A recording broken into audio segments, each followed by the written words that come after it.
presentation of Fox Sports. We are Black Hawk. We are Wisconsin.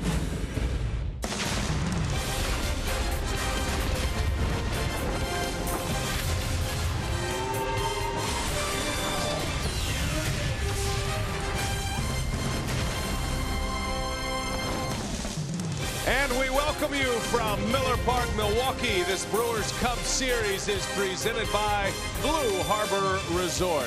Beautiful night outside. Wednesday night, we're set up for the Cubs and the Milwaukee Brewers. It is game 2 of this 3-game series, and we saw a beautiful game last night. Chase Anderson, entering into the spotlight, had a chance at a no-hitter. It was broken up in the 8th inning. He went 8 2/3, the best start of the year for a Brewer this year. Chase Anderson picked up the win, allowing just 2 runs in the Brewers with a 4-2 victory. And now we turn the page to the 2 big right-handers. A couple of country boys on the mound. Jimmy Nelson making start number 9 against John Lackey, the former Cardinal, making start number 8 for the Chicago Cubs. And hi, everybody. We welcome you from Miller Park. Great to have you with us here tonight. Great ball game last night. And Rock, we're talking about pitching. Chase Anderson took over that spot as the best start of the year. And I think Jimmy Nelson would like to put his name in that category here tonight. And you know, Jimmy was watching in that dugout, all the fastballs that Chase Anderson was able to use very effectively. And when you look at Jimmy Nelson and his transition over the last couple of years, he came up here 2 years ago as a 2-pitch pitcher, fastball, slider. Well, in 2 years, he's a 4-pitch guy. Last time out, very good, although he did not pick up a win, but used a lot of changeups, the curveball, very effective.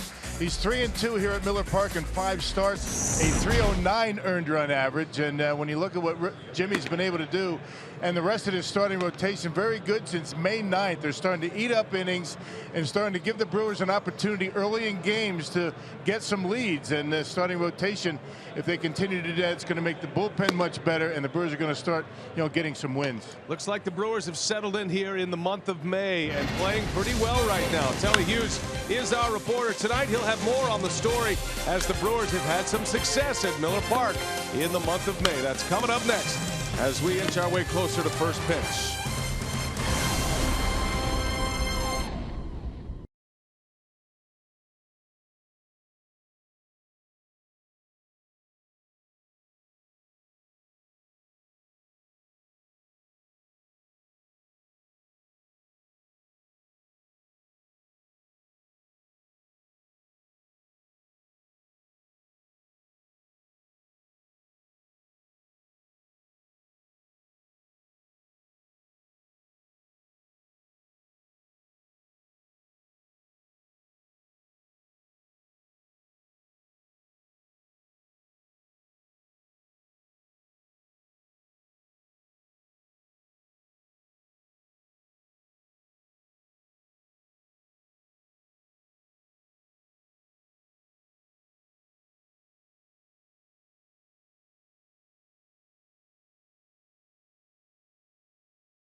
Brewers baseball on Fox Sports Wisconsin is brought to you by Menards. Save big money at Menards on all your home improvement needs. By your local Toyota dealers. Toyota, let's go places. And by Miller Lite, the original light Pilsner. Cheers, it's Miller time.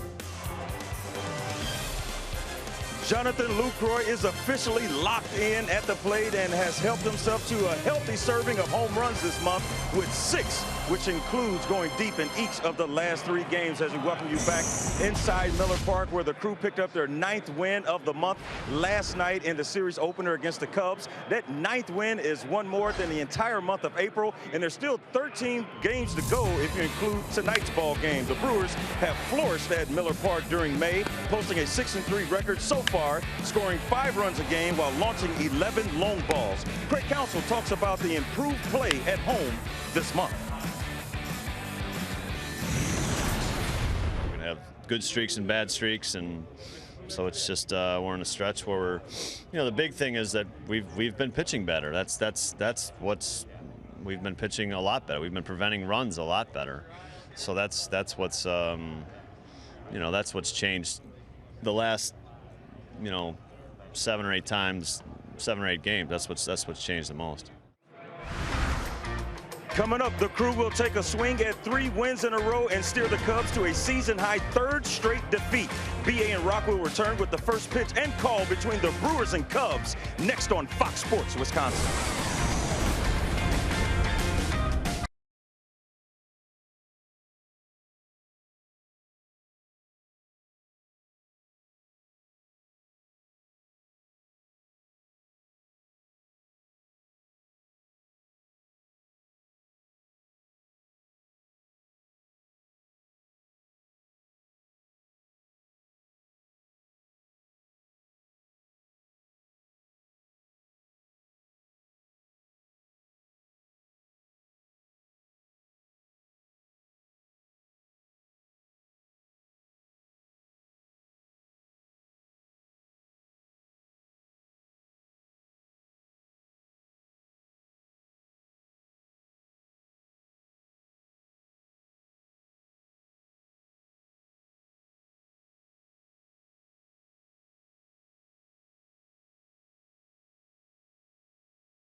Tonight we are victorious.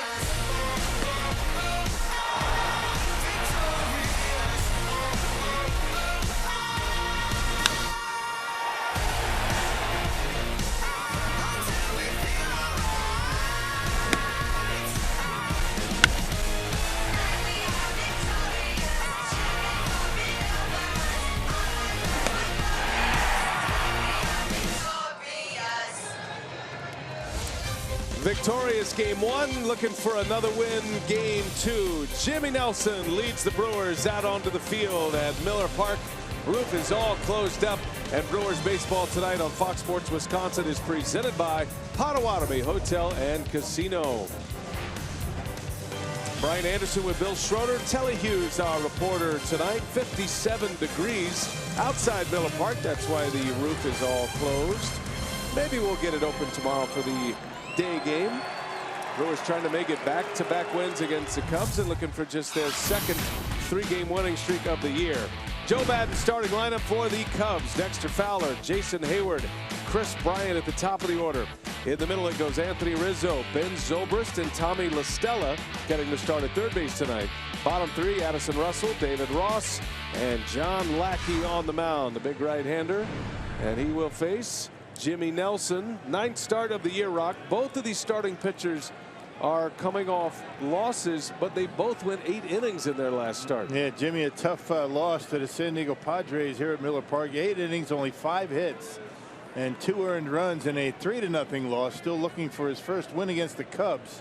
0-4, 8 games, and 6 starts. Dexter Fowler digs in. Cubs leadoff man ready to go and swings away at the first pitch. Jonathan Villar right there, and that's how the night begins for Jimmy Nelson. Well, let's check out the Menards Brewers defense. No Ryan Braun again. He had a couple of days off against the Padres and played yesterday, but off again today. Presley, Neuenhuis, Santana in the outfield. You got Hill, Villar, Jeanette, and Carter from third to first, and Jonathan Lucroy is really swinging the bat well right now behind home plate. Well, and Alex Presley will be pressed into duty into left field once again. Happy to have the playing time. His 3rd start in left. Ryan Braun with a stiff back. He was in the lineup yesterday, had an RBI yesterday, but unable to go here tonight. So he's missed 3 of his last 4 games as Jason Hayward takes strike 1. Hayward broke up the shutout last night. It was on a 2-strike pitch with 2 outs in the 9th inning. Hayward launched one into deep right center field. His first home run as a Cub this season. Yeah, one of the few mistakes that Chase Anderson made in yesterday's ball game. What a performance for him. An 0-2 fastball to Hayward. He hit out of the ballpark. And we're hoping to hear from Chase Anderson in the 3rd inning today. Got an interview set up in the dugout. And just a terrific performance last night. He was a strike away from finishing the game. Would have been his first complete game since he was in the minor leagues. Has not had one in the big leagues just yet. But even though he gave up the 2 runs, the back-to-back homers by Hayward and Bryant, it is without question the best start of the year for a Brewer starting pitcher, and it continues a pretty good run for the starters. Anderson snapping a 5-game losing streak with that win last night, his 2nd of the year. Yep, had a no-hitter going into the 8th inning. 1-2 on Hayward. Hayward overall, the numbers are down. He's hitting just .237 and just 14 runs batted in. However, he's starting to hit lately. His last 8 games, he's batting at a .344 clip. So they're hoping, as the weather warms up, that Hayward will do the same. Always gives you great defense, though.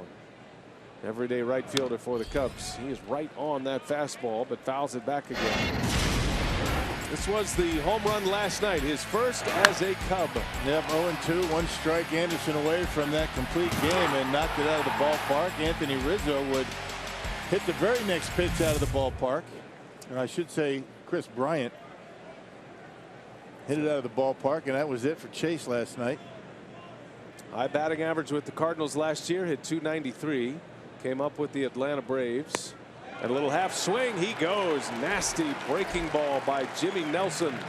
2 up and 2 down as Jimmy picks up his first strikeout. Yep, came up, as we talked about in our open a couple of years ago, as a 2-pitch pitcher. Now he's got confidence in 4. He threw a bunch of changeups his last time out. There's that curveball grip, and yeah, pretty good movement getting to home plate, and Hayward just can't hold up. Threw that curveball hard, Rock. He threw that curveball 84 miles an hour. And as he's developed this curveball, which he began to throw off season prior to last season, he said it felt very natural to him. And he used that pitch as a change of pace pitch. It was a pitch that was in the upper 70s, low 80s. Now he has a couple of different speeds on that curveball to go along with his terrific slider and a big fastball. And Jimmy Nelson starting to emerge into that elite status if he keeps this kind of year going. As Bryant grounds out, good start, 3 up and 3 down for Nelson. Now John Lackey against the Brewers. We go to the bottom of the first.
Top of the first, and now the Brewers ready to bat for the first time against John Lackey. There is skipper Craig Counsell in his first full season as Brewers manager. Took over for Ron Roenicke last year. And Counsell's Potawatomi batting order today looks like this. He continues with Jonathan Villar at the top of the order. He's had a lot of success there. Scooter Gennett bats second, then Lucroy, and then Carter, Nieuwenhuis, and Santana in the middle, with Presley, Hill, and Nelson rounding out the starting 9. That is without Ryan Braun here again tonight. And that's the batting order that will face John Lackey, first-year Cub. Yeah, Lackey 4-2, a .354 earned run average, part of a very good starting rotation for the Chicago Cubs. 37 years old, first appeared in the major leagues with the Angels in 2002. So he's been around a while. Has a great postseason pedigree as well. And as a matter of fact, in the postseason last year, while pitching for the Cardinals, he logged the lone win for St. Louis against Chicago in that series. Cubs winning that series in 5. Joe Maddon, year number 2 as the skipper of the Cubs. Lofty expectations for the Cubs this season, and when you jump out to the best start in franchise history since 1907, those expectations have been ramped up even greater at this point. Yeah, geometrically, right? I mean, right now Chicago Cub fans are thinking World Series or bust. It's going to be a disappointment if they don't win it. Not just getting there. Yeah, but it is a pretty stacked ball club. There's not a whole lot of weaknesses on their team, but Chase Anderson found a few. Good win for the Crew last night. A 4-2 final last night as Villar takes a ball down and in. One thing you'll notice right away about John Lackey, if you follow him or follow his career at all, he is a strike throwing machine.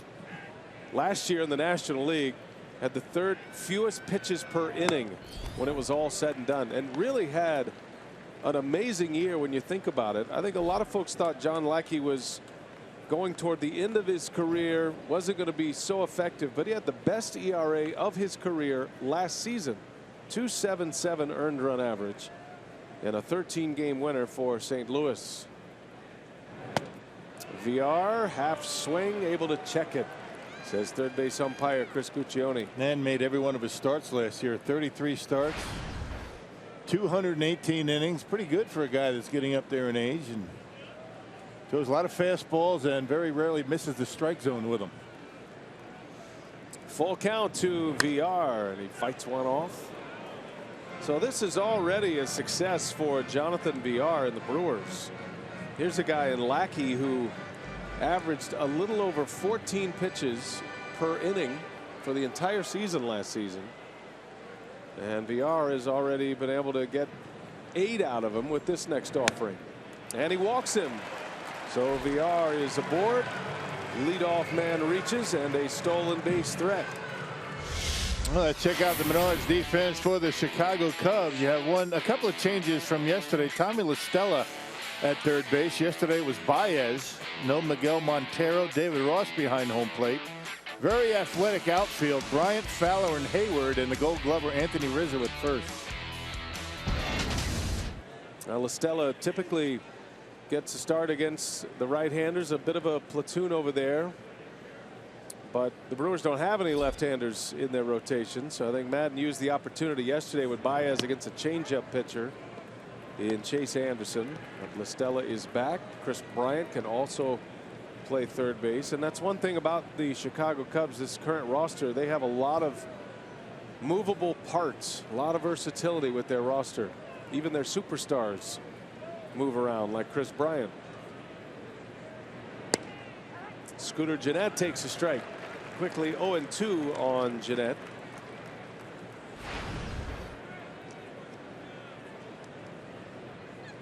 Scooter had a hit last night. He was 1 for 4.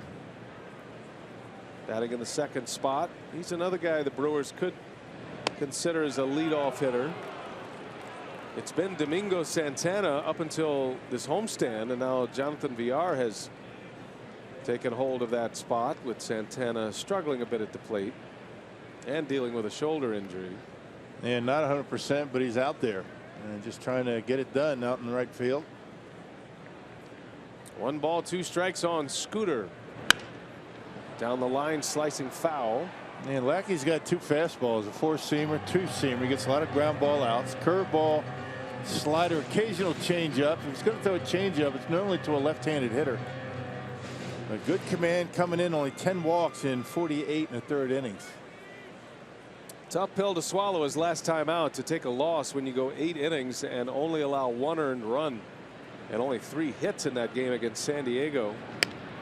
But the Cubs were shut out 1-0 in that game. First time all year the Cubs had lost back-to-back games. It's only happened once for Chicago. Brewers are trying to win 3 straight for just the second time this season.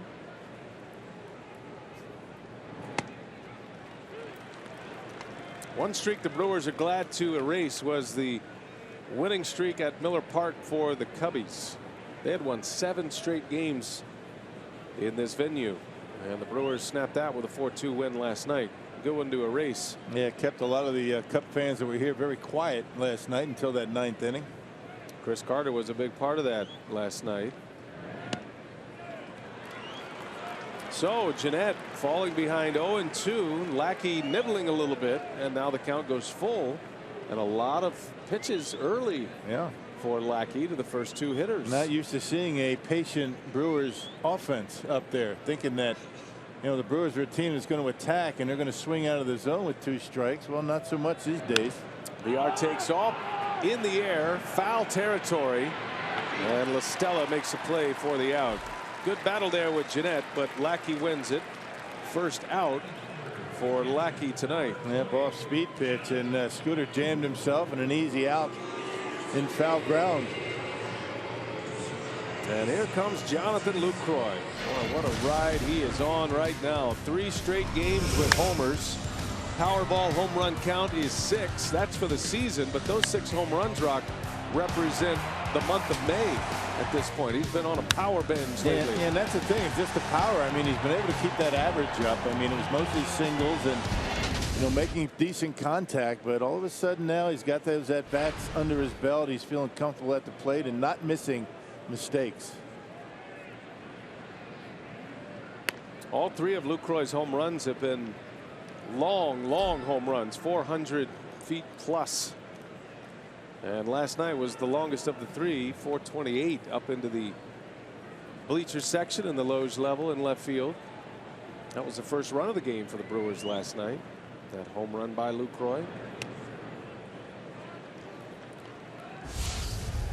Quite a contrast from April to May. The batting average certainly respectable. No home runs and only 6 RBIs. And here we are just a little over halfway through the month of May, and the numbers really jump out at you. The slugging percentage, scoring a ton of runs, and those 6 home runs. Back to his form of a couple of years ago, right? I mean, healthy Jonathan Lucroy can hit. Much better start for him this year than last. 2 years ago, he set the major league record for catchers for doubles in a season. VR takes off. Ross's throw is high, and VR is in there. And that'll take him to the top of the National League leaderboard in steals. That's number 13 for Jonathan VR. Takes every opportunity to take the extra base. He actually had a little bit of a walking lead, and yeah, the throw a little bit high. Not sure it would have mattered. A perfect throw might have made it close, but look at him slide to the outfield side of the bag, making the tag longer. Well, he loves to run. 13 bags for VR. Only Jose Altuve of the Astros has more steals in the major leagues. He's leading the American League with 15. And he is always ready to run to third as well. 1 ball, 2 strikes on Lucroy. And I think Craig Counsell would like him to be very careful in stealing third base with the likes of Lucroy and Carter coming up, and especially when Braun's in the lineup. Already in scoring position, just stay there unless you are certain you're going to make it.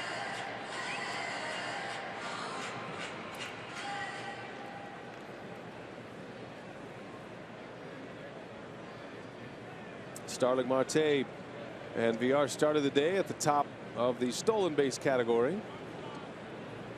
Marte and the Pirates playing the Braves tonight in Pittsburgh. Here's a 1-2, and Lucroy gets under one. Hayward will come in. VR is going to have to stay put. Hayward has a tremendous throwing arm. And the second out. Lucroy retired. Both of the outs in the air. And with VR still at second base, that'll bring up Chris Carter.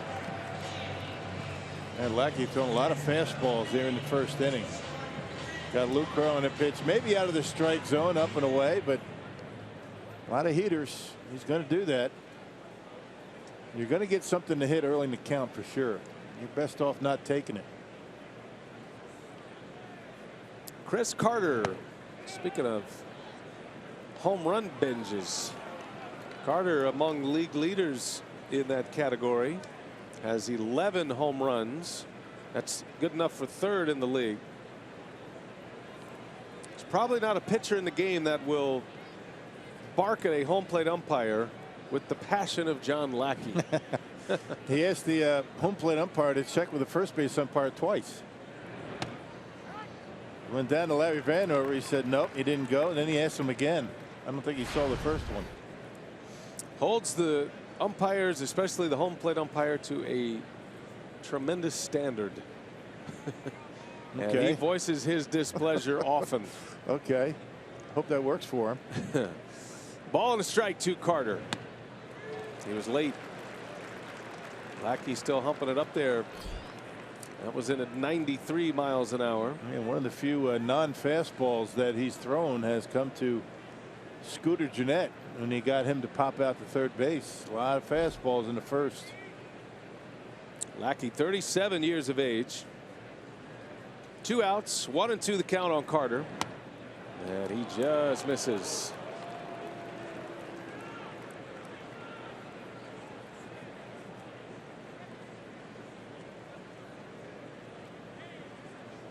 He's had a terrific career.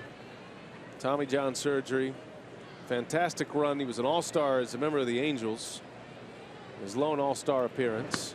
As Carter waves and misses. So Lackey throws a lot of pitches, but does not surrender a run. Brewer Strand won at second base.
second inning from beautiful Miller Park. No score here. Our Quicken Loans Rocket Arms for tonight shows the strikeout leaders for both teams. And you got Arrieta, who the Brewers will miss, reigning Cy Young Award winner, 55 Ks. And then Nelson is the Brewers strikeout leader with 42 coming in. And Jimmy struck out Jason Hayward in the first inning. Yeah, Clayton Kershaw leads the National League with 88 punch-outs already. Kershaw had another gem last night. Yeah. Boy, no one better. As good as Arrieta has been, you put him in the class of top right-hander, and you certainly put Kershaw in the class of top left-hander in the game right now. Kershaw pitching for the Dodgers last night, won his 6th game of the year. He's 6-1 with a 1.67 earned run average. Rizzo takes a strike. 1-2 the count. Brewers are going to miss Jake Arrieta and John Lester in the swing against the Cubs. Arrieta is 7-0 with a 1.29 earned run average after his win against the Pirates on Saturday. Yeah. Did he go? They will ask. Yes, he did. Ring him up. Rizzo down on strikes. And Nelson picks up his 2nd K. He is visibly upset with the third base umpire David Rackley down there. And there's another curveball. So Anthony Rizzo tried to hold up. And you see the way he chokes up on that bat. Let's check it out. Let's see. Could have gone either way, but you can see why he was rung up. Didn't like it, though. Does he hold umpires to a high standard as well? Very, very high standard, apparently, by that reaction. Yeah. Here's Ben Zobrist. That's well put. Well, thanks. That was good. That's kind of, you know where I got that?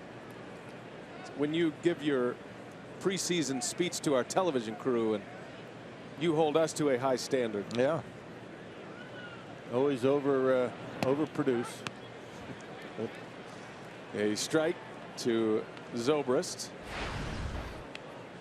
Zobrist played in a World Series last year, had some big hits for the Royals in their postseason run. Was with Oakland. They traded him to Kansas City and has a ring to show for it now, and then as a free agent signed a multi-year deal with the Cubs, reuniting him with his former manager Joe Madden. They were together in Tampa Bay. A winning player, says Joe Madden, does all the things that you need out of a leader and more. I mean, he'll play anywhere for you. Switch hitter. Tell you, the guy he's probably having the most impact on is his Keystone combo mate Addison Russell, the young shortstop. And a ground ball through. Shift was on. Zobrist beats it. So the no-hitter is lost. Yeah, got the first hit last night and the first hit tonight. I didn't even mention the phrase no-hitter, and the no-hitter got broken up. Yeah, did you get blamed for it last night? Well, once in a while that's going to happen, right in the hole between third and short. Nobody there. So Zobrist, who broke up the no-hitter last night to lead off the 8th inning. That was the first pitch of the inning for Chase Anderson. Zobrist is on for Tommy La Stella. And there goes Zobrist. And a high fly ball, deep center field. Neuenhuis going back, and it is off the base of the wall. Zobrist had to stop at second, so he'll end up at third as La Stella jumps on the first pitch. And the Cubs now have him at second and third with one away. Yeah, La Stella can swing the bat. I mean, he can attack a fastball. Got one and hit it to the base of the wall out there in center field. That two-seamer didn't do much. Left it out over the plate, up. And Neuenhuis couldn't get there. Yeah, because Zobrist wasn't sure. He has to hold up at third base. Right there, wasn't sure where the ball was. Good job at Deacon by Scooter Gennett. And that's why he has to stay at third base. Always have to know where that baseball is. Well, now Jimmy Nelson with men on, 2 in scoring position for the young shortstop. Addison Russell, corner infielders are in, and a bunt is in the air. Easy play for Carter. Boy, what a gift that was. Well, he knew what he was trying to do. He was trying to push a bunt towards second base, and he makes it out there, but he gets the run in and then moves the runner from second to third. I mean, that's what he was trying to do, but got underneath of it and popped it up. Well, with second and third, nobody out. Well, that's got to be a killer for Addison Russell. Thank you very much. Yeah, that's about as easy as it gets for a defender. So 2 outs now, second and third. There is a base open at first, and the Brewers are going to walk David Ross. And they will face the pitcher Lackey with the bases loaded. Who's no sure out himself at home plate.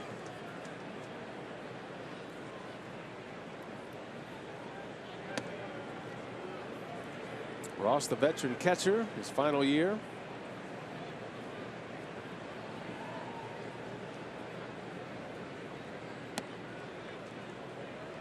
Well, you set up the double play. You hope Lackey hits a ground ball. Get out of the mess. Lackey hitting 167. Actually 2 outs. I'm sorry. And Ross will draw the free pass, intentional walk to load him up. And Nelson will go after his counterpart tonight in John Lackey. Lackey this year has 3 hits, has actually driven in a couple of runs as well.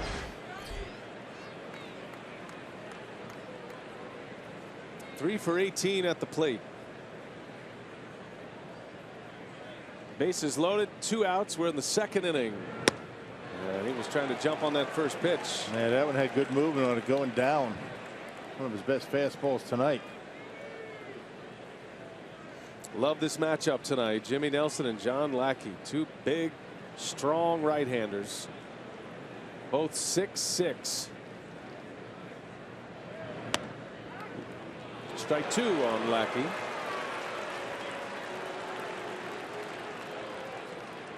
Lackey not the power pitcher that he once was, that Nelson is currently. But there are a lot of similarities between these two. They go about their business much the same way. Jimmy not nearly as vocal on the mound, and he puts him away quickly. 3 pitches. Got him with a slider. Cubs strand, the bases loaded. We head to the bottom of the second.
Brewers baseball on Fox Sports Wisconsin is brought to you by Hupy and Abraham.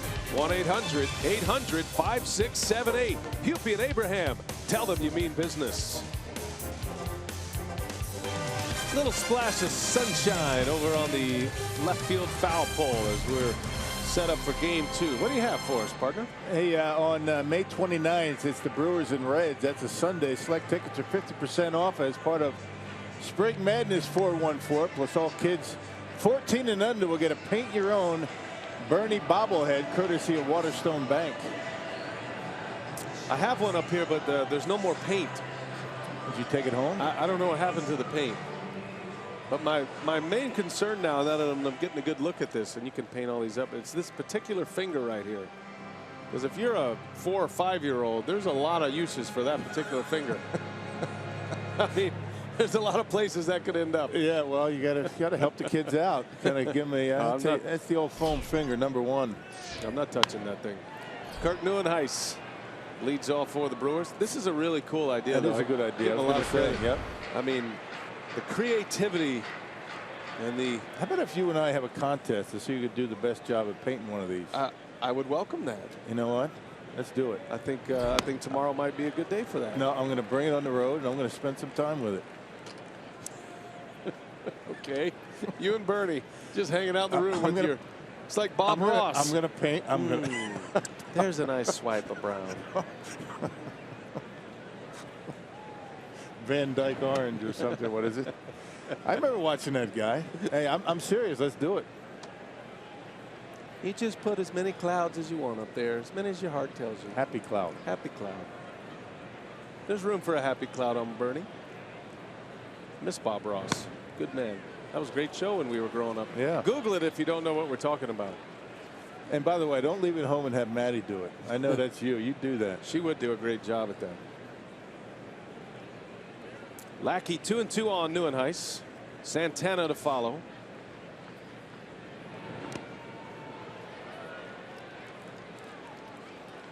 Count goes full. Boy, we're seeing a lot of deep counts tonight, Rock. The Brewers so far, they haven't scored yet, but Lackey's pitch count is at 30 right now, and we're just getting started in the second inning. And Lackey's not missing by much on these fastballs.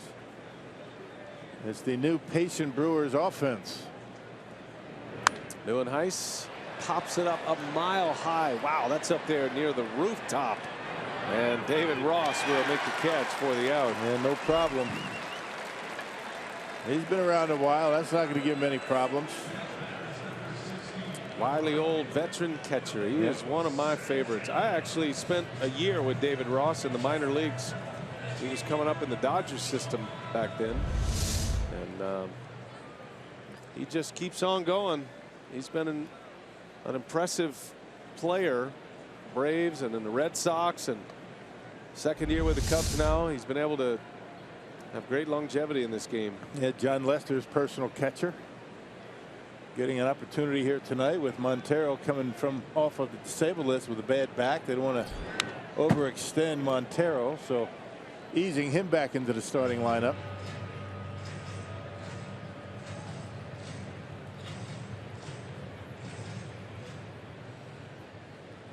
Santana batting in the 6th spot in the order tonight. A couple of healthy hacks at Lackey. Quickly 0-2 on Domingo. Took the collar last night. Domingo was 0 for 3. Brewers would love to see him get on a hot streak. And a defensive swing. Lackey surprised him with a fastball. Drop down on him too. He'll do that once in a while. Drop down, very effective against a right-handed batter. You're not going to see it too much against a lefty. Check it out. Kind of sidearms with this one and catches the outside corner.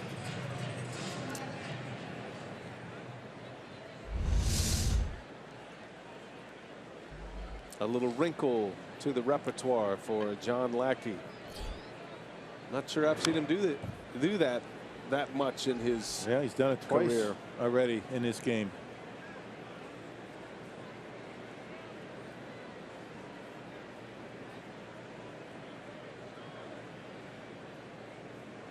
Here's Presley. Alex, one of 4 lefties in the batting order. A little flare. Russell on the way out and will make the catch to end the inning. Lackey retires the side in order. 1, 2, 3. We're heading to the 3rd in a scoreless game. Chase Anderson, he was the story last night. We'll interview him from the Brewers dugout next.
Scoreless, heading to the top of the 3rd inning. The Cubs are coming up.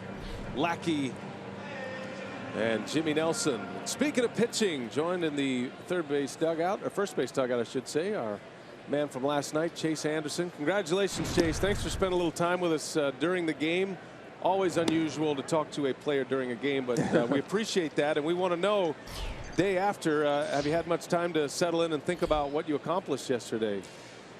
Yeah, I would say a little bit. I think a little bit last night. I settled in, at home and kind of soaked in a little bit. But when I got here to the field today, I knew it was back to work and, time to get going again, get ready for the next start. And Chase, it seemed like you were really aggressive in the strike zone. A lot of fastballs. Is that the game plan? Or is that just the way things happened last night for you? Yeah, and when I'm attacking with the fastball, and fastball command's big for almost starting pitchers, and just getting ahead of those guys. I know they hit the ball pretty well the first inning, but made some good plays, Newman Heist in center field, and after that I knew I just if I locate that pitch and my other pitches work off that, the changeup and the curveball. So I threw more curveballs than normal too, so that helped. Yeah, it seemed like they did hit some balls hard, and they were all caught. I mean, did that give you that confidence going in as the game went on? I mean, it could have been a lot different if those things fell, but since they were caught, it had to give you a lot of confidence going the rest of the way. Yeah, I think so. Early in the season, I've had some balls hit pretty hard with me, that they're going out or been base hits or whatever the case may be. So I got a little better luck last night, and thankful that those balls were caught. So it does give you that extra confidence. That things are going your way, so you just try to stay locked in and focused. We saw your focus face yesterday. I'm actually more impressed at your focus right now with all of the distractions you're dealing with. I assume that's a Martin Maldonado situation going on. It probably is. I'm not going to turn around and look. I'm sure it is. But, life throws you all kinds of distractions, so this is just one of the little ones. It's very nice, very nice. Chase Anderson last night goes 8 2/3 innings. And the fact that you had the no-hitter going as Nelson drills Dexter Fowler, boy, that was a clean shot right on the leg. And Fowler will reach. So a base runner to start this 3rd. But Chase, thinking about last night, I know you were asked this last night, but when did you really know you had a no-hitter, and when did it start to be something you were actually thinking about and maybe game planning for, if that even happened at all last night? Yeah, I think I started knowing something after the 6th inning, but when I got to that 7th one, I struck out Rizzo right there. I was like, okay, this is a good possibility. This could happen. So, and the guys I was walking to the dugout, and the guys were just not anywhere close to me. That's right. So I knew something was going on, and I let obviously it's in your head. When you pitch out of the windup most of the night, something's going on anyways. So, it was good, and I'm just glad we got the win. Wish I could have finished the game and made some better pitches that last inning, but hey, I'm thankful we got the win. We were curious last night, and you could dissect it a million ways, but The inning prior to giving up the double to Zobrist, you had grounded out and you busted it down the line. You had a sprint thinking you had a chance at a hit, and then VR grounded out on the next pitch. You didn't really get much of a break. Did that cross your mind at all, or no, were you ready to go? I was ready to go. Not really. I know they were going to be swinging, especially the later innings, especially giving any hits up, and that team's going to be trying to get some hits on the board and get some runs. And luckily, he hit the ball well. I was trying to get ahead of him right there, and he hit it over Neuenhuis's head. And I go, Newey, you should have caught that ball. You caught the first one. You should catch the second one. But hey, we won the game. That's what matters the most. The results are obvious last night, but you and Derek Johnson were working awfully hard over the course of the last month. What were some of the specific things that he was talking to you about, and more importantly, what were you working on as going into that start? Yeah, I think more for me is just picking up my tempo and my delivery. Looking back at some old video, I was quicker when I had my hand set. I would be quicker to get my leg lift and then finish my pitch. So we kind of got back to that, and that's been the key to the last two starts. But just really trying to fine-tune that curveball and trying to get the grip and be consistent with that pitch. Because my changeups for me is always going to be there. Thankful I know how to throw that pitch and learned it at a young age. So that's my best pitch. But the curveball's been huge this year, and it's gonna help me going forward. So just trying to get that pitch down and keep pounding the fastball down the zone and working on elevating when I need to. Hot ground ball. Oh, what a play by Jeanette. Backhands it. Barehanded VR in time. Wow. Double play. That's pretty nice. Oh, my goodness. What a play that was by the Keystone combo. Both of them. Boy, instead of first and third, nobody out, there's 2 outs and nobody on. I mean, it's got to give you confidence, Chase. Heck yeah. You're on the receiving end of that. I mean, that's just got to pump you up. I mean, it could have been a disaster inning, but 2 outs, nobody on. Well, I think when you fill the strike zone, your defense knows you're going to get ahead, so they're expecting the ball. When you're throwing deep in counts and long innings, they're kind of on their heels, so it's hard to make plays. But when you're attacking the strike zone and they know they're going to make plays, it's easier to make plays. Visiting with Chase Anderson, just saw a gem of a play. Before we get out of here, risky with 2 outs, but let me ask you real quick. The work you and your wife do off the field, we're just getting to know you. Can you give us a heads up or places our fans can go to try to support some of the things you're involved in off the field? Yeah, we're working with Food for the Hungry, and we're doing Striking Out Poverty in the Dominican Republic right now. That's kind of where we started. So we're actually pledging $10 to strike out to go with us. So we would love the fans to get involved. You can donate as low as 5 cents, 10 cents, a strikeout. Just to, we're trying to strike out poverty in those third world countries, and continue that, and just hopefully we can end world hunger. And that's the goal. I've gone to the Philippines the last 2 off seasons with my wife, and seeing that poverty over there, man, it just really hurts your heart. So you just do the best you can to try to give back, and we're so blessed to be in this platform, so we try to use it the best we can. Kris Bryant singles to left. That's well put, Chase. And you guys do great work. I've been reading and following a lot of the things that you guys are doing, and you have a lot of pressure on you between the lines here. But thank you very much. Kudos to you and your wife for the work that you're doing in the community and then outside and all over the globe. So nice going. We'll let you go with that. Thank you. I appreciate it. Take care. Chase Anderson has been with us. We appreciate a chance to visit with him. Good stuff during the game. He's a class act. This guy he's the real deal all the way through. And you appreciate all the humanitarian work that he and his wife have been able to put together. We just saw Kris Bryant single. Boy, where would this inning be without that fantastic double play? As Anthony Rizzo takes a strike from Nelson. I know Chase is on Twitter and social media, and there's a lot of information about some of the humanitarian efforts that he's involved in. We certainly want to encourage you to be a part of that if you're so led. And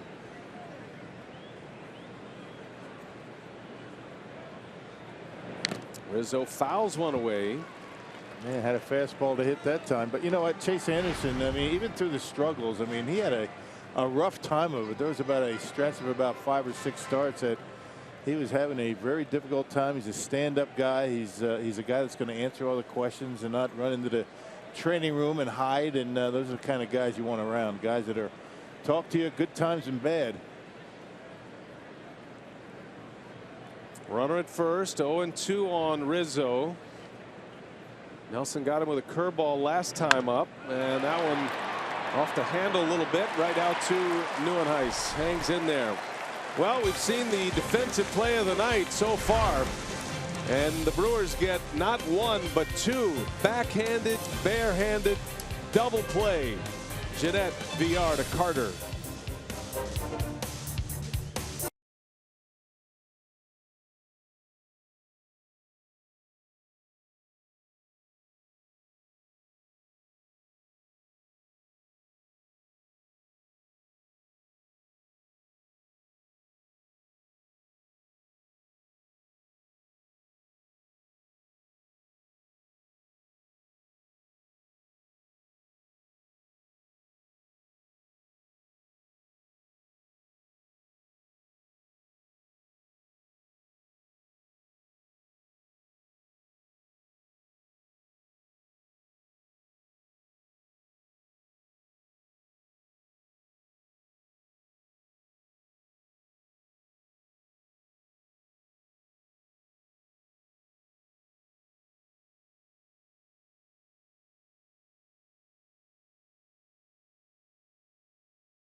Inning from Miller Park. Brewers are coming up. And a reminder that in support of May, it is Mental Health Month. Fox Sports Supports is proud to team up with NAMI, the National Alliance on Mental Illness, and their commitment to improving the lives of families of those affected by mental health conditions. Learn more about how to be stigma-free and visit foxsportsupports.com. Very much a worthwhile strategy and charity to be a part of here. Aaron Hill will lead off for the Brew Crew. 8, 9, and 1 coming up. Hill, Nelson, and then to the top of the order, Jonathan Villar.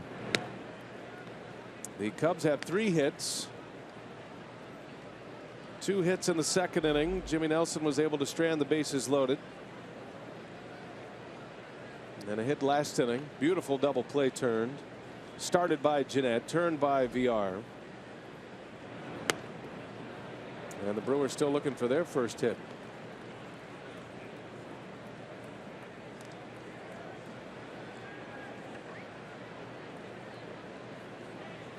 Lackey signing a 2-year deal with the Cubs during the offseason. Reunited with his old rotation mate John Lester, those two together in Boston. There he goes, looking in, asking where it was. Umpires must not like that very much. Don't look him in the eye, David Rackley. I think all umpires, you know, every player, every pitcher, as Hill skies one out to center field, routine for Fowler.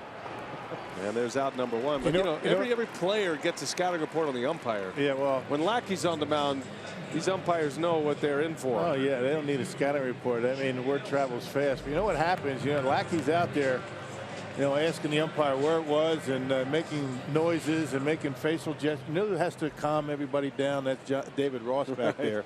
He said, hey, just let him go. Don't respond to him. Just let him save his piece.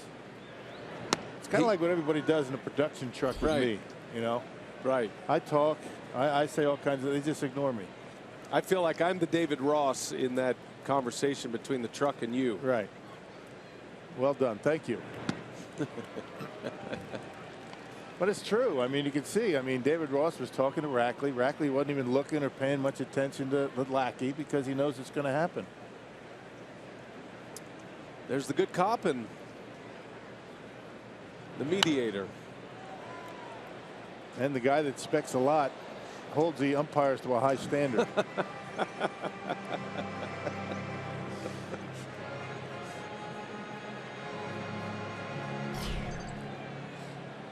Well, Lackey threw a lot of pitches the first 2 innings. More Lackey-like. Last inning, once he got past the first hitter.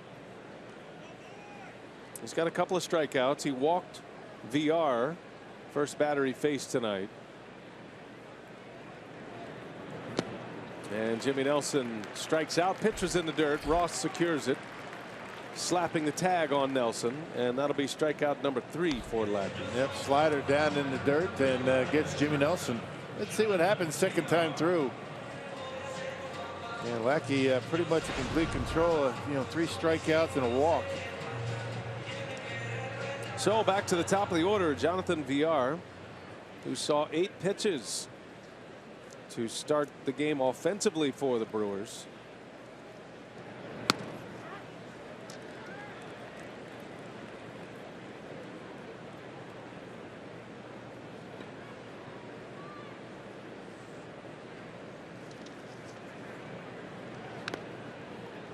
Villar not known as a home run hitter.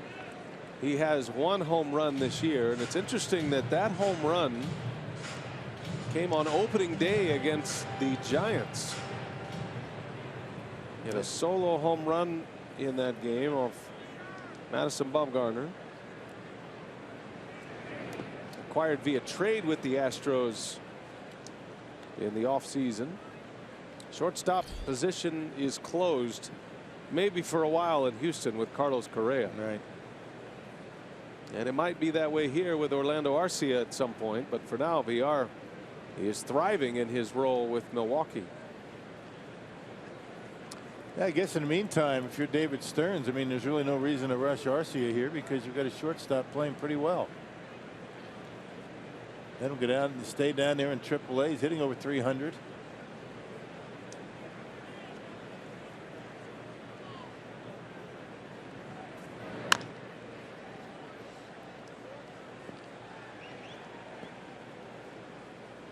Brewers have a lot of talent in their minor league system. A system that went from the bottom 3 or 4 last year. They're now comfortably in the top 10 for most of the experts who rate minor league systems. Villar on the ground to second base. Zobrist will make the play, and Lackey retires the side in order after that leadoff walk. He's retired 9 straight with 3 strikeouts.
No score between the Cubs and Brewers. Let's take a look at some news and notes around baseball, brought to you by greater coverage of baseball, brought to you by T-Mobile. Let's take a look at Noah Syndergaard, who pitched 7 innings of shutout baseball against the Washington Nationals last night to pick up the win. He will start against the Brewers in the series finale between the Brewers and Mets in New York on Sunday. Madison Bumgarner also picked up the win, going a complete game. It's 11th of his career. And Chris Davis, the former Brewer, with the walk-off grand slam to give the A's the win over the Rangers last night, PA. All right, Telly, thanks. Yeah, that was something. KD, the big chill, with 3 home runs and that walk-off grand slam. Did you see his trot around the bases? He ended up, I guess, you know, the A's play right next door to the Warriors, right. Oracle Arena, and he was invoking his basketball skills. He did a jump shot with his helmet before he touched home plate. I know how you love celebrations after home runs, Rock. This was launched. This is not something you see too much from Chris Davis, but hey, he's a basketball fan. Wow, a little bit short though. KD, good to see he's doing well. We're going to see the Oakland A's in a couple of road trips. Yeah, the Brewers will be headed out to the West Coast. See the Giants and the A's on that same road trip. They face the A's June 21st and 22nd. That's just a 2-game series. And then the Brewers will see the A's in early June here at Miller Park, June 7th and 8th. Zobrist takes the ball down and in. I got a chance to catch up with Chris Davis in Oakland. I was there doing NBA, and we walked next door during batting practice. Saw Mark Kotze, who's the hitting coach now with the A's. Right. And had a chance to visit with Chris Davis. He's enjoying his time there. Still has great things to say about Milwaukee. He was excited about the new opportunity, but saddened to leave Miller Park and the fans of Milwaukee. He loved his time here. He's hit 8 home runs, by the way, in the month of May, Chris Davis. So he's found that home run stroke. Yeah, we've seen that before. When he gets it going, he can hit him in bunches. Full count to Zobrist, and Nelson misses outside. Ball 4. Pesky hitter Ben Zobrist. You know, that little celebration by KD reminded me of a moment in 2009. Prince Fielder, and this is when the Brewers were becoming public enemy #1 across Major League Baseball. Well, untucked, and that was all Mike Cameron, but this is a little bit overboard, I think. But hey, who am I to say? It was hilarious at the time. You're right. A lot of people didn't like it. Horrifying, actually. They did not enjoy it at all. The one image that I think about all the time when I see that is Trevor Hoffman was right in the middle of all of that. Headed to the Hall of Fame. Yeah, the last guy you would expect to play a part of that, right? Yeah, number 51, the closest one to Fielder, right there. Casey McGee. Yeah, that was one of those moments. Those Brewers memories. The choreographed home run, walk-off home run celebrations. Yeah, then they had one where the guy hit the home run, the walk-off. They hit home plate, and they all ran into the dugout. That's right. I remember that. Make baseball fun again, Rock. That's what Bryce Harper says. Cubs are having a lot of fun. Cubs are not only enjoying playing with all the expectations. Did you see Joe Maddon's T-shirt? Yeah. Basically, in the major leagues, you always have a dress code, and when you travel. So Joe Maddon basically had a T-shirt made that summed up the travel requirements. It said, "If you look hot, wear it." And it's all pink with a flamingo on it. Yeah, it's a charity. He sells those T-shirts, and part of the proceeds go to charity.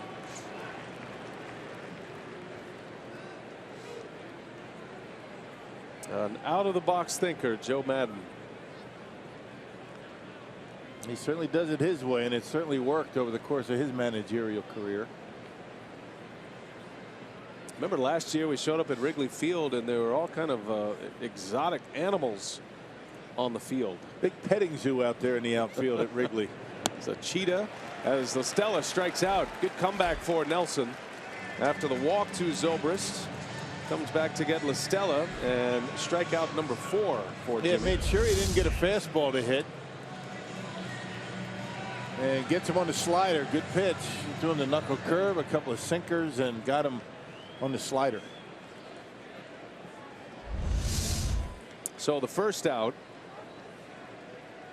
That'll bring up Addison Russell.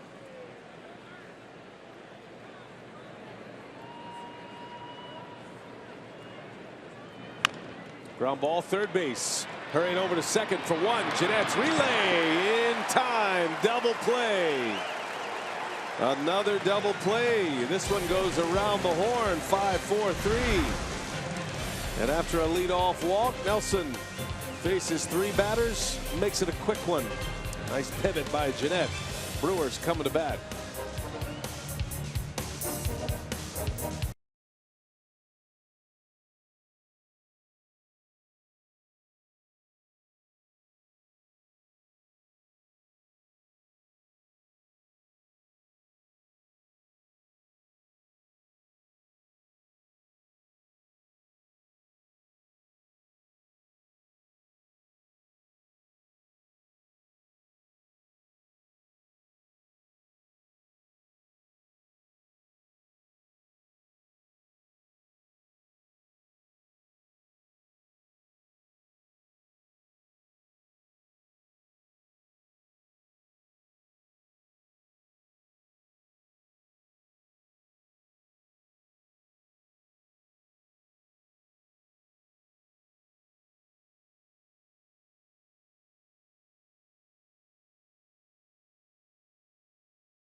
Park bottom 4, and the country music event of the summer is coming to Miller Park on Saturday, June 18th, as Kenny Chesney's Spread the Love Tour comes to Milwaukee, featuring special guests. Check this out: Miranda Lambert, Little Big Town, and Old Dominion. Reserve your spot today at brewers.com/Chesney.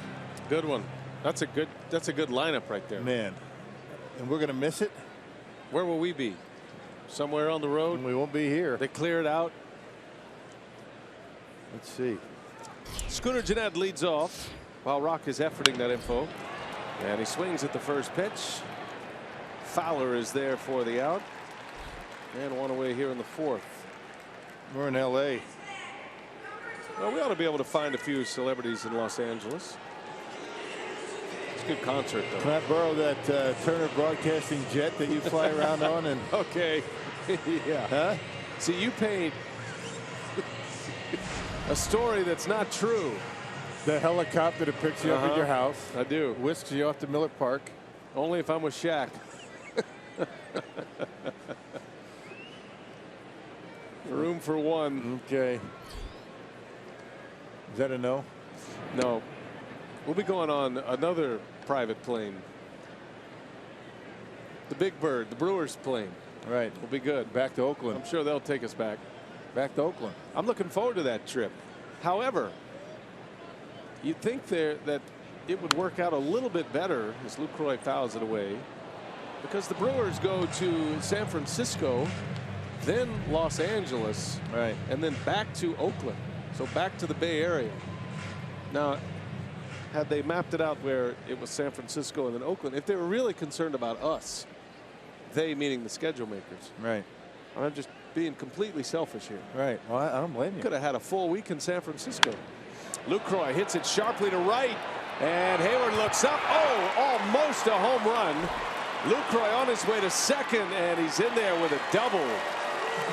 Boy, he missed a home run by inches. Just centering on that baseball and knocking it over the head of Jason Hayward. Boy, he's locked in. He's swinging it well. Big one for the Brewers. First base hit of the game for Milwaukee, and it's a double for Lucroy. He had the center cut fastball and hit it just a little bit to the right. It would have been out.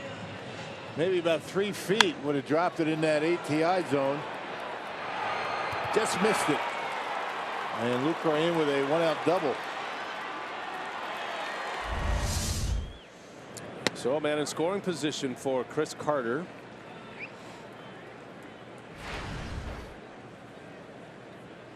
Brewers had a leadoff walk into first, VR, and then he stole second. Second time they've had a man on. And a chance to put the first run on the board.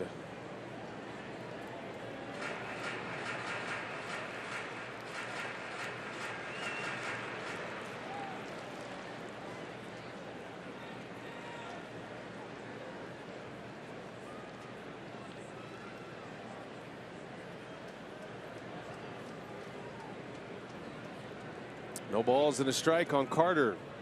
Shift is on for the Cubs, covering the left side of the infield, and Lackey works away. Well, Anthony Rizzo is way off that line, and that's amazing. What is that, about 20 feet off the line? And when you're that far off the line, you got to be shallow, or you're not going to be able to get to first base on a ground ball. 1 ball, 1 strike to count. Modest lead for Lucroy. He's got a man right behind him. And Lackey again trying to get Carter to chase. That's the pitch he struck him out on the first time up. Carter's career against Lackey, there's not a whole lot of at-bats in there for Chris. He is now just 1 for 7 in his career. However, the one hit was a home run.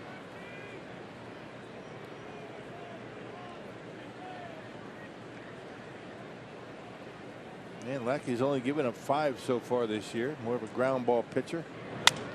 Carter breaks his bat, fouls it away. Well, the Brewers have been lifting the ball in the air quite a bit tonight.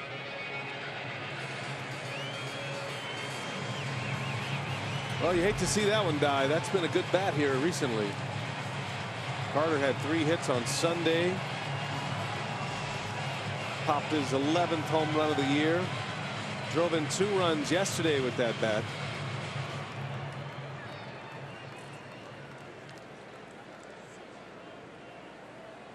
Maybe there's a few hits in this one. 2-2. Up and in. He's been dropping down a lot tonight. Yeah, more than you remember him as when we saw him with the St. Louis Cardinals. And you really have to concentrate and keep that front shoulder closed when he does that. That was a mistake. Supposed to be away. It was up and in. And it works the count full.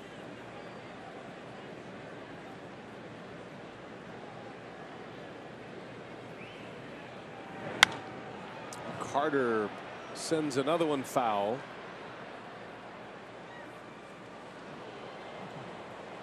Chris has hit some long home runs this year.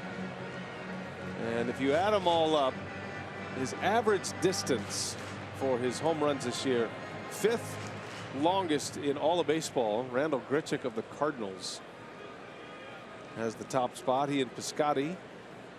Miguel Sano. Carter hit one off the scoreboard on Sunday, 443 feet. And down he goes. Yeah, slider again. Same pitch that got him in the first. Lackey goes back to it. And Lackey with 4 Ks now, 2 outs in the inning. Yep, that slider off the outside corner. You can see the spin on it, and that ball 4, but Carter committed himself.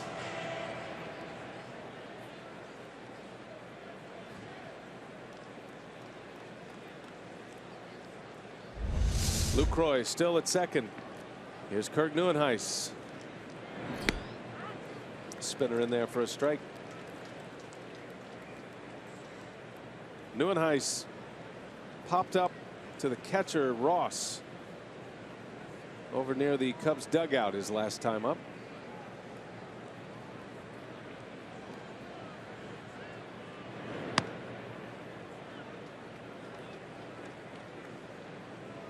See, the Lackey fastball has been anywhere between 91 and 95 tonight. He's throwing maybe 2 at 95.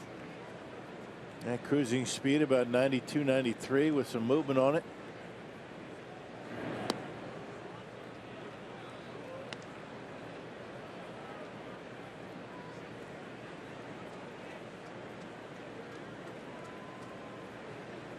One of the great competitors to stand on the mound.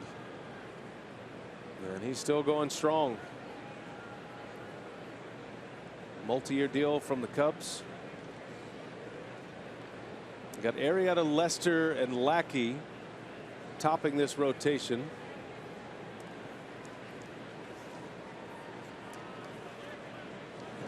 As Nieuwenhuis chases one, Ross throws behind Lucroy, and Lucroy's out. Well, not sure what happened there. Lucroy got caught off the bag. And Ross cuts him down to end the inning. So the Brewers put a runner at second. And Lucroy is eliminated. Inning over. 4 in the books. No score. Brewers Cubs. We head to the 5th.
Mistake by Jonathan Lucroy on the base paths. Got caught off too far and cut down by David Ross.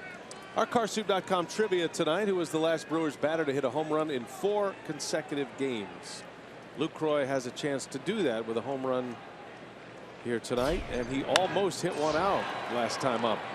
David Ross, first ball swinging, lines out to left for out number 1. Yeah, Lucroy in that last inning just trying to get too much of a secondary lead to score on a base hit, and you do that with 2 strikes, and you try and cheat a little bit and get that extra break, thinking that that batter's going to swing, make contact. You're running on contact in that situation. You see the swing, and Lucroy, I'm not sure what he was doing, but gets caught off second.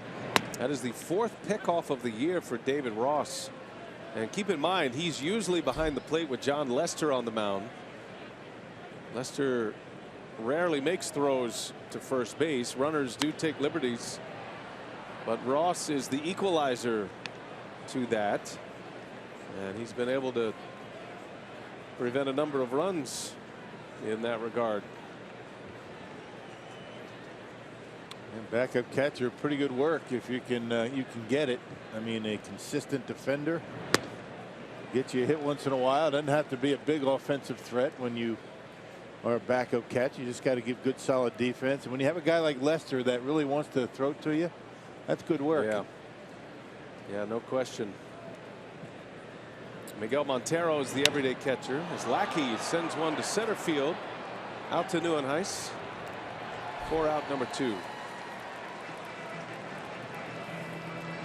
Miguel Montero is the starter. He just got back to the active roster. He's had a back injury, so probably best that he doesn't catch every day anyway.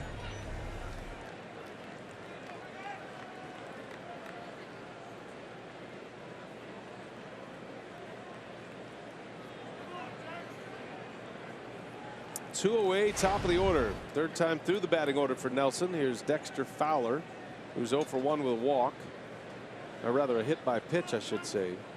Nelson drilled him in the leg last time up.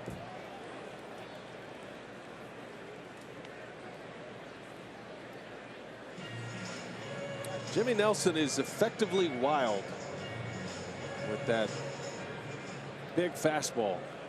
Nothing wrong with that. Yeah, straighten the guy up, keep him off the outside corner a little bit.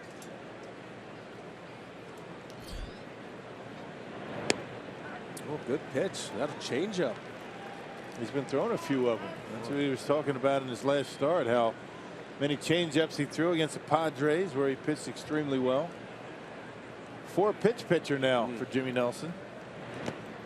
Backs it up with a curveball. He mentioned that Jimmy effectively wild. He hit 13 batters last year, so keep him honest inside. There's that change right down the middle of the plate. Something Fowler had not seen, certainly wasn't expecting. Talk about a difference maker pitch. If he can bottle that one up, that is going to take Jimmy Nelson into that elite status. 2-2 the count on Fowler. Hey, remember we were talking about it when we came on the air tonight. 2 years ago he came in and he was a 2-pitch pitcher, and you can see what he's been doing now. I mean, the changeup's really not a blip on the radar screen, but as he continues to get more confidence in that pitch, he's going to throw a lot more of them to lefties. And needs that pitch to a left-handed batter. That's why he came up with the curveball in the first place, to have something as a change of pace, something off speed.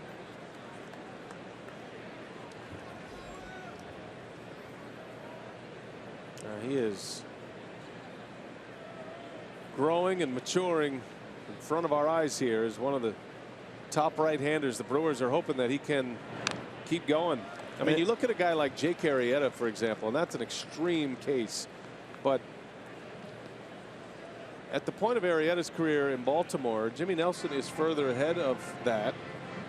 Very similar work ethic, different kind of body, but similar work ethic with those two. Arrieta's made himself one of the great pitchers in the game, the reigning Cy Young Award winner in the National League. 3-2. And it's no accident. I mean, it's not by just osmosis that Jimmy Nelson has turned into a very consistent starter. He does the work necessary between starts. I mean, he works out hard. He keeps himself in very good shape. He does the video work, goes over the scouting reports. He does the things necessary to be a good pitcher. You just can't sit around for 4 days and expect to get the job done. He doesn't do that. Pitch number 8 of the at bat. 3-2 is outside and high, ball 4. He lost him. So Fowler, who is in the top 10 in the league in walks, on base for the second time. That is his 500th career walk. And a very good base runner is on for Jason Heyward. That might be the best spot in any lineup in the big leagues, behind Fowler and ahead of Chris Bryant right now for the Cubs. You're going to get fastballs because Fowler steals, and you don't want to deal with Bryant. So you're going to make sure that you give something to hit to Jason Heyward, who typically doesn't hit many home runs, although he hit one last night.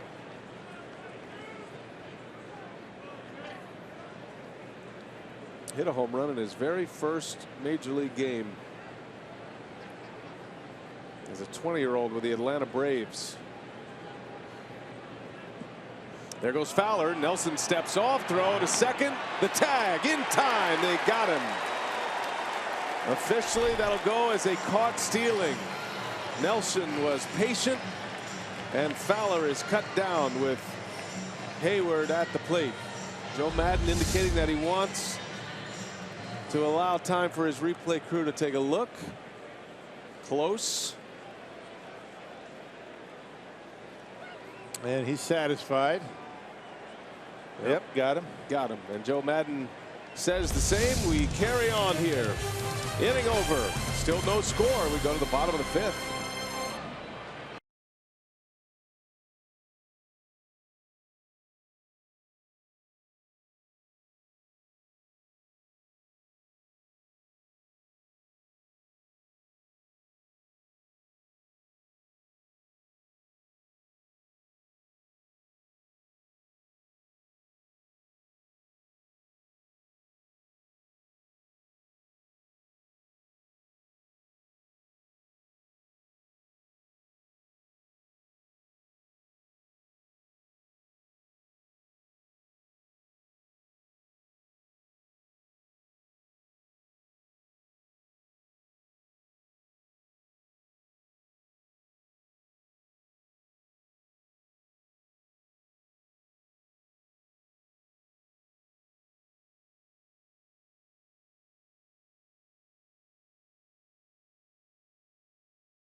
Between the Cubs and Brewers as we move to the bottom of the 5th inning. Time to check in with the crew in the community. Earlier this season, students from across greater Milwaukee were asked to create a commercial with a positive message to strike out bullying. Horning Middle School of Waukesha won this year's contest and received the grand prize of a visit from Brewers players as well as tickets. BA? All right, Telly, thanks. Good job. All the kids that participated in that.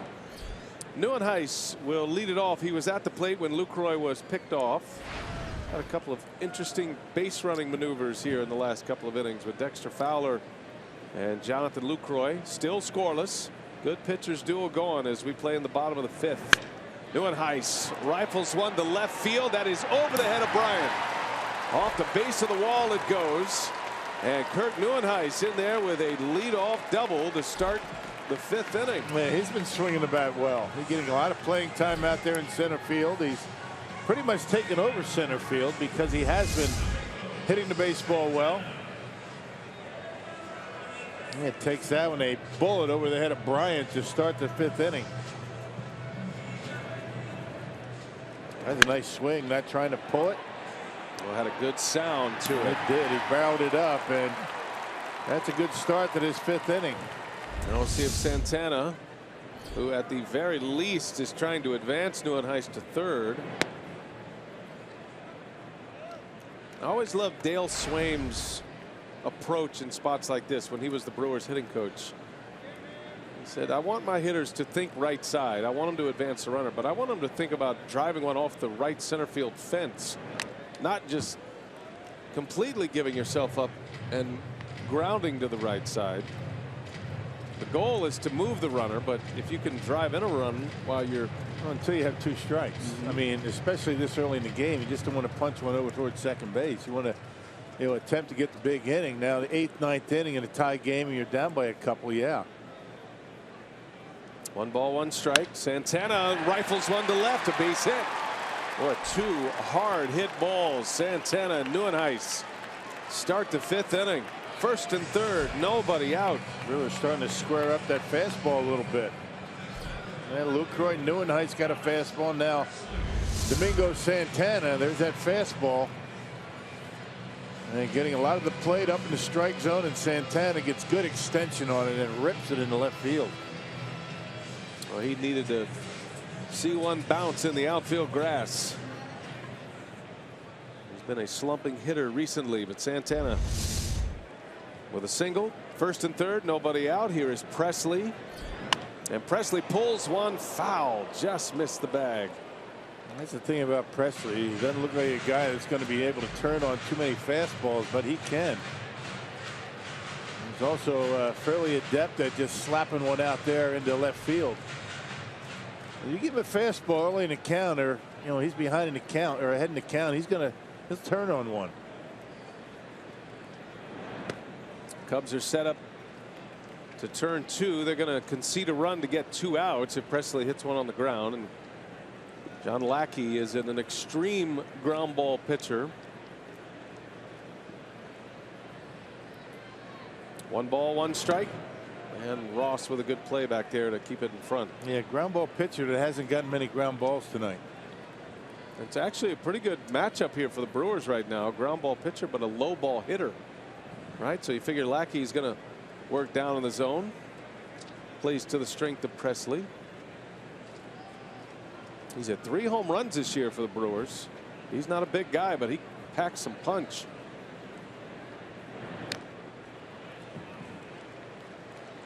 Yeah, Lackey's only got 1 ground ball out tonight. Strikeouts and pop-ups and fly balls.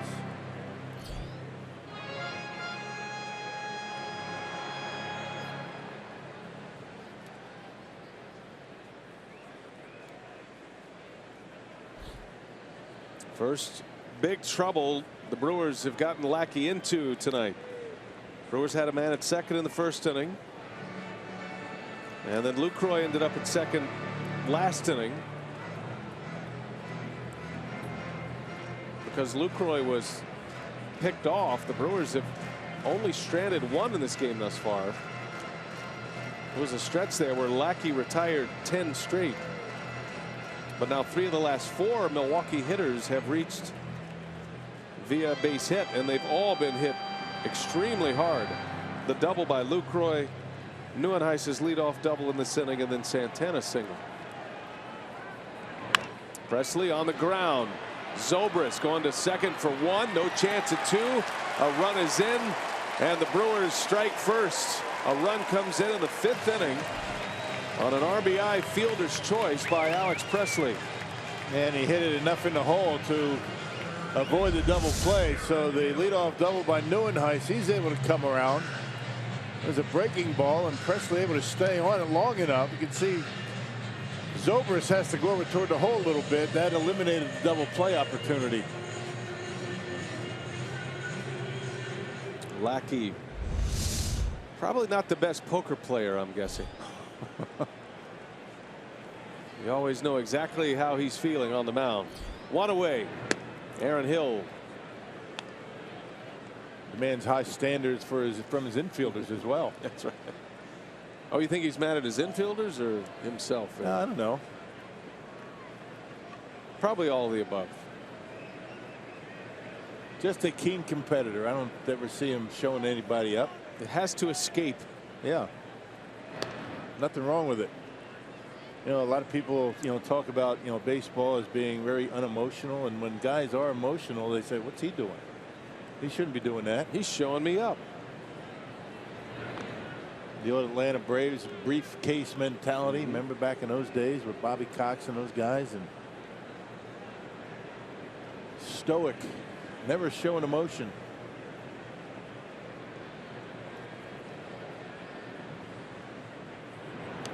And that gets by Ross.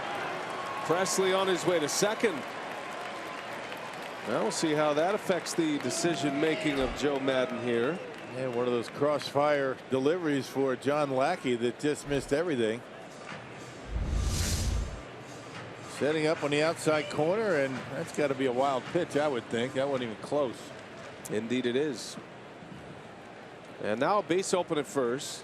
You got the pitcher due up next. Suddenly the Brewers in an RBI chance here for Hill, and Lackey spins one in for a strike. 2-1. A 2-0 breaking ball.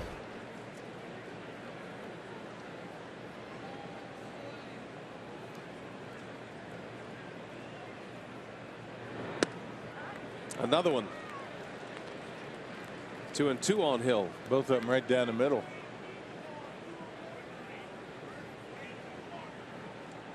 The thinking game is underway. Well, at first base open, you can be a little bit selective out there. You don't have to throw fastballs. Hill able to lay off. Again, Ross keeping it in front. Could be a big play. Keeps a runner at second as opposed to third with one out. Presley driving in a run on a fielder's choice. Brewers have scored first tonight. They lead 1-0. Another well pitched game at Miller Park. And Hill draws the walk. Good take. Aaron Hill is on.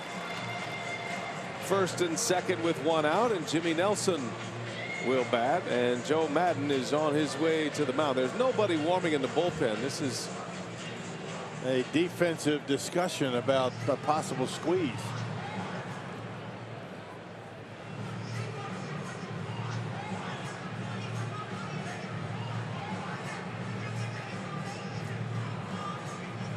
He's talking to the infielders, not so much Lackey there.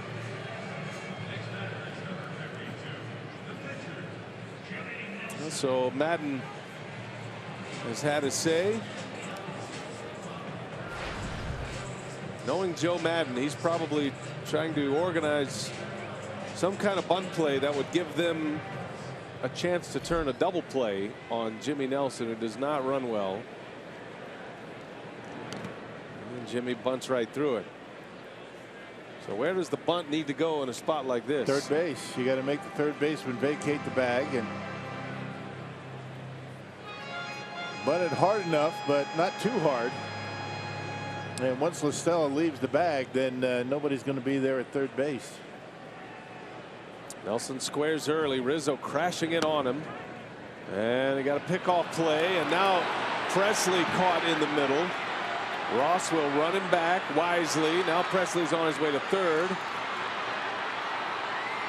and Presley's out. Oh boy.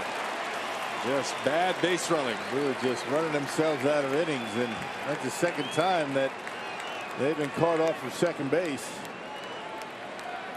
And Lucroy to end the last inning, and you can see Presley trying to get a big lead and try to make it to third base on a bunt, but Jimmy Nelson not able to make contact, and he's just an easy out over there between second and third. So that puts Nelson at the plate with 2 outs, and now in an 0-2 count.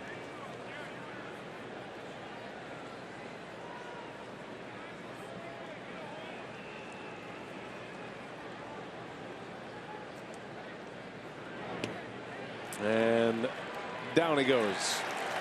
Some base running blunders the last 2 innings for the Brewers. but Milwaukee scores. Presley drives in a run. It's 1-0 Crew.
Milwaukee Brewers baseball on Fox Sports Wisconsin is brought to you by Blue Harbor Resort. Summer fun is better at the Blue. Visit BlueHarborResort.com. 1-0 Milwaukee. The Brewers have just scored in the bottom of the 5th. Now we go to the 6th with the Cubs coming up. And a reminder that MLB is back Saturday, starting with the D-backs and the Cardinals in a game you can only see on FS1. And then on Fox, it's the return of Baseball Night in America, featuring two of the best teams and rivalries in all of baseball. It's the Cubs and the Giants, and it's all Saturday on FS1 and Fox. You can watch it live, all of it, on Fox Sports Go. Jimmy Nelson back to work. 6th inning we go. He's pitching well again. Has a 1-0 lead as Jason Heyward will lead off. Heyward was at the plate when Fowler was caught stealing to end the 5th. Technically a caught stealing, but the out came from the mound as Nelson stepped off. Fowler broke early. Nelson threw him out at second base. Ended up being a close play. Took Jimmy a while to realize that Fowler had taken off. That would have gone down as the best jump ever in baseball. They would have, you're right. If that ball had been thrown to home plate. Well, the Brewers are hoping to overcome some base running mistakes of their own. Lucroy and Presley tonight have had a few blunders. That one last inning could have eliminated a potential scoring inning, more runs scoring. Never know how an inning plays out. Certainly took Lackey off the hook. Yeah, worst case scenario, if he didn't get picked off, Jimmy doesn't get the bunt down, then you have VR at the top of the order coming up with 2 outs. And more high stress pitches for Lackey. 2 pickoffs for David Ross.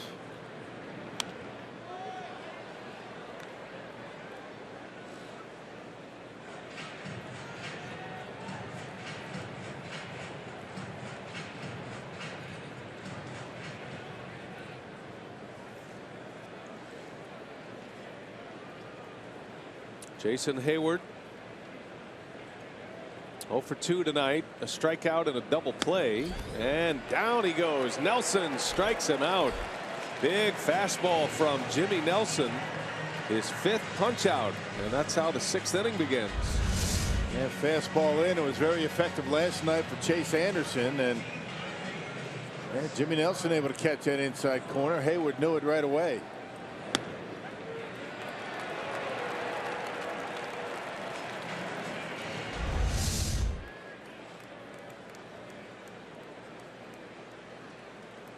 So Nelson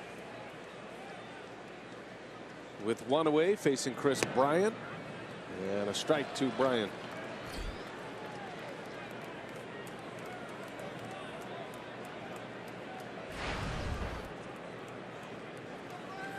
Bryant, the reigning Rookie of the Year in the National League. Big swing and a miss. 0-2 the count on Bryant. Man, how about that sinker right there? Had movement on it.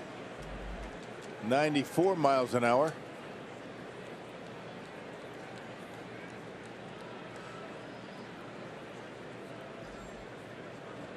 See what he does here. 0-2.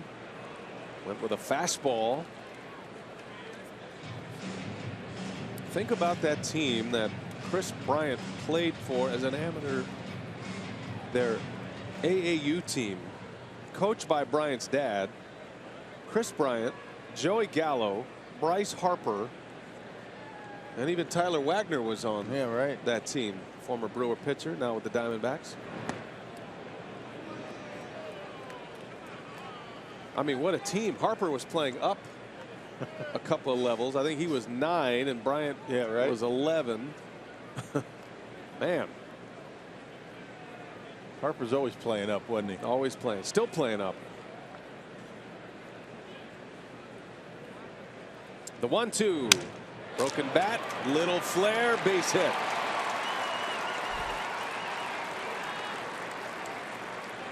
That's what good hitters do. Bryant with his second hit of the night. Yeah, didn't hit it hard right off the end of the bat at 89 miles an hour. And that slider, that's pretty good slider at that speed, 89 miles an hour. You're not going to see too many like that right off the end of the bat, and dumps one into center field.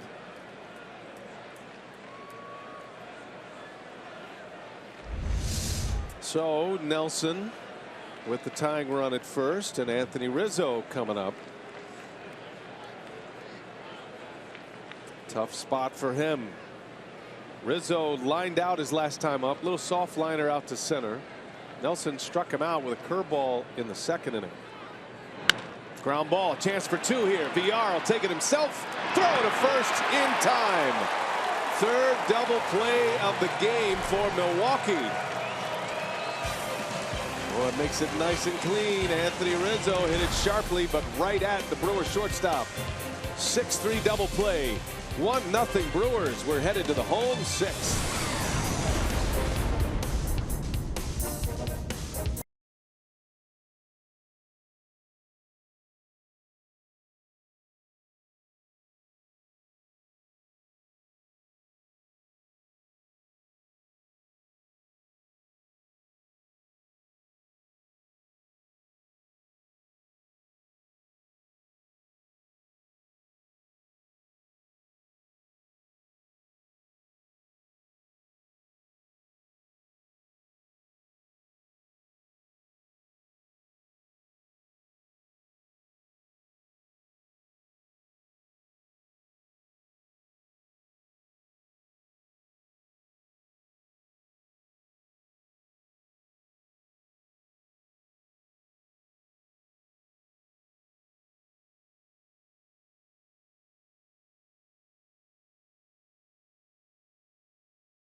Miller Park. Brewers up 1-0 over the Cubs, and keep up with the crew wherever you are with MLB.com At Bat, the official app of the Brewers, featuring live broadcasts, scoring updates, breaking news, and more. Download At Bat today, free for your smartphone or tablet.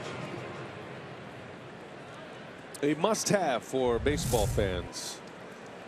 The MLB app. 1-0 Brewers. And it'll be Jonathan Villar to lead off. We welcome all of those watching on the MLB app right now, the At Bat app. Taking the games not just nationwide, worldwide. Can watch it from anywhere. Yeah. Speaking of worldwide, you've had a busy day today, partner. Worldwide? I saw you on MLB Network early this morning. Yeah, 11 o'clock. Like right about our wake-up time. Yeah, I did a little bit with Matt Vasgersian. Selling the book. Yeah, you know what? Matt Vasgersian is a hoot, man. He's good at what he does, but he has a great sense of humor. We had a good time talking about the book, talking a little bit about the Brewers, sharing a few old stories when we were together. And the thing about Matt, he was clean shaven at 7 a.m. and by 11 o'clock when you finally made it on the air, he had a full beard going. Yeah, people ask me what we used to do in rain delays. We used to watch Matty's beard grow. It's like a chia pet. That's the book. If these walls could talk. And yeah, he told some good stories today.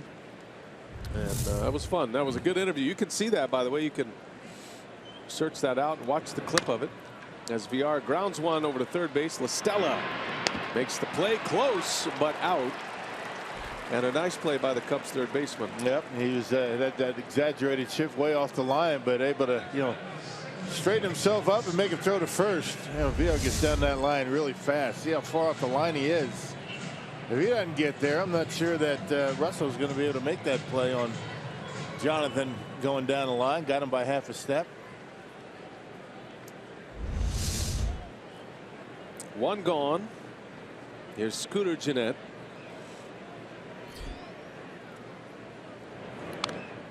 You and Vasgersian were partners here for what, five years? 5 years, yep. His last year was the year that Miller Park opened. And then 5 with Darren Sutton. And you're on 10. Isn't that amazing? Right. You know what came up in the interview, though? What came up? The fact that your picture's not in the book. I was wondering about that. I mean, you know, come on now. A little flare in the left, and Gennett with a base hit. So a broken bat single for Scooter. He'll take it. A man on for Jonathan Lucroy. Changeup. Yep, changeup. Hadn't thrown too many of those either, but when he does, it's to a left-hander, and Scooter able to dump it into left field.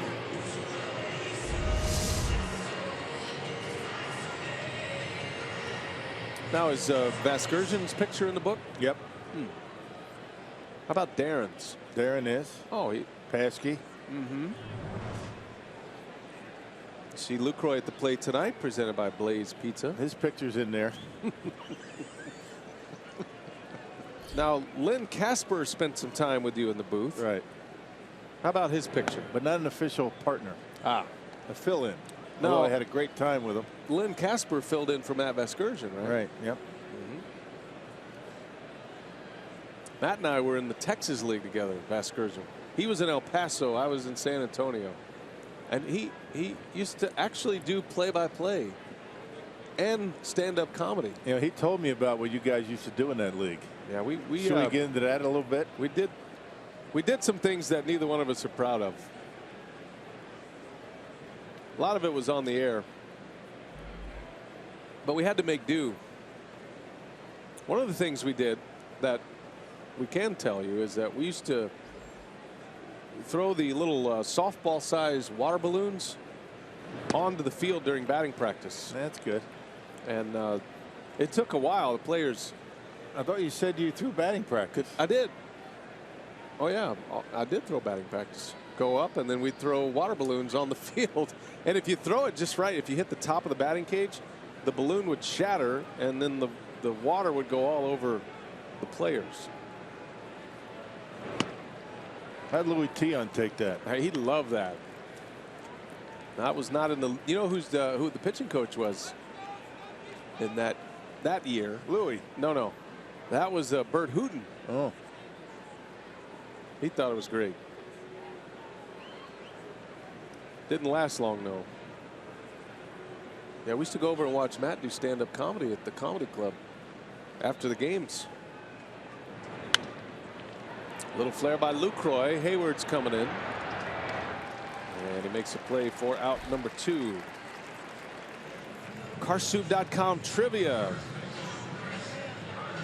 asked the question tonight that Lucroy's trying to join the club 4 consecutive games with at least 1 home run. Lucroy sitting on 3, but the last Brewer to do it was Prince Fielder back in 2008. Boy, what a ball club that was. CC Sabathia, Braun, Fielder. Yep, first time they got to the playoffs in a long time. A 26-year drought with that wild card victory that year, thanks to the New York Mets collapsing. Brewers would lose to the Phillies in the division series of '08. The shame of it all was the Brewers didn't have the wild card sealed up. The Mets were falling apart. Brewers kind of came up from the outside looking in and had to use Sabathia on the last day against the Cubs here at Miller Park. Sabathia pitched a complete game. Brewers won, and then about 30 minutes later the Mets lost and the Brewers were the wild card team. On a Wes Helms home run. That's right. Former Brewer. The then Florida Marlins. Still one of the greatest moments of my career, witnessing that. I'm with you. In this ballpark. All the fans hanging around after the game watching. Amazing.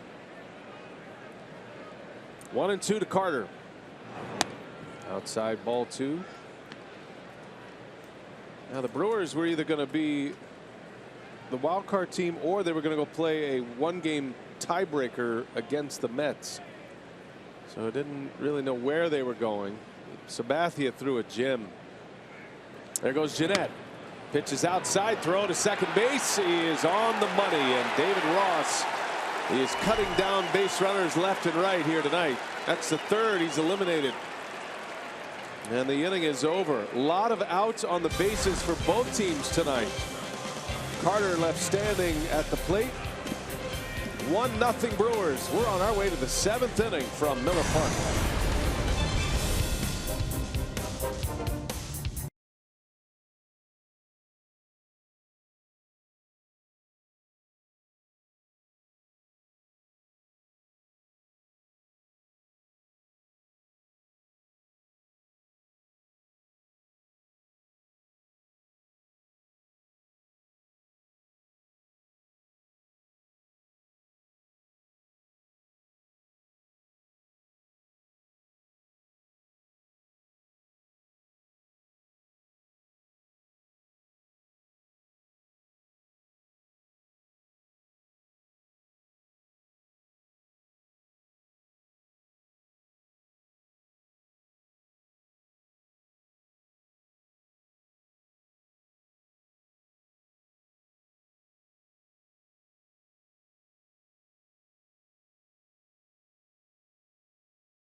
Let's take a look at tonight's game summary presented by Blue Harbor Resort. 3 double plays turned by the Brewers.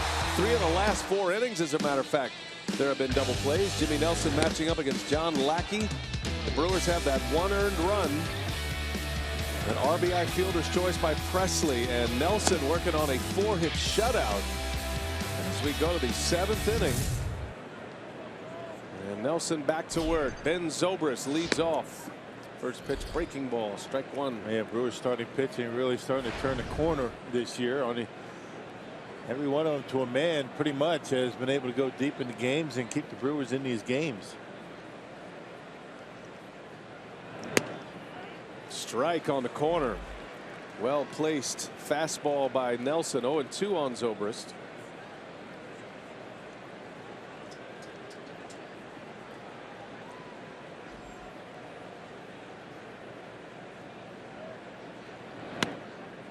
Tried that spot again, just missed it.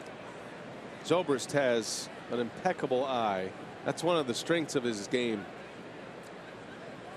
He knows his strike zone. Can be a very tough out.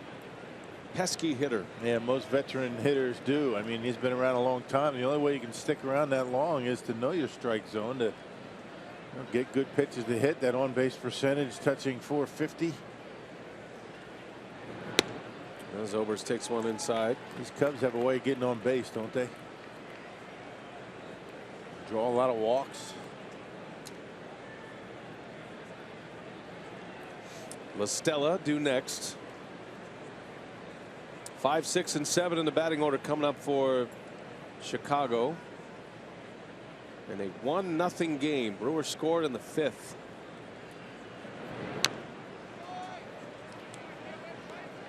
Zobrist will turn 35 in just a few days. A little over a week, actually. Turned 35 May 26th. He signed a multi-year contract with the Chicago Cubs. Going to take him to his age 39 season. They believe in him. He's been good everywhere he's been. High fly ball, center field. Neuenhuis will settle under it, and there is out number 1. And I'm sure Chase Anderson's over there somewhere thinking, man, if that would have only happened last night. Instead of that line drive he hit. He just got a little more on the bat than that one and broke up Chase's no-hit bid. Yeah, hey, tonight's Tavern of the Game winner, Doug's Sports Pub in Plover. If they call the Brewers by 8 o'clock tomorrow morning, they get 40 tickets to a Friday night game in the Miller Lite Beer Pen. This offer, as usual, courtesy of the Tavern League of Wisconsin and Miller Lite. Tommy La Stella now with one away. Jumping on the first pitch, a roller foul.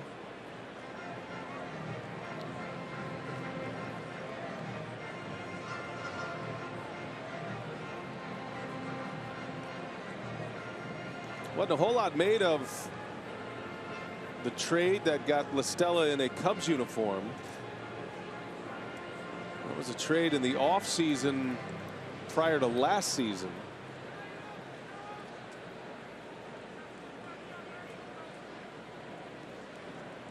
Good role player for Joe Madden. And he goes. As Rock mentioned, he destroys fastballs, so he gets to start on a night like this with a power fastball pitcher on the mound in Jimmy Nelson. Yeah, he smoked a fastball his first time up, first pitch. Has not seen many since. 0-2 pitch. And a curveball hit hard into right field. Going back, Santana's got it for out number 2. They centered on that curveball pretty well. Joe Madden calls him 3 a.m. You can get up at 3 a.m. and hit a line drive somewhere. It's a good line.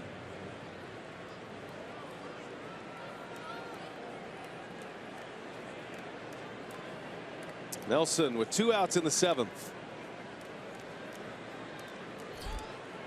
Went 8 innings in his last start against San Diego. Gave up just 2 runs.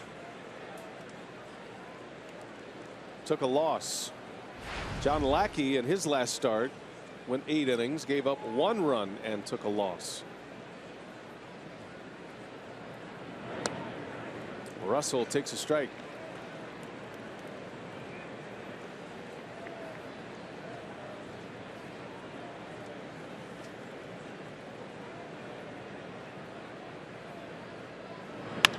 Russell off the glove of Hill, right to VR. Long throw, strong throw, and VR cuts down Russell. That is an arm. Man, a cannon from deep in the hole at short. Off the glove of Hill. Goes as 5-6-3. A bullet to first base to end the inning.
Park, stretch time here in Milwaukee, and Chris Carter due to lead off for the Brewers. He is sitting on 11 home runs, and he tops the Powerball home run leaderboard. Ryan Braun out of the lineup tonight has 7.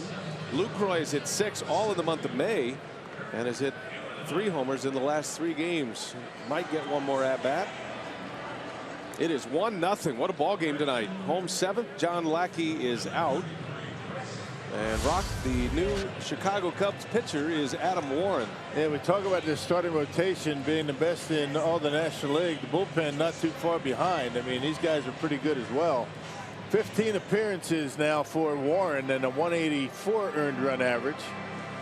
He does have a tendency to walk a few batters. You know, Warren last appeared back on the 15th against the Pirates. Only a third of an inning, but scoreless. Carter a wave and a miss at a breaking ball. That's been his nemesis pitch in this game. Lackey struck him out twice on that same pitch. Looking for a mistake.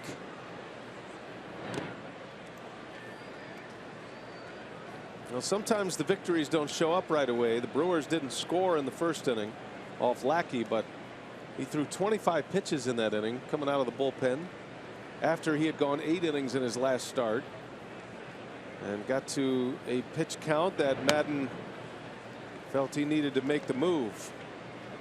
And John Lackey's over there sitting wondering where's all this offense that the Cubs have been scoring all year long. I mean, the lead the National League in runs scored and averaging almost 6 runs a game, and Lackey hasn't gotten a run in his last 2 starts. Across 14 innings, his offense has not scored. Lackey goes 6 innings, 4 hits, 1 run, 2 walks, and 5 strikeouts tonight. And he is on the hook for the loss. Feels like a game that's going to require more than 1 run to win, though. And no activity in that Brewers bullpen, so Craig Counsell feels confident in Jimmy Nelson at this point.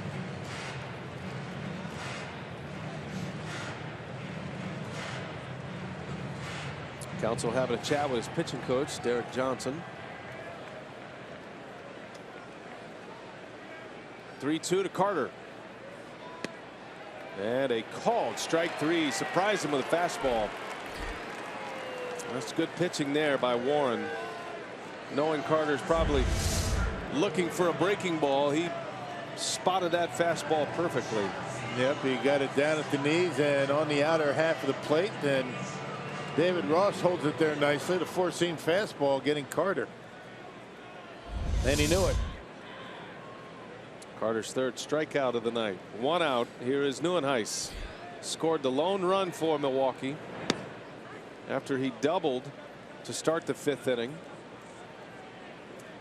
He scored on an Alex Presley fielder's choice. It was a little ground ball with Nieuwenhuis at third base, and he was able to score. And that's been it. Yeah, Cubs' only real scoring chance was back in the 2nd inning. They had a couple of at-bats with a man in scoring position. Other than that, Jimmy Nelson has kept him away from second base all night.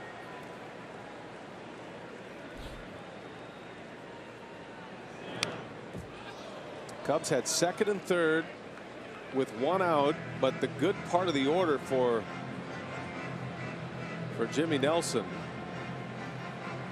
Addison Russell popped up a bunt, which allowed Craig Counsell to issue an intentional pass, and then Nelson had to deal with Lackey, the pitcher, with 2 outs and was able to strike him out.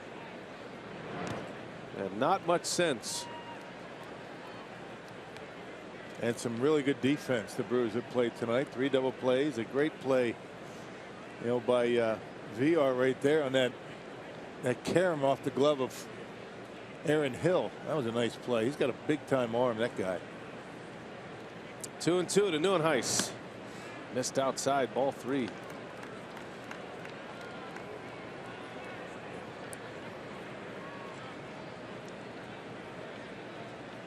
I'd love to get a radar gun reading on that throw by VR. That had to be mid-90s. Oh, yeah. Flat ground. All that way. Outside, ball 4. Nieuwenhuis draws a walk. Another terrific at-bat for Kurt Nieuwenhuis. And that look tells it all for Joe Madden. His pitching coach Chris Bosio. A man on for Santana. Nobody in Madden's bullpen. This is the throw we're talking about. This ended the top of the 7th.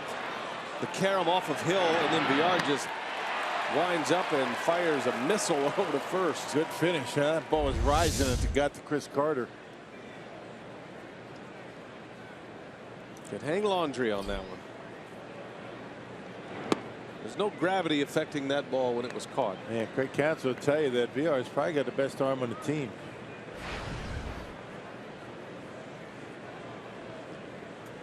It was close when Yadiel Rivera was here.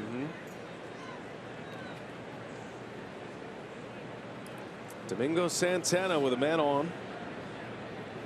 Santana singled his last time up. Chopper over to third, playing back on it. La Stella out at second. That's close. Brewers most certainly will want to look at this. Yeah, played back on it. It looked like it hit the seam of the grass and stayed down on him a little bit and slowed down the throw to second base. Pat Murphy on the phone to the video crew underneath. Wow, I'll tell you, I don't know. I guess so. Maybe the definitive look here. They're not going to challenge it. Ball in glove. Yep, I think they might have got him. All right, so out is the call. No challenge.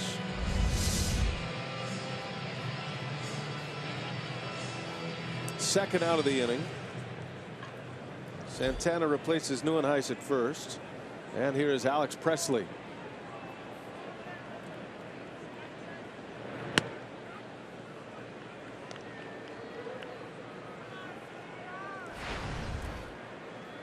Little activity in the Brewers bullpen right now. Tyler Thornburg starts to throw. Nelson is at the bottom of the batting order if he does indeed come back out for the 8th. 8, 9, and 1 due up.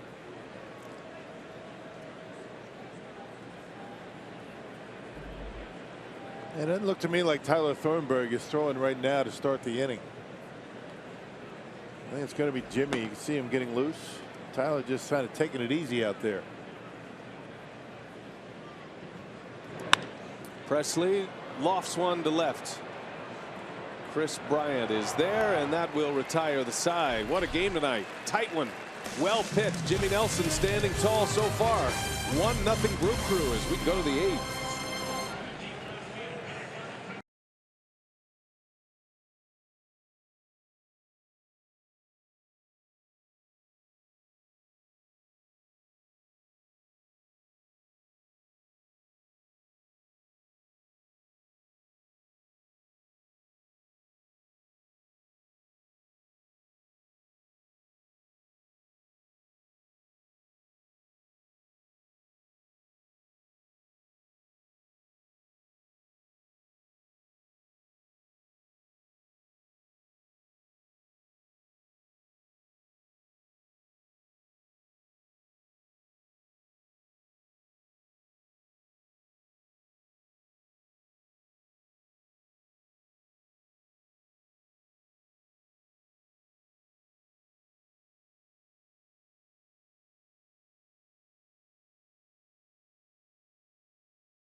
back-to-back. Last night it was Chase Anderson pitching into the 9th inning. Now Jimmy Nelson entering his 8th inning of work and has had everything working for him, just like Anderson did in yesterday's ball game. The velocity hasn't been, that big. I mean, he's hit 95 a couple of times, but the breaking stuff, the slider, the curveball, very good. He's minimized the walks tonight, and 3 double plays have helped him take a 1-0 lead into the 8th inning. Back-to-back games for Nelson pitching into the 8th. And David Ross leads off for Chicago. Strike 1 on the Cubs catcher.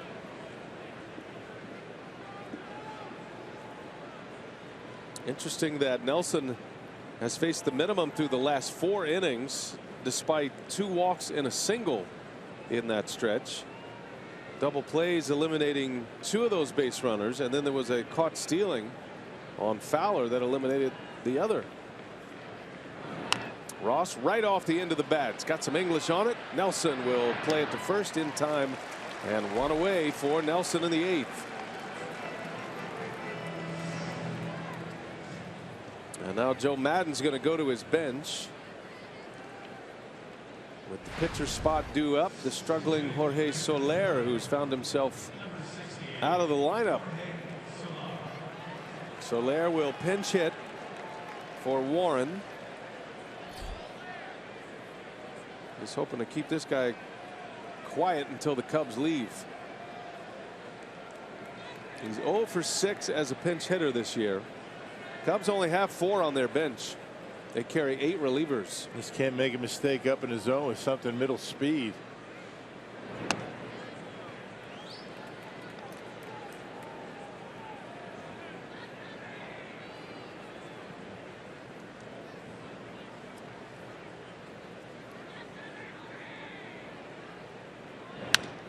And Soler delivers with a hit.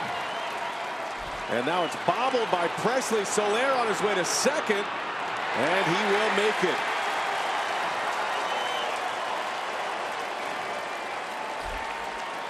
That'll be a single and an error. And it puts the tying run in scoring position. Yeah, that's a big mistake out there in left field. And Soler gets one off the end of the bat. A 1-0 fastball and dumps it out there. I mean, that's not a big deal, but this is allowing Soler to get to second base. And now in scoring position, the first Cub that's been in scoring position since the 2nd inning. Brewers have made some mistakes tonight. Presley drove in the lone run, but he's had a base running blunder and now an error. And the Cubs threaten top of the order. Here is Fowler. First pitch, breaking ball. Nice. Less is more. Yeah, that's the way you do it. When you're in trouble, you got, the pressure's on, you take a little bit off. And that's what Jimmy Nelson has learned over the years.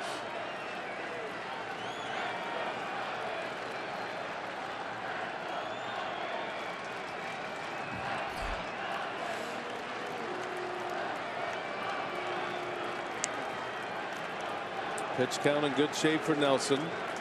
4th time through the batting order.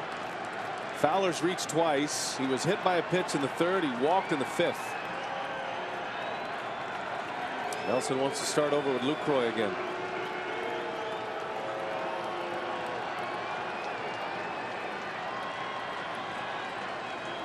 Brewers clinging to a 1-0 lead in the 8th.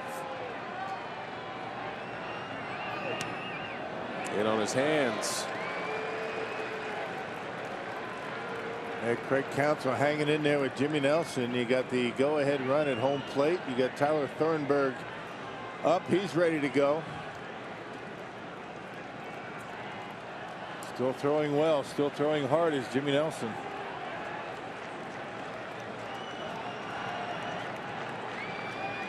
Soler, a pinch hit single. And now in the dirt. Soler is going to advance to 3rd. So an error and a wild pitch puts the tying run 90 feet away for the Cubs. Yeah. And the top of the order up. And curveball down in the zone, and Lucroy usually gobbles these up easily. Just got off to the side of the chest protector. Just enough to allow Soler to get into 3rd base.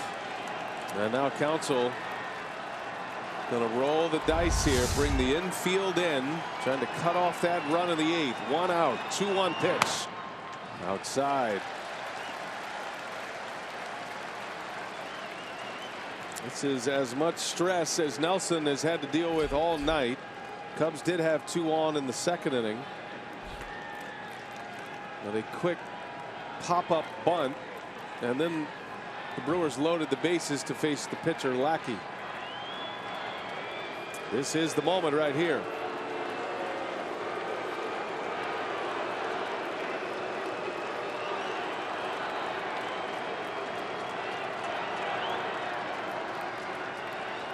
Infield in. And Fowler draws a walk. I guess not the worst thing in the world as long as Fowler doesn't steal a base. He had set up that double play, and that's going to be it for Jimmy Nelson.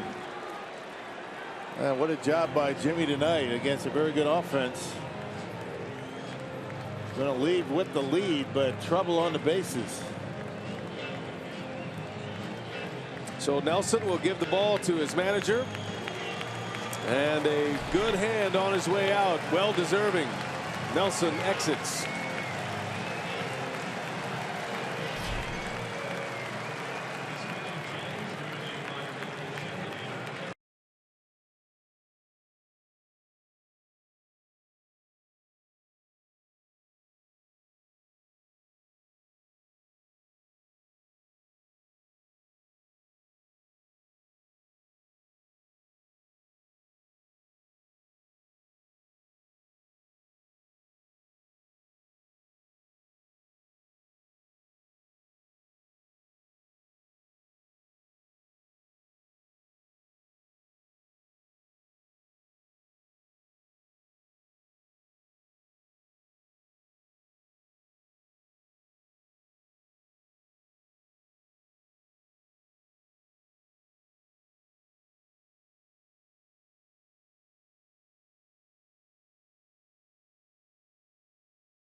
Milwaukee Brewers baseball on Fox Sports Wisconsin is brought to you by Miller Lite, the original light Pilsner. Cheers, it's Miller time.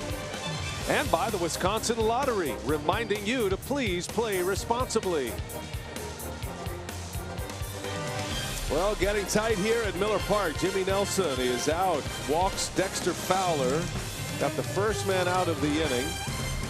And then a single by Soler. Fowler walks 2 on. Here comes the bullpen. Tyler Thornburg is first man up. He'll face Jason Hayward. Man, Craig Counsell needs a strikeout here. Thornburg's his man. Last pitch on Saturday. Tossed a scoreless 10th inning in the Brewers' 12-inning loss to the Padres. That was on Saturday. Jason Hayward with 1 man out, tying run at 3rd, and he rips one foul just past first, and certainly was ready for that fastball. I don't know how you turn around a 95-mile-an-hour fastball if you're not sitting on it. Oh yeah, looking for it for sure, but it's going to be a little bit different now. Now Thornburg has got the count in his favor. Go to work on it with that curveball. The Brewers have turned 3 double plays in this game. Hayward bounced in to the first of the 3 back in the 3rd inning. Thornburg would love to see one here. 1 man gone. Little cue shot. Foul. And it's 0-2. Man, that ball had a lot of English on it. Yeah, changeup right off the end of the bat. Didn't miss that bag by much either. Well, if you're Jonathan Lucroy, you have Thornburg spike a curveball or keep that changeup down. Better block it. It's a very small sample size with Hayward facing Thornburg, but Hayward is 3 for 7 career against Thornburg, and one of those hits a home run.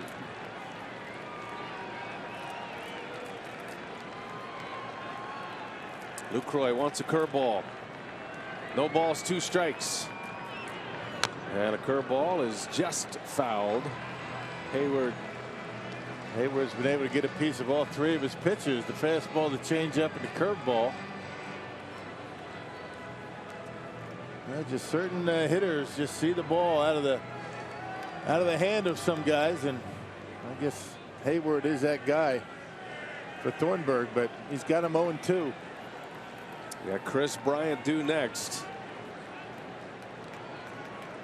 Cubs have the tying run at third with 1 away. Soler.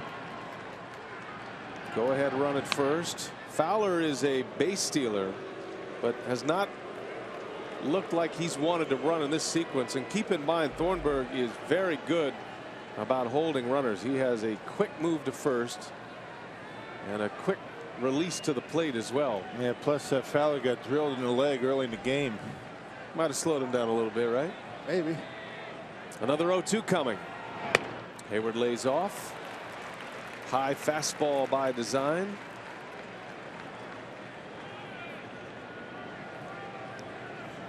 High fastballs usually right before a good changeup down and away. Let's see what they do.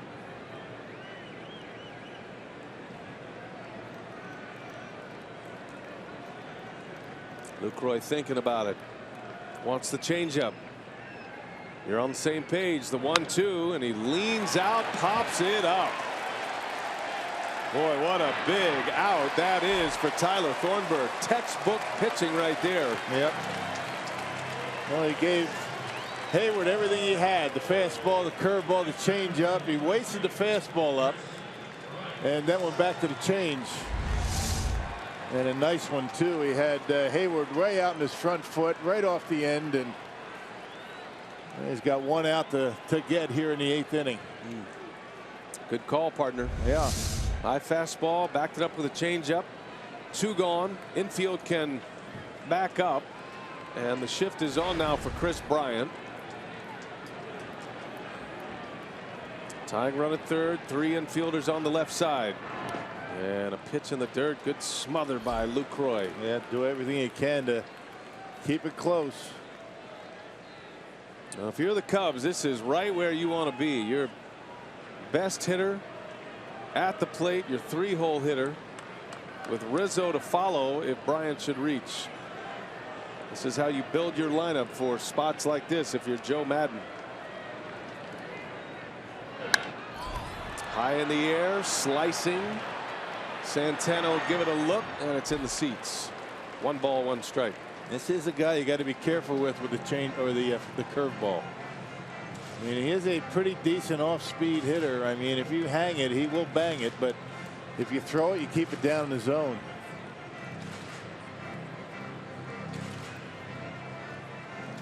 Hasn't seen much of Thornburg. Bullpen is fresh. That effort by Anderson yesterday, 8 2/3. Jeffress, the only reliever who pitched, and he only required 1 out.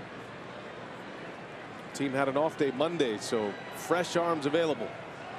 1 ball, 1 strike. Fowler goes, and a swing and a foul by Bryant. Back to first goes Fowler. Good spot with that fastball up and in.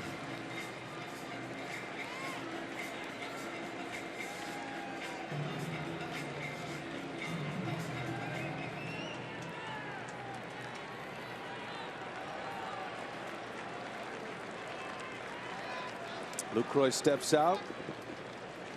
It's a tough one. If he takes off, do you throw down? I mean, you don't want to have that go-ahead run at second base with Chris Bryant at the plate. My guess is they try and throw him out. And Jeanette would be the cover man at second. Certainly not the arm of VR. 1 ball, 2 strikes on Bryant. 2 outs, 8th inning. And it's low for a ball. Bryant holds that swing. Had a notion. Thornburg trying to get him to chase.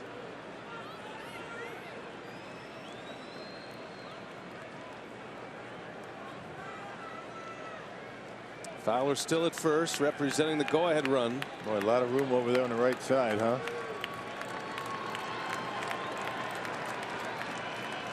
Looks pretty calm. Big pitch coming. 2-2 on the way. Fowler goes, and Bryant fouls it away. 95 on his hands. Good pitch. In case you're wondering, Fowler has not been thrown out traditionally this year. He's 6 for 6 stolen base attempts. Now, the out that came in the 5th inning when Nelson stepped off and threw him out, technically a caught stealing. But from catcher to the bag at second, he has not been thrown out yet. Another 2-2 on the way from Thornburg. Fowler goes. Did he go? Yes, he did. A strikeout. Bryant is gone. Tyler Thornburg strands 2. Still 1-0 Milwaukee.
It's presented by Blue Harbor Resorts.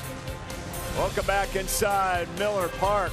What a job by this Brewer pitching staff. Tyler Thornburg, big hug with Jimmy Nelson. Thornburg getting Nelson out of trouble in that 8th inning. Brewers clinging to a 1-0 lead right now.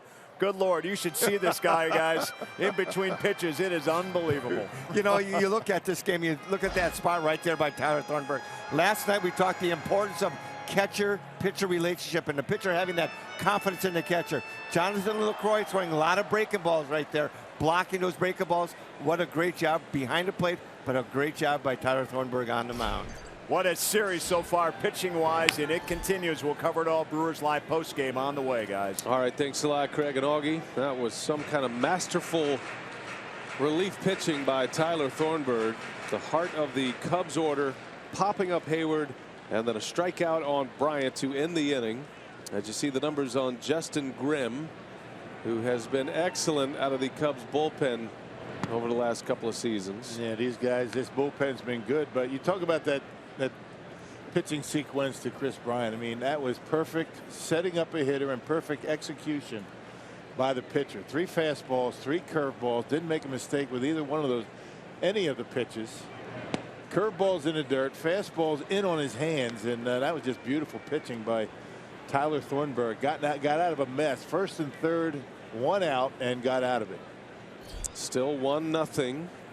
Brewers trying to hand the Cubs their 3rd consecutive loss. They haven't lost 3 in a row this season. They only lost 2 in a row on 2 occasions, as a matter of fact. And the Brewers looking for their 2nd 3-game winning streak of the year. Joe Maddon had all the right pieces in place last inning. But Thornburg outlasted him, and it's a huge pick-me-up for Alex Presley as well, who committed the error that allowed Soler to get into scoring position. Presley has the lone RBI in this game. There's a called strike 3. Grimm punches out Aaron Hill for out number 1. Well, let's take you back to that Tyler Thornburg, Chris Bryant at bat. It started out with a curveball down in the dirt. That's the key. You got to keep that curveball down in the dirt to Bryant. Then 2 fastballs. He's got the count in his favor, 1-2. Another curveball in the dirt. Bryant able to see it. He takes it. And this is the best pitch of the sequence. That fastball in on his hands. And then he goes back to the curveball down. Look at the block by Lucroy, and Bryant not able to hold up. Beautiful job by both of them. Pinch hitter for the Crew, Colin Walsh, is on to hit for Thornburg.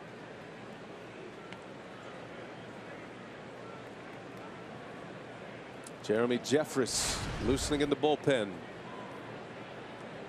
Brewers won 4-2 last night.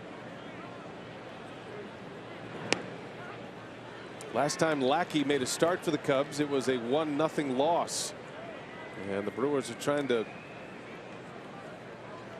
put another 1-0 loss on the board. They're going to have to go through the Cubs order in the 9th, starting with Anthony Rizzo.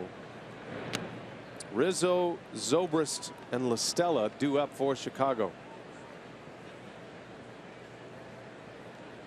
Well, how about putting up a crooked number here in the bottom of the 8th and not having to worry about it too much. 1-2 on Walsh.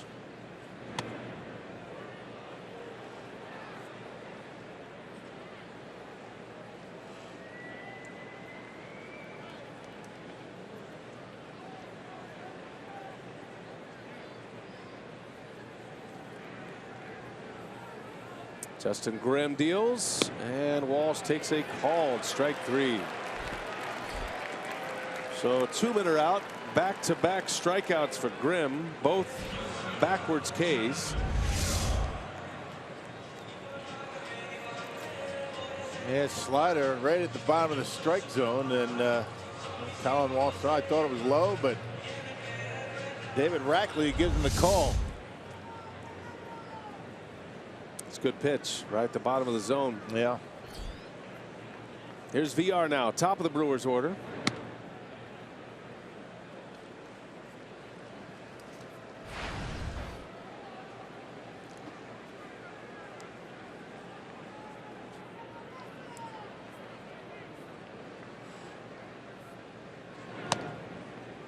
Two 2-0 on VR.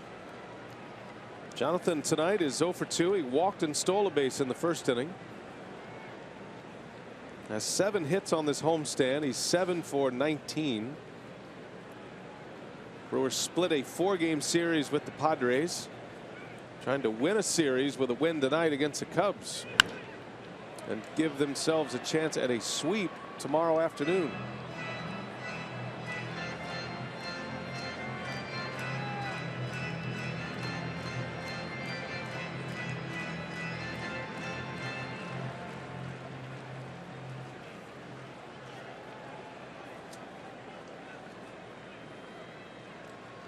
The lone run of the game came in the 5th inning.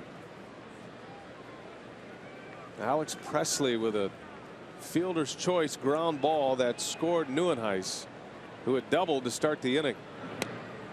There's a strike, 2-2.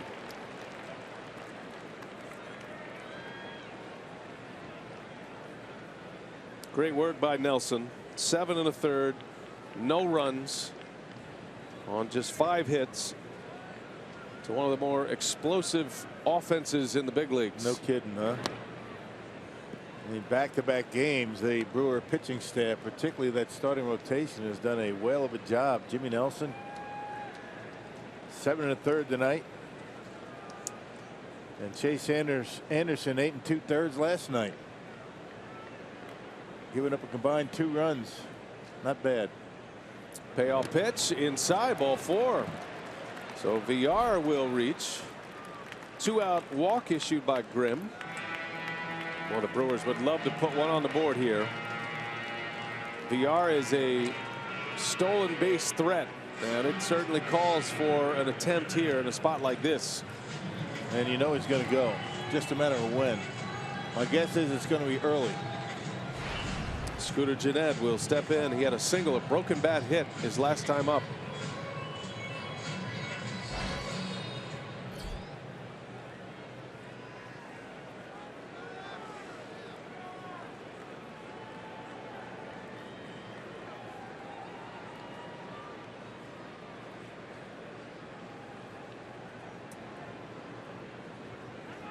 Long pause. Normally when you see a pitcher pause like that, that's called from the bench. Trying to freeze everybody, the base runner, the hitter. That was Scooter Gennett calling time that time. Davey Martinez going through the signals.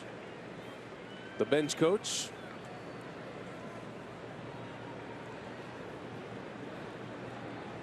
Another long pause. Here he comes, and Gennett takes a strike.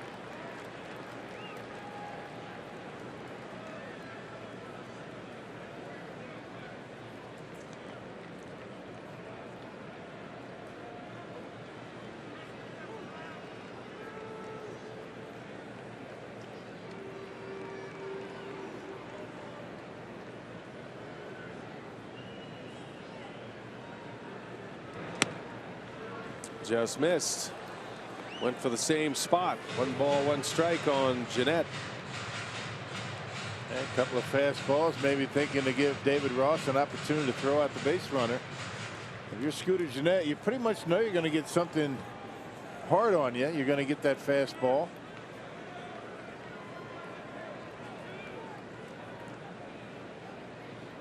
Villar takes off. Gennett swings and fouls it away. Had a good jump. Really did. And the count to a ball and 2 strikes. Jeremy Jeffress standing by for a save opportunity. Brewers trying to steal a 2-out run here in the bottom of the 8th. 1 ball, 2 strikes. Villar on the move, and Ross fires to second base. He's got another one. That's 4 tonight for David Ross. A caught stealing. The inning ends at second, and now the stage is set. Another base runner eliminated. Ross having one of those games behind the plate. Perfect throw to get Villar. He got him. So here we go. Jeremy Jeffress. He has been lights out closing games this year. He is 11 for 11. He's got Rizzo, Zobrist, and La Stella coming up.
Coming right down to the finish line here, the Brewers and the Cubs. It is 1-0 Milwaukee as we go to the ninth. Brewers baseball tonight on Fox Sports Wisconsin, presented by Potawatomi Hotel and Casino. So it'll be Jeremy Jeffress looking for his 12th save in as many tries. Has not allowed an earned run in a safe situation this year. And he'll have Anthony Rizzo, the man who made the last out of the game last night, first to deal with. Yep, for save number 11 last night. It was all 4 pitches he threw to Rizzo were curveballs. Let's see what they do with him tonight. Shift is on. Jeffress from the stretch, as always. And a fastball at 97, 96 on our gun. Rizzo is 0 for 3 against Jeffress in his career. Has hardly seen him, but in the 3 at-bats, Jeffress has struck him out twice. Back to the fastball. Yeah, in on his hands, 97 that time. You're not going to do much with that. Even Rizzo, who likes the ball in. Might be looking for that curveball tonight after seeing 4 of them last night, but he had a pretty good hack right there. That's so interesting how one game leads to the next. Matchups lead to the next day's matchups. And there's that curveball, and he hits him.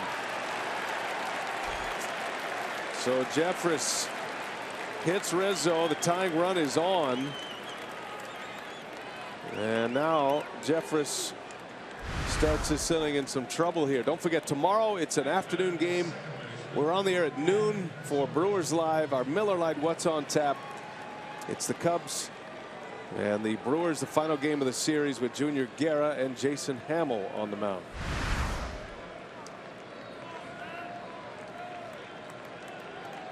Pinch runner Javier Baez will run for Rizzo.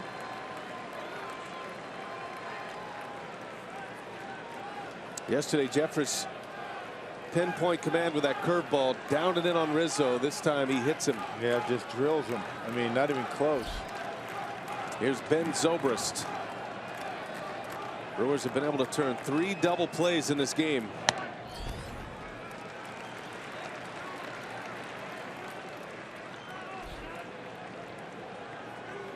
And Jeremy, with that good move, when he gets on top of that 2-seamer, he can get that ground ball with that sinker. He's got to get on top of it, get it down in the zone.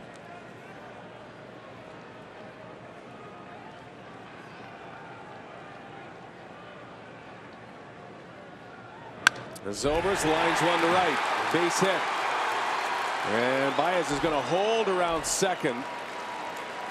So a hit batter and a base hit, and the Cubs are pushing it here in the 9th inning. 2 on, nobody out. Well, let's see if Listella is going to be up there to bunt. Well, you see the 2-seam fastball, but it stayed up in the zone and out over the plate. And Ben Zobrist not going to miss too many of those. That was big velocity, but able to turn it around. Baez thought about it.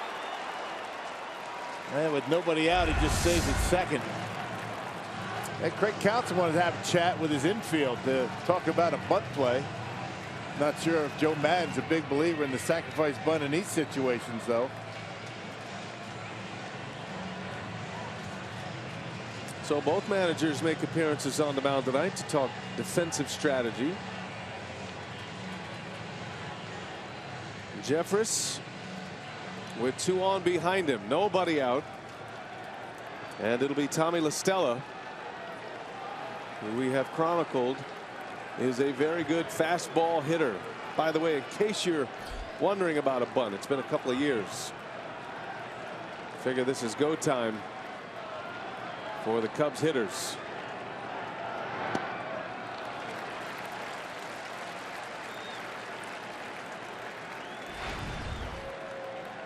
Listella's double came on a fastball from Nelson in the 2nd inning. Nelson struck him out with a breaking ball in the 4th, and then Listella sized up that curveball in the 7th. He lined out to right, and he takes a ball 2-0. Yeah, just trying to get that curveball over for a strike because he knows that Listella loves the fastball, and you got to figure he's going to get one right now.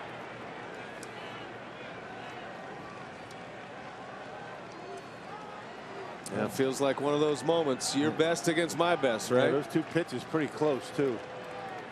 2-0. Brewers set up to turn 2 on a ground ball. Ooh, that one almost got away from Lucroy. 3 balls, no strikes.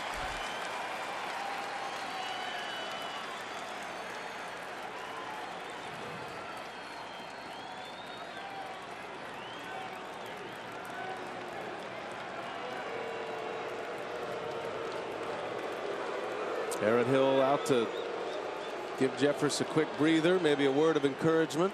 Calm him down a little bit. Sometimes things can go pretty quickly on you. Give him a deep breath. Well, you wonder if LaStella has the green light here. 3-0 pitch is in there for a strike. So he throws 2 more right there, he'll be all right. Yeah, well, you know, he's probably not going to be throwing any curveballs. Doesn't want to load the bases.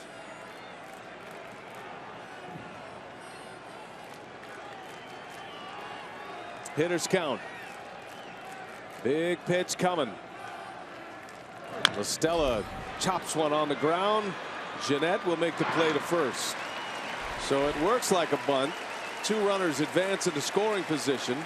But it is the first out for Jeremy Jeffress, and a good comeback down 3-0. Yeah, let's see if Craig Counsell elects to put Russell on base to set up the double play. The Brewers have already turned 3 double plays tonight. They got the bottom part of the order up. Carlos Subero directing the infielders here. It looks like the Brewers are gonna maybe concede a run up the middle. Well, you can't afford to bring the infield in and have a little blooper in the outfield over the infield, score 2. That's the go-ahead run at second. Brewers are going to play the percentages here. Jeffress needing a strikeout as Russell takes a ball. Yeah, the way the Brewers have turned double plays tonight, you know, an option would be to walk this guy and, you know, set up the double play to end the game. You got Montero on deck. Doesn't run all that well. He would hit in the spot of David Ross. Catcher for catcher. See what Jeffress has in mind here. 1-0 game, tying run at third, and Russell late fouls it away. 97-mile-an-hour fastball right by him. Yeah, the only problem you might have in walking Russell is that, you know, sometimes Jeremy might have a little location issues and walk a batter. You don't want to put him in a spot like that. So they're going right after Addison Russell. How about those career numbers against this hitter? 6 at-bats against him, 5 strikeouts. Could use one here. 1 ball, 1 strike. Russell on the ground. This is going to tie the game. And Jeanette will make the play. We're all even at 1. First blown save of the year for Jeremy Jeffress. And now trying to get the Brewers to the dugout in a tie game.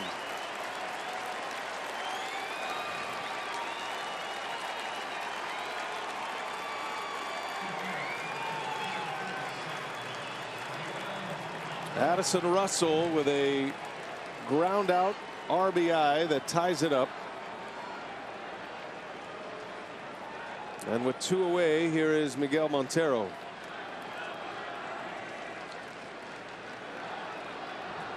And they will walk Montero.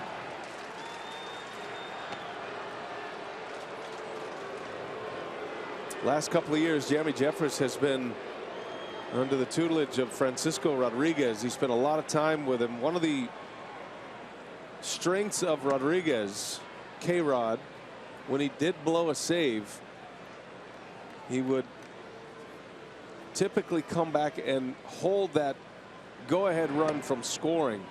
And there was a lot of conversations in the bullpen about that. You can't get down when you blow the save because the game's on the line still. The game's still on. So intentional pass. It's going to force Madden back to his bench.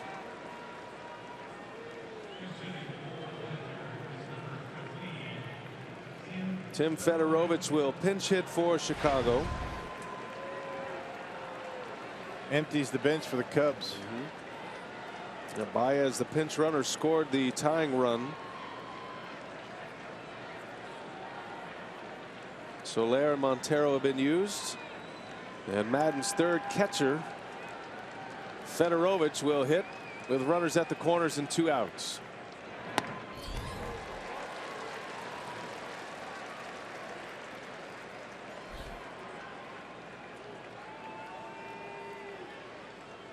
Looking ahead to the Brewers' 9th.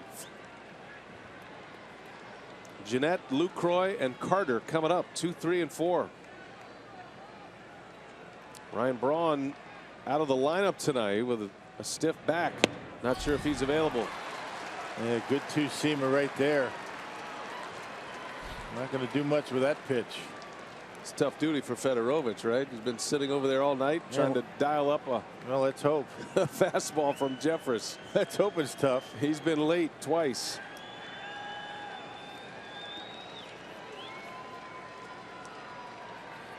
Go ahead run at third base. The 0-2 pitch and a swing and a miss. He got him. Struck him out. All fastballs. First blown save of the year for Jeffress, but it's tied and the Brewers have a chance to walk it off here tonight.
For his first blown save of the year after going 11 for 11 to start the season. However, he did strand 2, keeps the game tied, and the Brewers will head to the bottom of the 9th, a chance to win in their final at bat. Javier Baez will come into play first. Remember, Rizzo was pinch run for by Baez, so a big bat is out. Montero comes in to catch. Joe Maddon's used all of his position players at this point. And the new pitcher is going to be Pedro Strop. Yeah, setup man for the Cubs. 19th appearance and a .368 earned run average. Look at the strikeouts to innings pitched. 20 punch outs, 14 2/3 innings. He's allowed only 1 home run this year. But he has to deal with the 2, 3, 4 hitters for the Brew Crew here in the bottom of the 9th. Both starting pitchers will not factor in the decision. Nelson was in the winner's circle, and John Lackey taken off the hook. So this one is a bullpen game now. Scooter Gennett at the plate. He was at the plate when VR was thrown out trying to steal second to end the 8th. Yeah, tough customer out there. Strop throws hard, really good slider.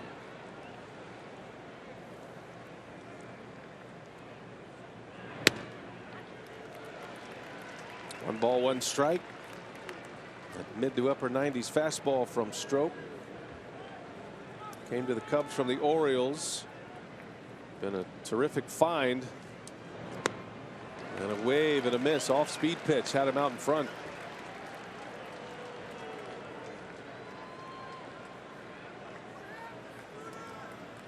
Strop was terrific last year. A 2.91 ERA. He's never had an ERA over 3 his last 3 Cubs seasons. Little half swing, and Strop to first for out number 1.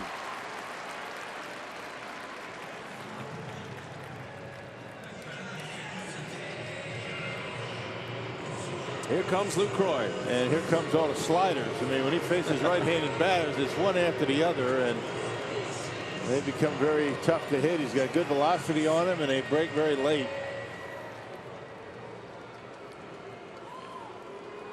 Well, Lucroy has home runs in 3 consecutive games.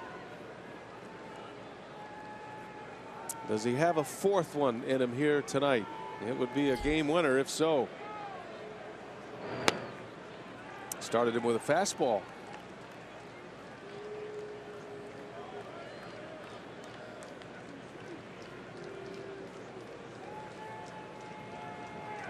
Brewers scored in the 5th. Cubs just scored in the 9th. All tied at 1. And there's that slider. Yeah, it's a good one. Remember Carlos Marmol?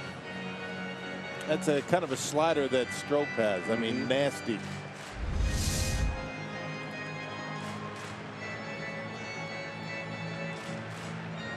Strop did blow a save earlier this year. In the 8th inning, little quick release and a slider, and Lucroy is behind 1-2 now. Mixed up his delivery there. They kind of went with a quick delivery, and Lucroy not able to make contact on that slider. It's a good quick slider, very sharp. Does it again, and Lucroy's gone. They gave him 1 fastball and then 3 sliders. 2 outs.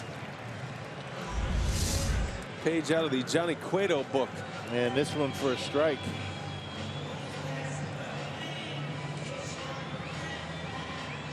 And the more you can see that dot, the harder it's thrown and the more spin that's on it. And he throws a good one. 2 away for Chris Carter. He's hoping for 1 mistake from Strop. And he shoots one, but right there is Zobrist. Hit it hard. 3 up, 3 down though. Strop quickly through the Brewers batting order. Extra innings at Miller Park. We go to the 10th, tied at 1.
Are presented by Jack Link's Beef Jerky. All season long, Jack Link's Beef Jerky. Feed your wild side.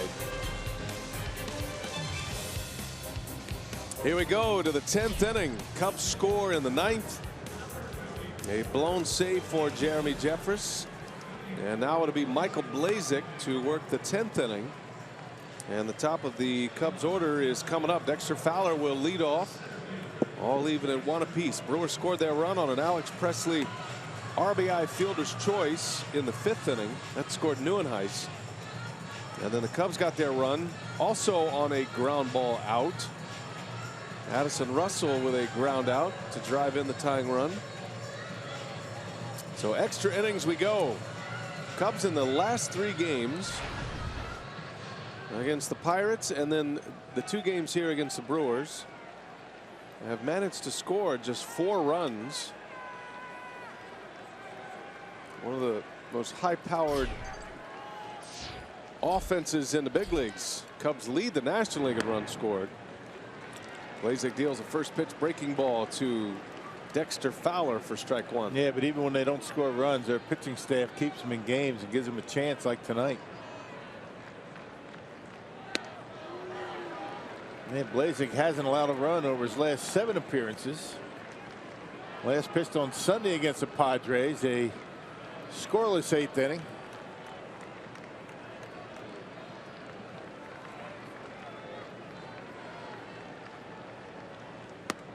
Big swing and a miss. 1 ball, 2 strikes, and with 2 strikes, the Brewers put the shift on, sending Hill over to the right side. Yeah, not thinking if Fowler's going to try and bunt with 2 strikes. And the 1-2, a swing and a miss. He struck him out. Lucroy's got to secure it at first, does so. And there is out number 1 in the 10th inning. Yeah, good curveball by Michael Blazek. Curveballs, sliders, very good for him. He's been able to throw that fastball, getting in the mid-90s. There's a curveball down and in, perfect.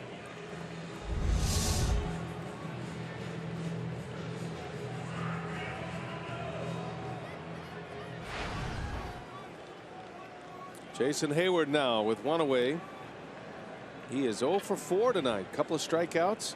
He's bounced into a double play. Pouring in the strikes. Yep, 96 with that fastball.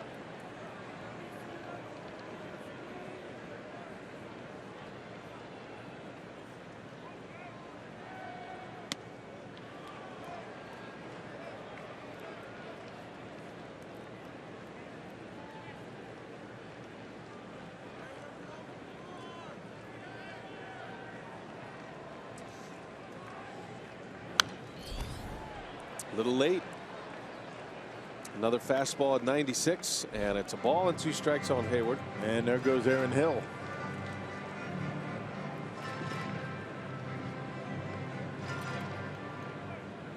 One of the teams that shifts the most, the Milwaukee Brewers. 1-2 on the way, and it's line foul.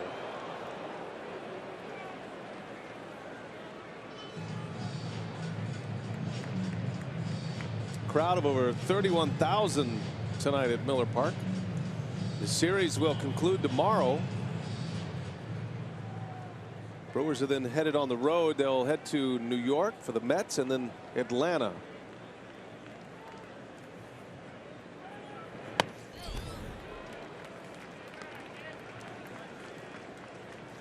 Milwaukee is the first stop for the Cubs road trip. 3 cities. They go to San Francisco next, and then all the way back to the Midwest for a series in St. Louis. Hayward leans out and serves one into right field. A 2-strike hit for Jason Hayward. Looked like he picked it right off the ground. I mean, you know, Hayward goes down and gets that breaking pitch. Able to dump it into right field. Check it out. Yeah, down in the strike zone. The way he goes down and gets it, golfs it out into right field for a base hit. Not a bad pitch by Michael. But those big long arms of Jason Hayward able to go down and get it. Extends his hitting streak to 9 in a row. And that's going to bring up Chris Bryant now. Dangerous bat at the plate with Hayward at first. And keep in mind, Anthony Rizzo is no longer in the game. That's a big help to the Brewers. You got Baez on deck. Joe Madden pinch ran for Anthony Rizzo in the 9th. Baez with plenty of thunder in that bat, but not the hitter that Rizzo is.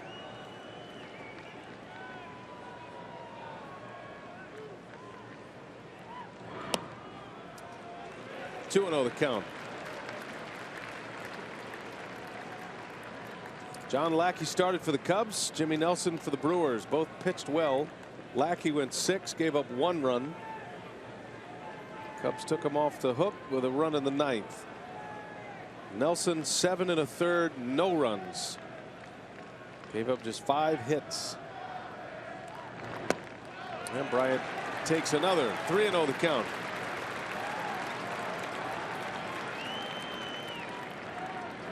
And be careful with the fastball on 3-0. I'm sure he's got the green light.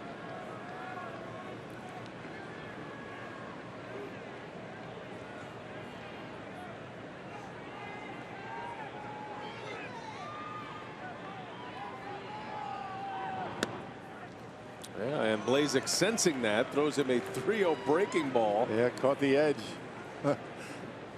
But Bryant was ready to gun, wasn't he? Yes, he was. He was stepping into it, ready to swing. Locked and loaded. So now what do you do? Back to the breaking ball, or do you throw the heat? 1 out, 10th inning. He missed with a fastball. 2 on. Single and a walk.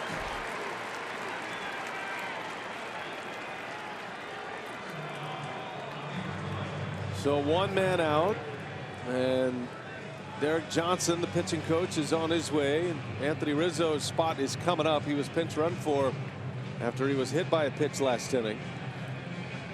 So DJ wants to go through a bit of a report for Blazek.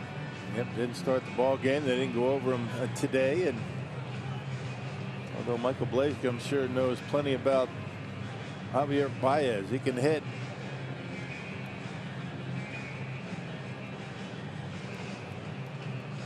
Baez has one of the biggest swings in the game. He does not get cheated. He's hit a couple of home runs already. He's playing a lot of third base right now with Soler's struggles. Power to all fields. Brewers have a bit of a shift on. They're looking for the ground ball to turn 2 to get out of this inning. Good block by Lucroy. But Blazek misses. And that's why you have Scooter Gennett, somewhere around the bag. He's up the middle as much as he possibly can be. And Chris Carter way off the line at first.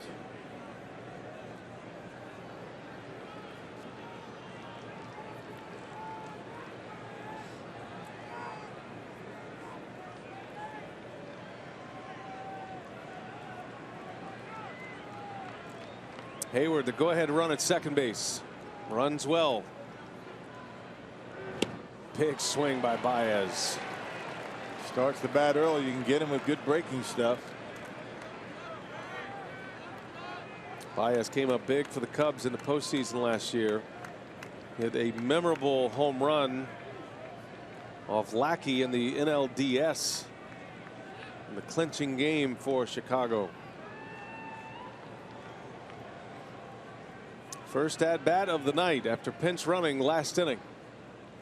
The 1-1 ground ball. VR to Gennett, and no chance to get Baez. But the Brewers will get the force at second for the second out. Yeah, first and third for the Cubs. Trouble coming up in Ben Zobrist. Man, right now he's about the last guy you want to have up in this situation. Good slider that time by Michael Blazek, just not hit hard enough to turn 2 on Baez, who gets down that line really well.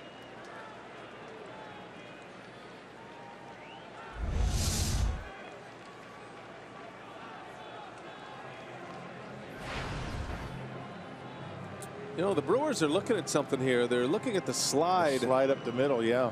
Just to see if the new slide rule in Major League Baseball is reviewable, and I think council wants to take a peek. So I think they've seen enough. Will not be a challenge. Did he maintain contact with the bag? Goes right into it, and nothing wrong with that. Yeah, that's a good slide.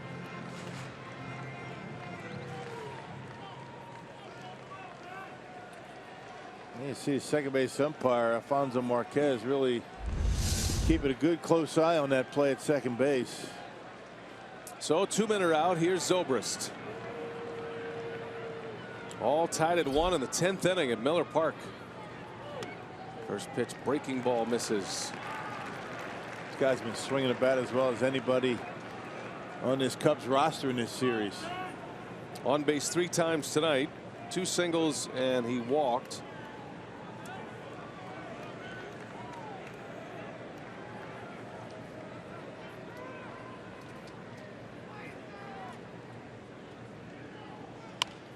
And a little jam shot.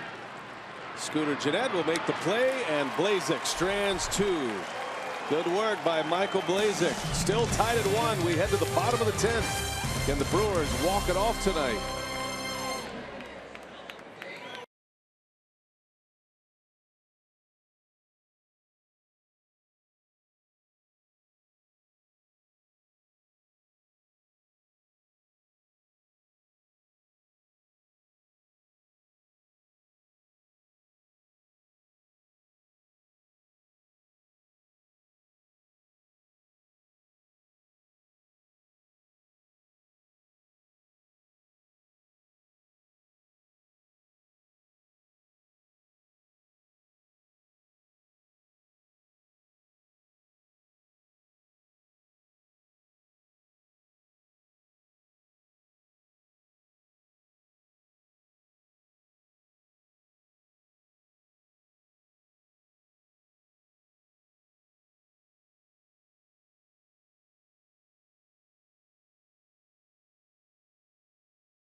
Park, Brewers, Cubs all tied at 1. Brewers are coming up, bottom of the 10th inning. Brewers lost in 12 to the Padres on Saturday. And their second extra inning game in their last 4. Pedro Strop going to try to give Joe Madden 2 innings here. And he will face Kurt Neuenhuis to start the inning. Cubs have stranded 10 tonight, including stranding 2 in each of the last 3 innings. Michael Blazek putting up a 0 in the 10th inning despite a hit and a walk.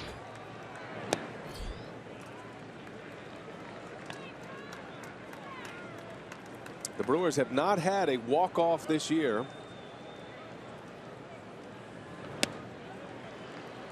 One ball, 1 strike on Neuenhuis.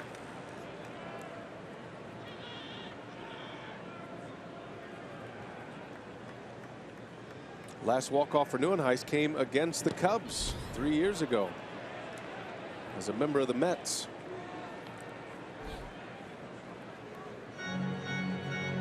Man, Kirk has been swinging the bat pretty well. Got a double and a walk.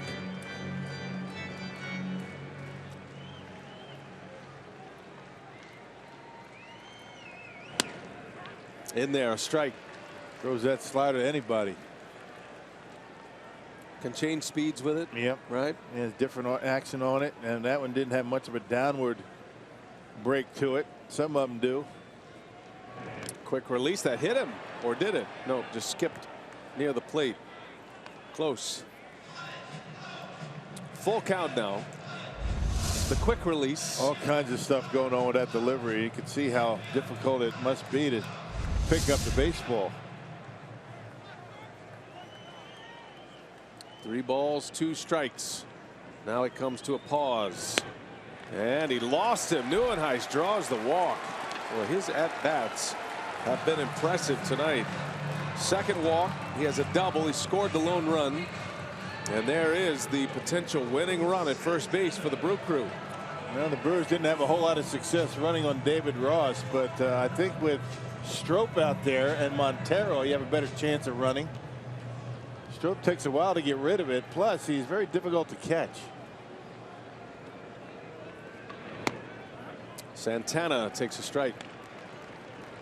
That quick release that he has with nobody on, that's eliminated now with a base runner. Must come to a stop now.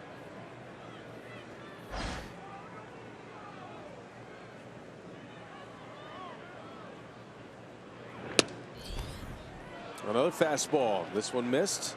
Count evens at 1-1. To your point, Rock, with Montero behind the plate, base stealers are 100% success rate. He is 0 for 10. Trying to throw out base stealers. Brewers might be a little gun shy tonight. They've made, what, 4 outs on the bases?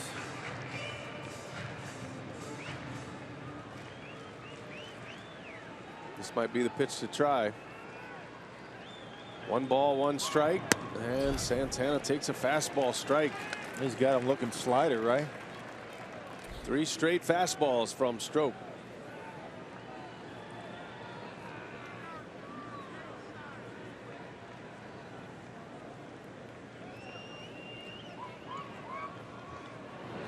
And down he goes. 4 in a row. Nothing but fastballs, and Santana is gone for the first out. And not messing around, saying here it is, hit at 96 with that last fastball, and that was a pretty good pitch to hit, although it's easy for me to say up here at 96 miles an hour, had plenty of the plate. Kirk Nieuwenhuis really giving no indication he wants a run. Here's Alex Presley now. Drove in the lone Brewers run way back in the 5th inning.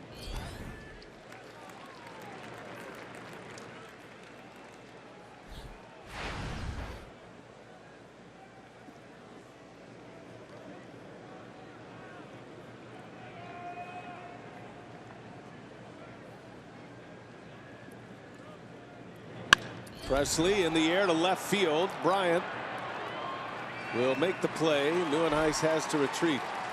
2nd out.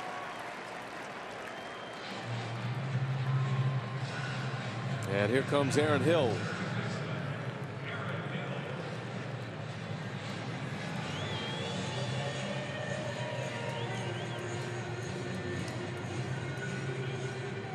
Hill batting in the 8th spot in the Brewers order tonight. He's 0 for 2. Did draw a walk in the 5th. Got plenty of power. He's hit 4 this year. 3 of those came in 1 game against Cincinnati.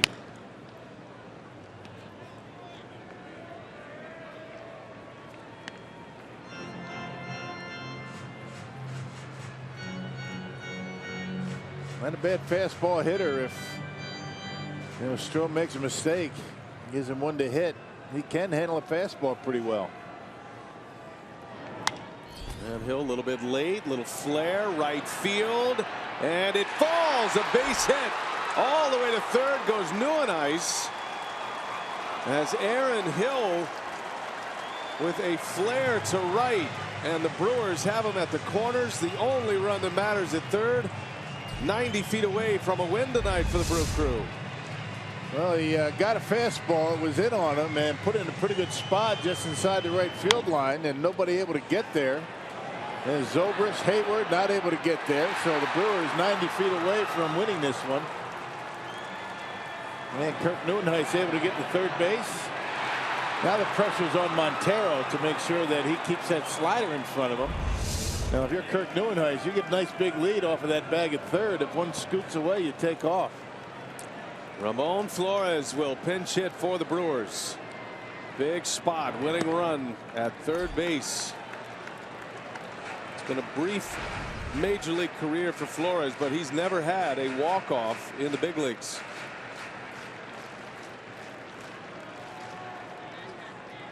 What a spot for him. 2 outs in the inning. Hill takes off. Flores fouls it away. 1 ball, 1 strike.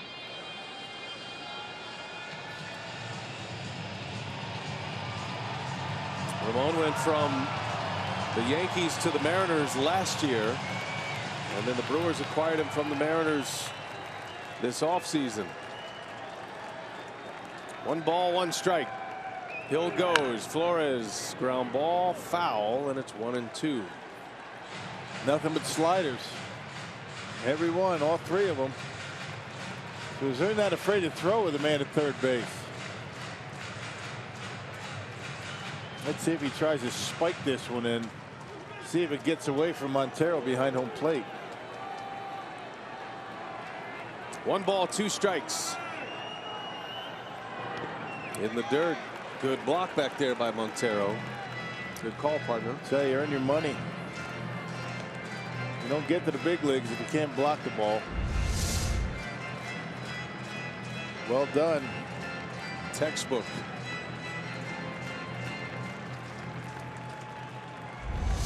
Neuenhuis at third, ready to run. Flores trying to win the game. The 2-2. And he hangs in there. He just got a piece.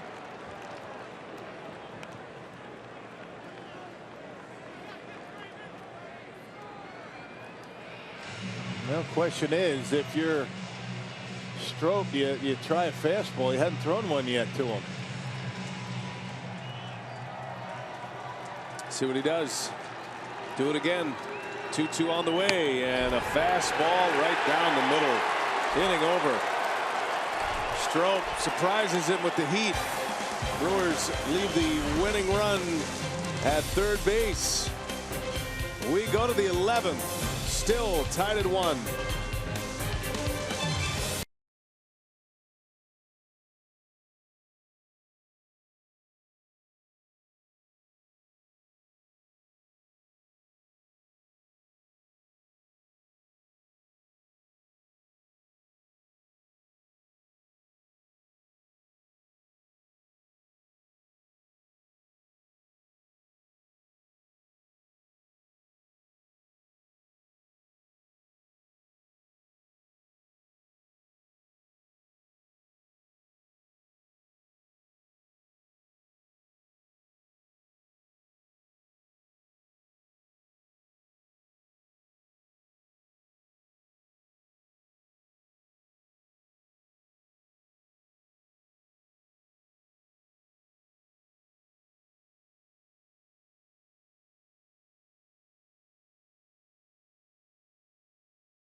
Extra innings are presented by Jack Link's Beef Jerky all season long. Jack Link's Beef Jerky, feed your wild side.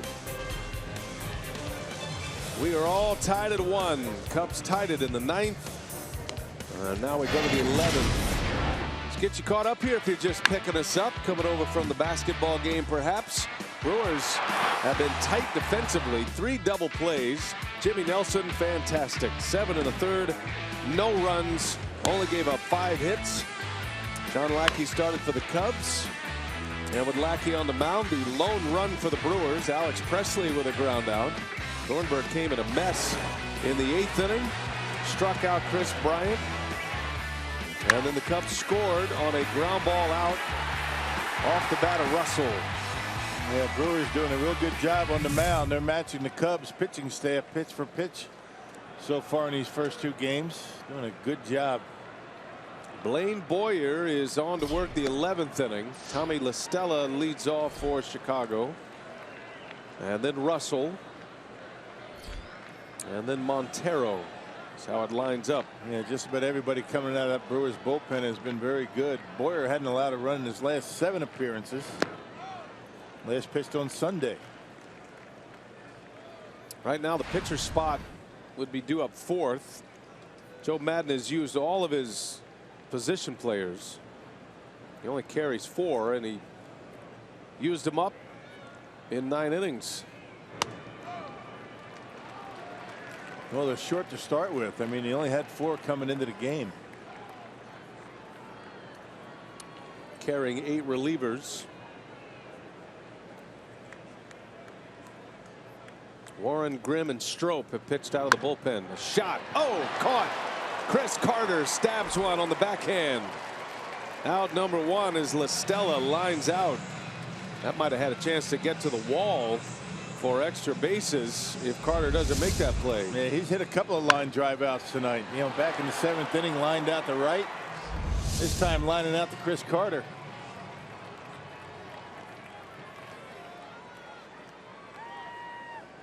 Here's Russell. Drove in that tying run. Sure, that was a tough decision for Craig Counsell and company in that 9th inning. The Cubs had put 2 on at 1st and 3rd with just 1 out, and the decision was to back the infielders up. Actually, it was 2nd and 3rd with 1 out. And Counsell deciding, play for the out, concede the run, try to avoid that go-ahead run from scoring, and that's exactly how it played out. Well, you can't bring the infield in, not 2nd and 3rd up by a run. I mean, a little dinker into the outfield, and you're all of a sudden behind. But the only other option he had was to walk. Off the end of the bat, long run for Presley, can't get there. Base hit. Russell on his way to 2nd, and he's in with a double. A 1-out double for Addison Russell. Must be glad he didn't do that last time up. Well, Russell looked like he got a breaking ball that stayed up in the strike zone and hooked it. And able to get it out there deep enough into left to be able to get into scoring position. And just right off the end of the bat, but able to, hook it out of the reach of Presley, and he's in with a double. Well, once again, the Cubs have the go-ahead run in scoring position. They've stranded 2 in each of the last 3 innings. Twice stranding a runner at 3rd. And had a runner at 2nd base in the 9th inning after they scored. Miguel Montero was intentionally walked his last time up, which was his first plate appearance of the night.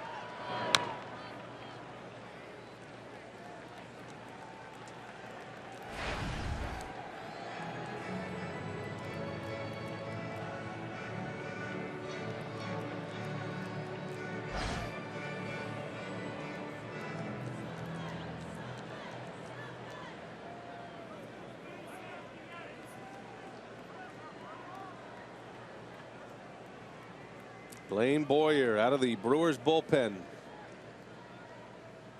1 man gone here in the 11th, and in the air left field. Presley coming in.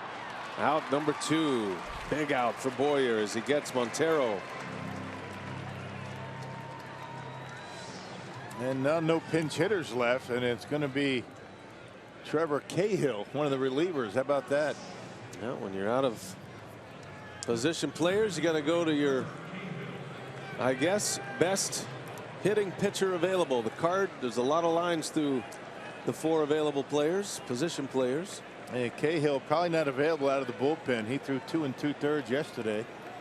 Travis Wood is their best hitter, by the way, out of the bullpen, but I'm assuming you're going to need him to pitch, perhaps. So it is Cahill with 2 outs.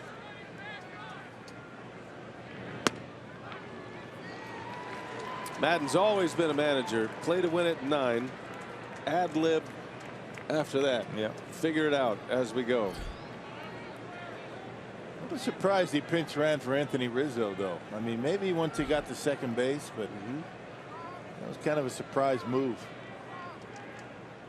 Go ahead, run at 2nd. Boyer facing Cahill, who hits one to Jeanette. Caught for the final out. That one put a scare into the fans here at Miller Park.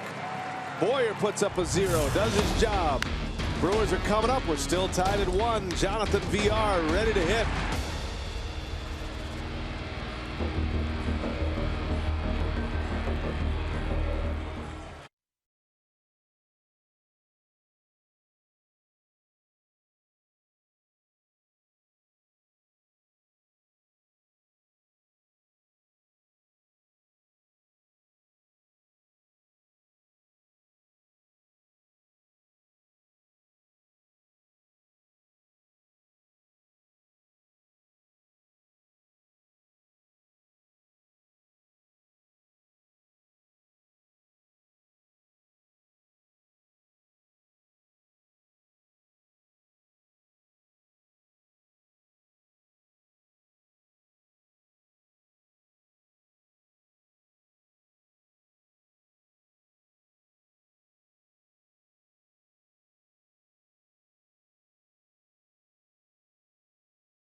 On here at Miller Park, to the bottom of the 11th we go, and it is 1-1.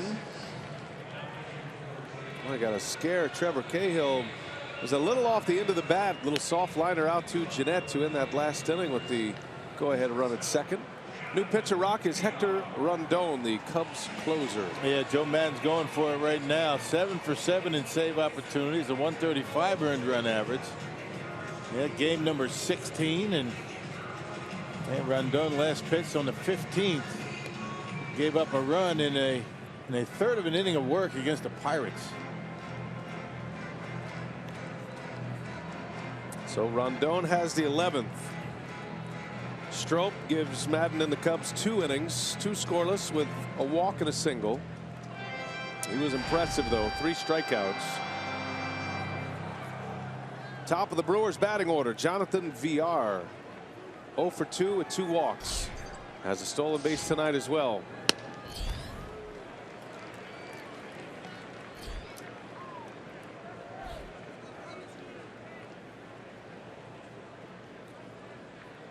Well, the Cubs found a gem in Hector Rondon. He's 28 years of age. Last year in the postseason had a couple of saves against the Cardinals in the division series. 1-2 the count on VR. Yeah, hard throwers, got a good splitter. Go a slider to go with it. That last one at well, one before at 98 miles an hour. That last one at 96. The 1-2. VR takes a ball, close one. Cubs got Rondon in the Rule 5 draft. He had Tommy John surgery, was hurt. They took a chance. That was back in 2012. It's going to slice, foul. Gave that one a pretty good ride to the opposite field. I mean, that thing kept carrying. Impressive.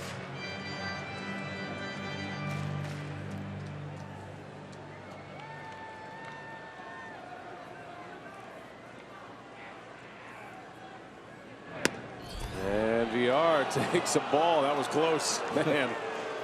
Could have been a strike on a couple of different accounts, right? Now you're able to check his swing, and it was just off the plate. And the count goes full, 3-2.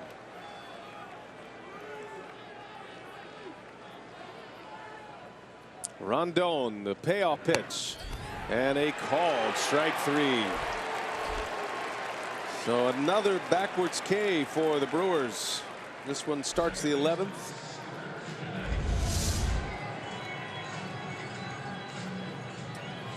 Yep, right on that outside corner. Not sure what you're going to do with it, but got to tip your hat to Rondon putting it there. His command has been a major story this year. He has only 1 walk all season and now 23 strikeouts to go along with that 1 walk. No, that's what closers do. They don't come in walking guys. I mean, good guys coming out of the bullpen. When you're a closer, you can't come in walking. He comes right after you with that good stuff. A strike to Jeanette, 0-2. His strikeout to walk ratio last year was over 4.5 to 1. 4.5 strikeouts per walk. Excellent numbers. He saved 30 last year. But it was interesting the way Joe Maddon used him. You know, he shut him down for a stretch after the All-Star break. Didn't use him much.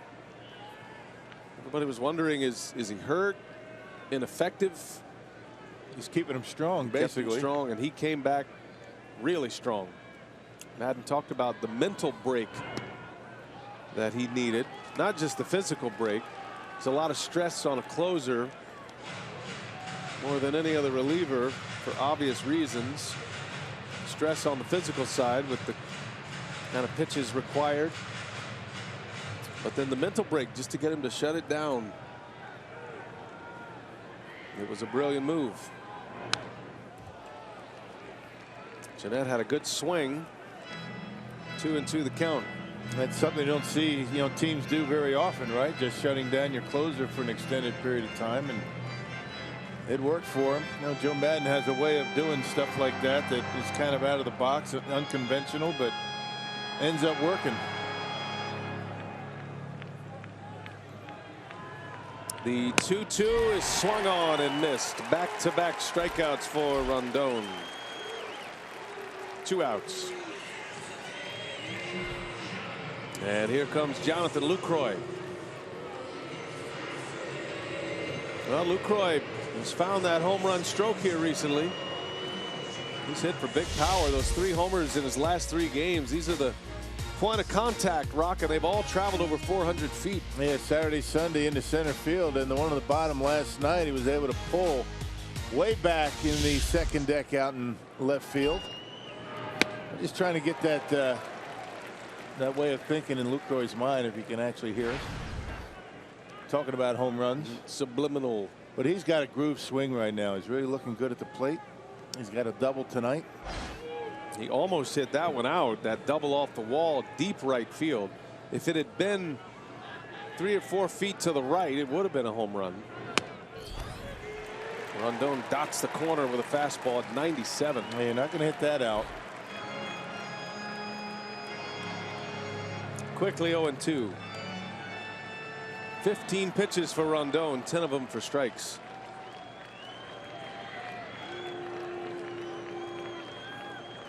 And the 0-2 to Lucroy is outside. 98. That arm keeps getting stronger and stronger, that surgically rebuilt right arm. His strikeout numbers are at a career high right now. He's averaging nearly 15 strikeouts per 9 innings.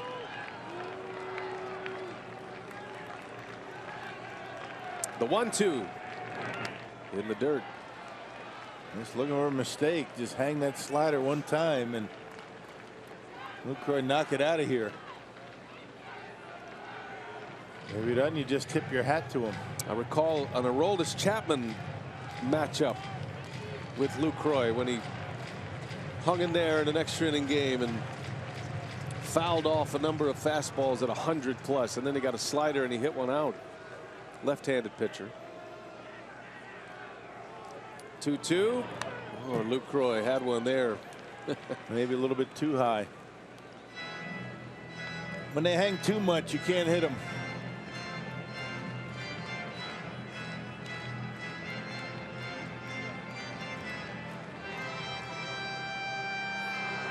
Brewers looking for their first walk-off of the season. Trying to hand the Cubs their first 3-game losing streak. 2-2. Lucroy, center field. Fowler coming in, and he's got it to end the inning. We play on at Miller Park. We go to the 12th. All tied at 1.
Brewers Cubs as we go to the 12th.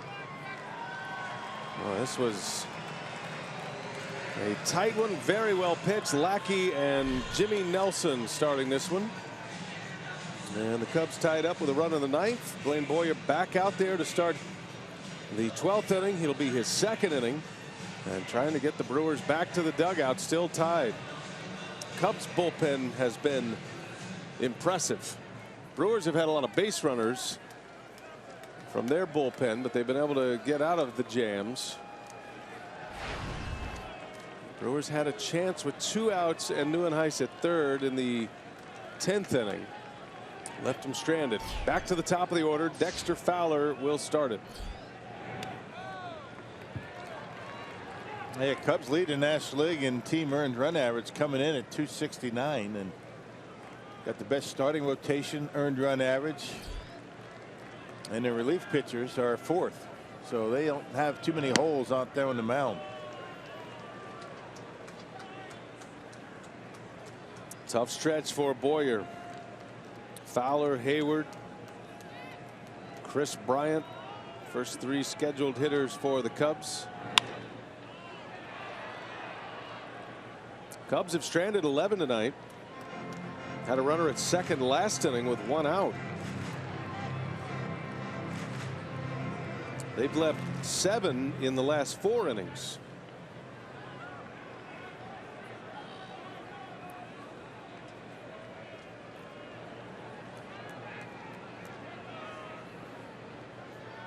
One ball, 2 strikes on Fowler.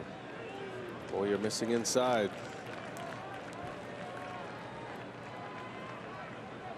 Well, you know, Boyer enjoying these moments, these high leverage extra inning moments, getting a chance to pitch in a game like this. Little tapper. Got to hustle over there. Carter's got it. The tag, no. Yeah, missed him. Looked like he missed him. Fowler got the base. I would imagine Craig Counsell is going to have a look at that one in the review room. Counsell to the top step. See an infield hit for Fowler. Yeah, Fowler in the running box. Certainly not out of the baseline, and he missed him. He didn't get him. Good slide by Fowler. Infield hit to start the inning. Good call by the first base umpire, Larry Vanover. Just missed him.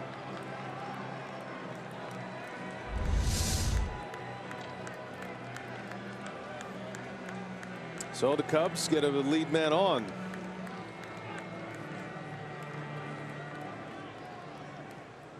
And now Hayward.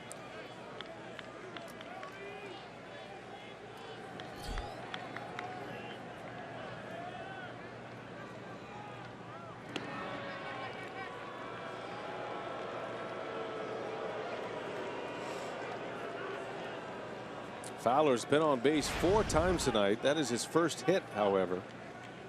A couple of walks and a hit by pitch. A threat to run.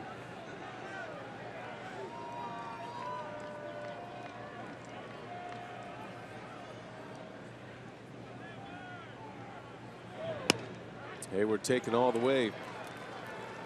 I say that about Boyer, about him in spots like this. He went 3 years between major league appearances, from 2011 to 2014 after surgery and career in jeopardy.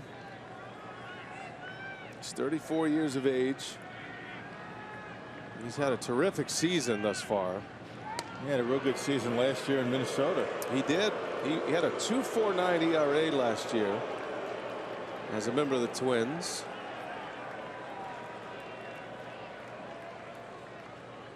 So far this year, only 4 earned runs allowed in over 18 innings. Pitching early in games typically. So when the middle relievers get a chance to pitch in a game like this, the juices are flowing again. Man, your bullpen somewhat works backwards as you get into extra innings. You get your closer, use Jefferson in the 9th. Thornburg was in the 8th, but then you had Blazek come out, and then you go backwards, and then you get into your long relievers as the extra innings continues. Brewers have 3 guys left. They got Capuano, the left-hander, Torres, and Marinez, who the Brewers have not used yet. Have not used since they picked him up. Oh, and the Cubs bullpen is quiet. Looks like Rondon might have another inning in him in the bottom of the 12th. Hayward, ground ball. This is VR. Got to shovel it quick out there, and Fowler with a good slide. No chance to get Hayward on a slow roller. And so 1 out. Hayward replaces Fowler at first base.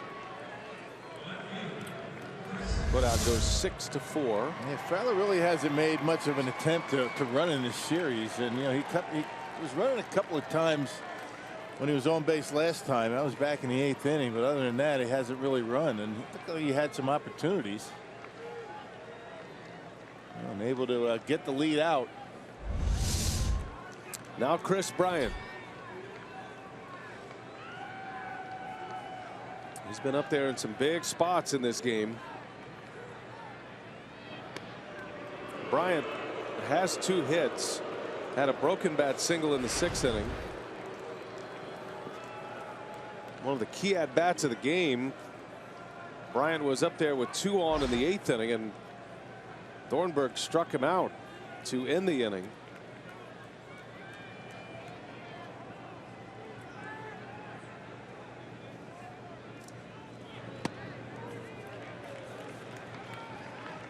It's not a guy you want to give multiple opportunities to win a game.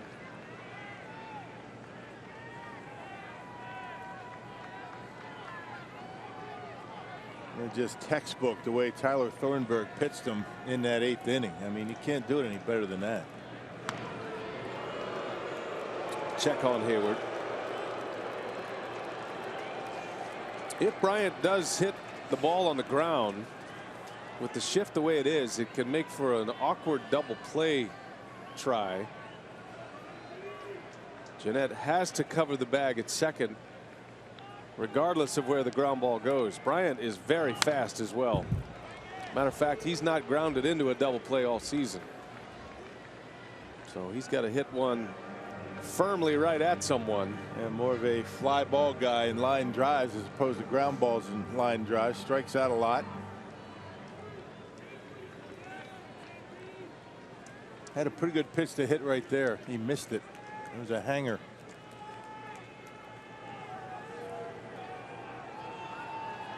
Check on the runner at first again.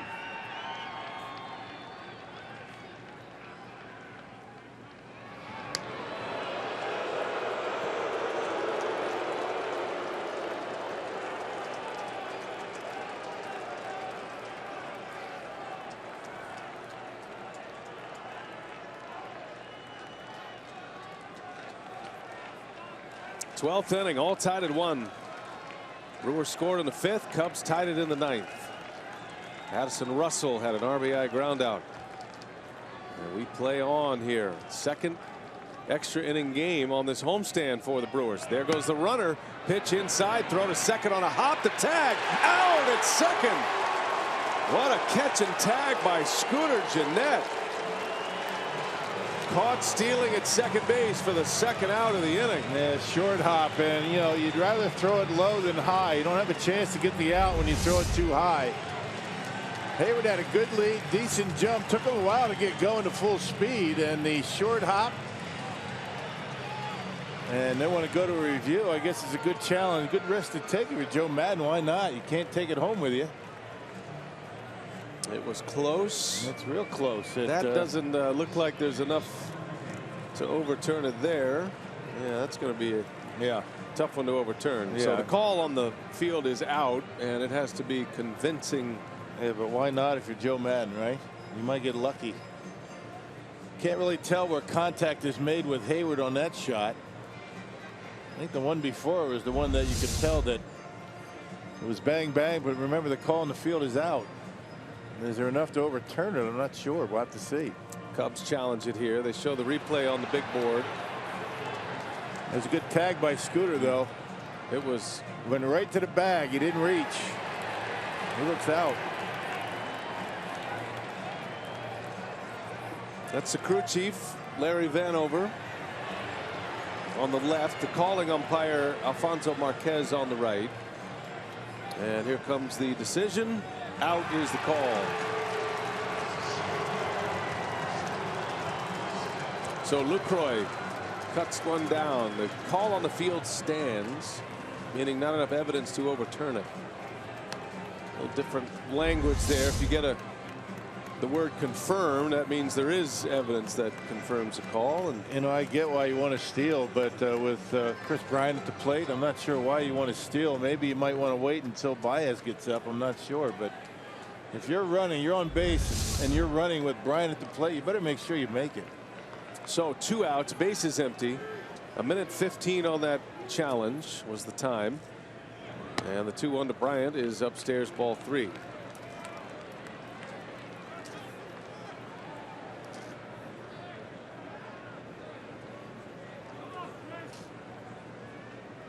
Got to be careful with this one.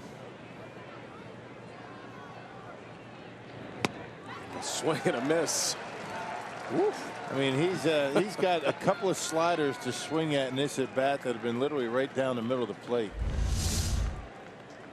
There's the slider. There's the spin. Look at that. Wow. I mean, that's what you call a hanging slider, and he's missed 2 of them. Bryant's looking for the hole in his bat.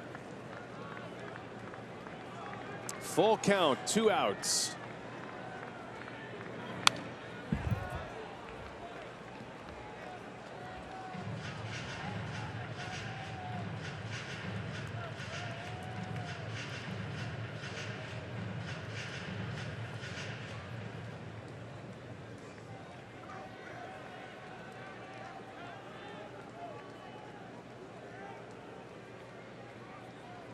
See what he has in mind here on a 3-2 pitch.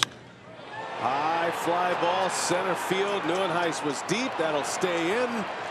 And Blaine Boyer puts up a 0. Big caught stealing in the inning on Hayward. All tied at 1. Bottom of the 12th coming up. Brewers with another shot. Got the big bopper, Chris Carter. He'll lead off when we come back.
Cubs Brewers got a dandy going tonight.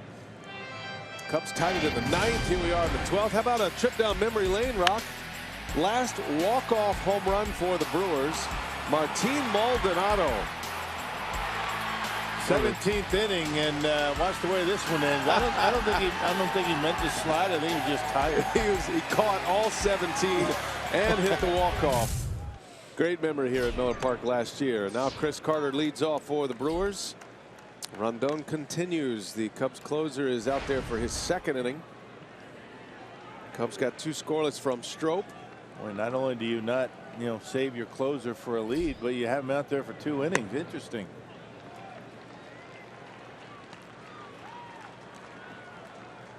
Well, Rondon impressive in the 11th. 3 up and 3 down with a couple of strikeouts as Carter takes one. 2-1 to count. He's got to make a mistake at some point. Hasn't made any yet. Well, he was burning off that outside corner last inning. Yeah, throwing hard as well. Hit 98 on the ground to third. Bobbled. And Carter will reach. La Stella took one shot at it on a tough hop and couldn't pick it. So there's the base runner the Brewers are looking for. That's going to be an error on La Stella. They'll take advantage of it now. The Brewers really haven't had many opportunities to score, since they scored their first run, or their run in the 5th inning. Yeah, tried to get the short hop. He got it, but couldn't handle it. He did the right thing by coming in on it. Yeah, just couldn't hold on. Here's Kirk Neuenhuis now. All tied at 1 in the 12th. Neuenhuis takes a ball high. He has been very patient at the plate tonight. Neuenhuis has walked his last 2 plate appearances. Had a double and scored the lone run in the 5th inning. It was Alex Presley with the RBI in that inning.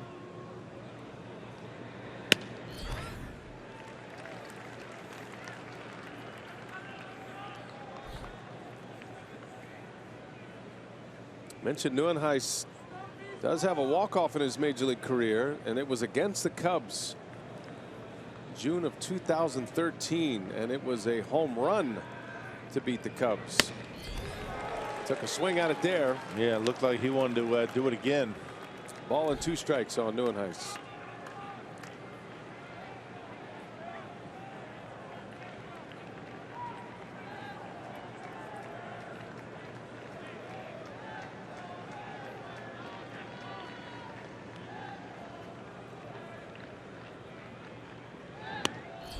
Close.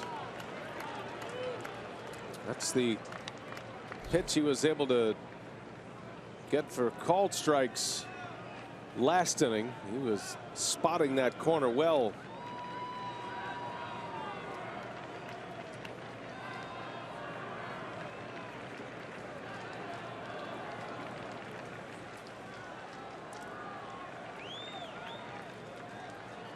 Neuenhuis had an opposite field double earlier in the game in the 5th. Upstairs. You got to lay off those at 96 or above. You just can't really make much contact on those high fastballs like that. Well, the count goes full. I don't think you're going to see Chris Carter running on the pitch. Too risky, right, with a strikeout pitcher on the mound. Right. Full count.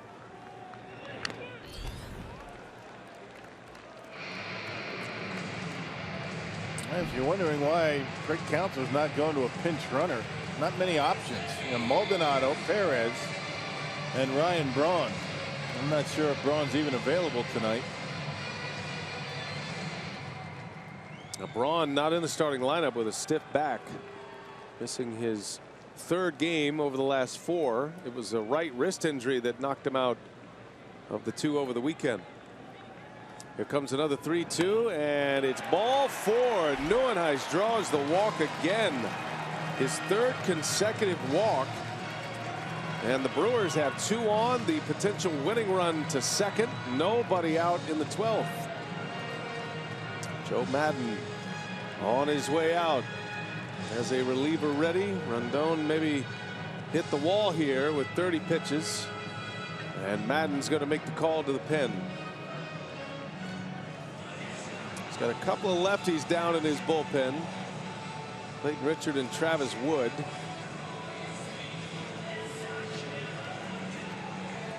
And it's going to be Travis Wood who will enter. We'll take a timeout. Brewers knocking at the door here, trying to win this one in 12.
here in the 12th inning. The Brewers have 2 on with nobody out. They have outlasted the late inning Cubs relievers, Strop and Rondon.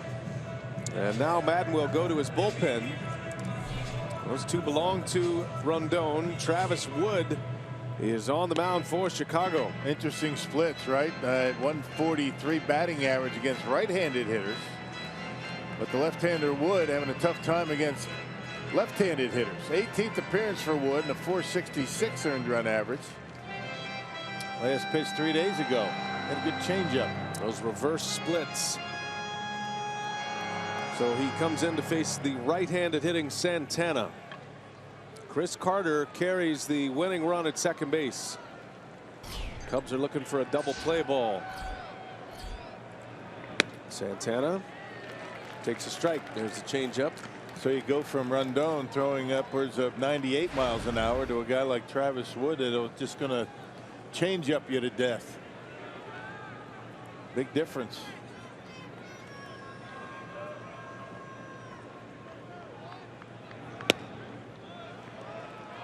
It is interesting here, Rock, that the outfield is deep, extremely deep in Fowler's case in center field. Yeah. Best arm out there is Hayward in right. Bryant's got a strong throwing arm as well in left. All 3 outfielders are very fast. Well, they're figuring they can make up some ground on a base hit. Chris Carter doesn't run all that well. He's not that fast. A lot easier to play deep and come back or go in and get yourself in a position to throw.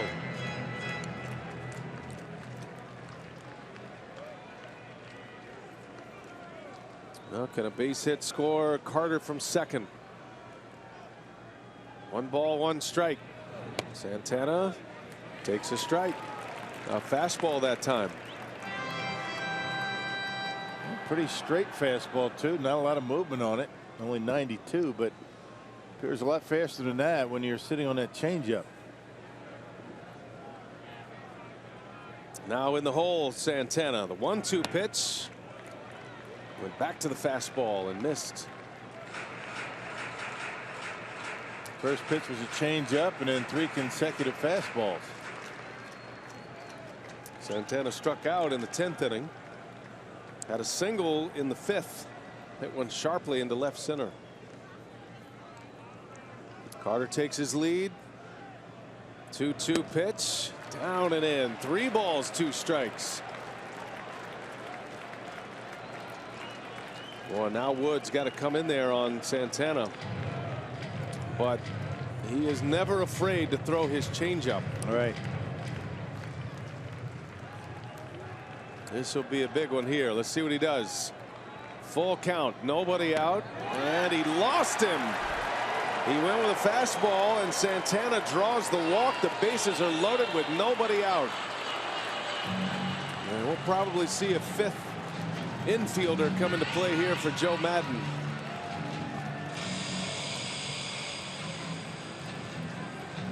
An error to start the inning. Back-to-back walks. And Joe Madden's out on the warning track, and he's got something in mind here. And Craig Kapler's already made a move with Alex Presley. Madden's going to bring Chris Bryant in. Certainly comfortable playing the infield. Be interesting to see how he configures these infielders. And Madden's going to head out to have a chat. There's nobody in the bullpen. This is a defensive meeting here for Madden, as Bryant will switch gloves and come in to play the infield.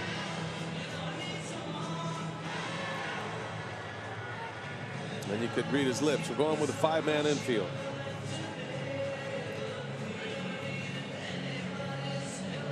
And any ground ball to an infielder obviously has to come home with nobody out. Right. Well, if you're Hernan Paredes now, you're looking for something up in the zone you can elevate. You don't want to hit the ball on the ground.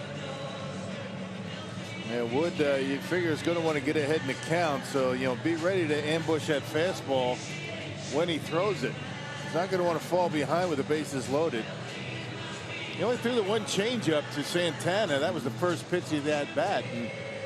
And wasn't able to locate the fastball after that. So if you're Perez, you want to attack early here. No messing around.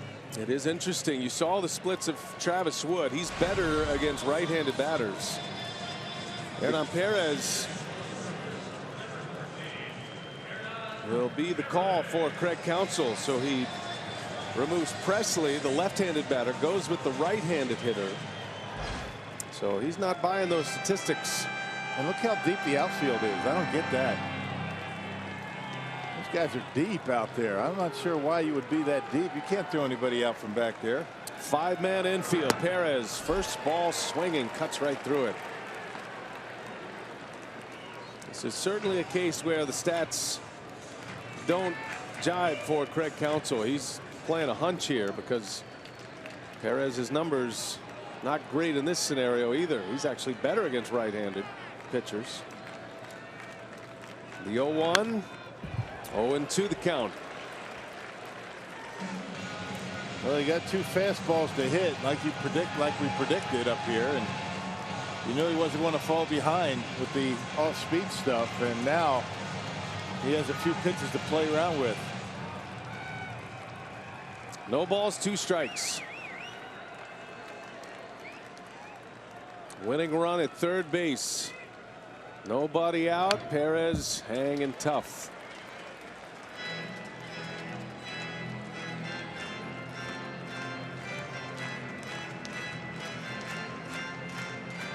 Joe Madden brings Chris Bryant in from left field,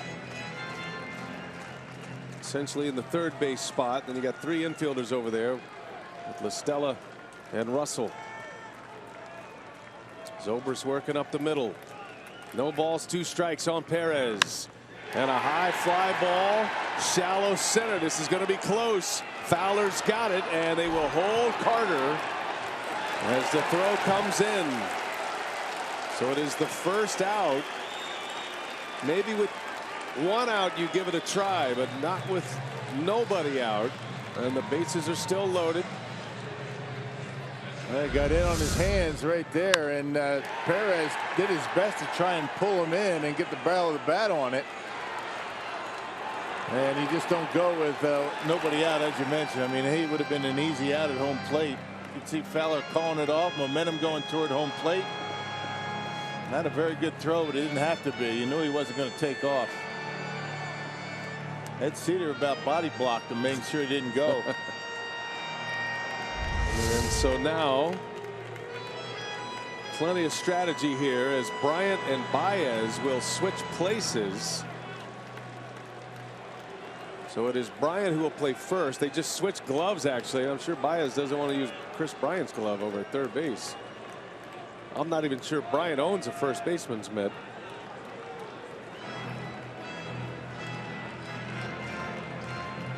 Well, this is fun here. All right, now you got the veteran, the young kid not able to get it done. Now you got the wily old veteran, Aaron Hill. Try and end this one. Madden barking out instructions for his infielders. I think he's telling them any ground ball is coming home regardless. Aaron Hill at the plate. And a strike on the corner. Hill disagrees.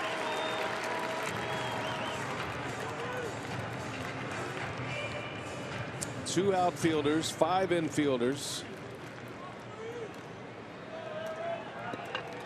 Carter below average runner at third. And Hill pops it up. This won't do it. 2 outs.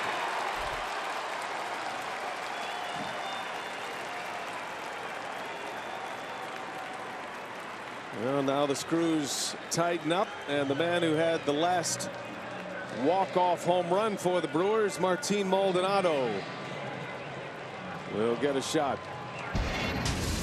Last year against the Cubs, Maldonado on Mother's Day had a walk-off, scoring Ryan Braun. Oh, now it's going to take a base hit to end this one. Maldonado will get his chance again. The Cubs will send Bryant back to the outfield. So back in a regular configuration here. 2 outs, bases loaded. Still tied at 1.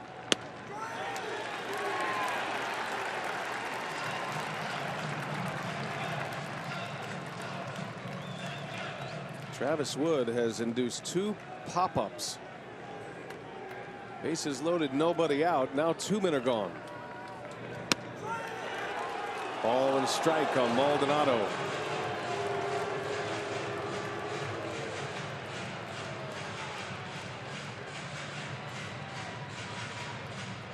Martin has just 2 hits this season. Very limited playing time.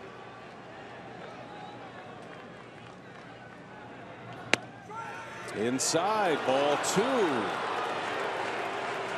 Now get one to hit and hook it down that left field line. You know that Wood's going to want to throw a strike here, not going to mess around.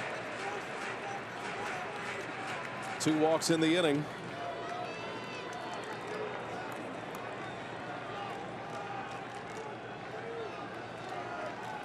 Game on the line in the 12th.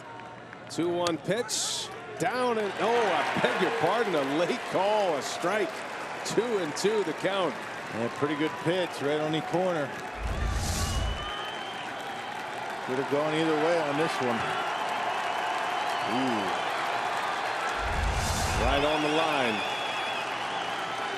Maldonado's got to be ready to fire here. 2-2 the count. And he swings and fouls it away.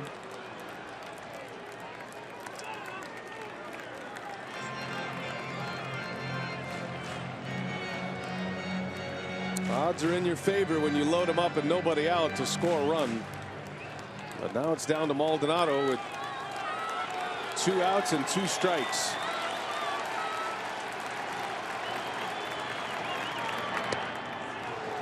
Full count. Coming right down to this one. We'll just end it with an error and 3 walks. How about that? That'll work. Hey, that is a lonely place on that mound. Who's got more pressure on him right now, pitcher or hitter? Both. Depends on where you're sitting. This is something. If you're in that batter's box, it's you. On the mound, it's the pitcher. Full count, 2 outs. And Maldonado trying to ice the kicker. That's a familiar move for Maldonado. He does that a lot. Everybody is acting calm, but you bet the nerves are flowing. Pressure's on the home plate umpire too here. Here we go. 3-2. Game on the line. Maldonado gets jammed. Wood is back. And it's going to be Baez, and the Cubs get out of that. Man, the Brewers had them loaded with nobody out. Cannot score.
Credit Travis Wood for getting 3 pop-ups with the bases loaded and nobody out. Able to survive the 12th inning. Hernan Perez will remain in the game. He'll play left field. He pinch hit for Alex Presley. And the new pitcher is Carlos Torres. As we go to the 13th inning, all tied at 1.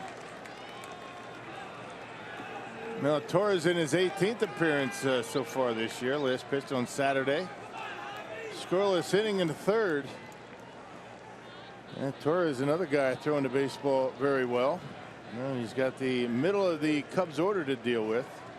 4, 5, and 6. Javier Baez leads off. You know what he had in mind.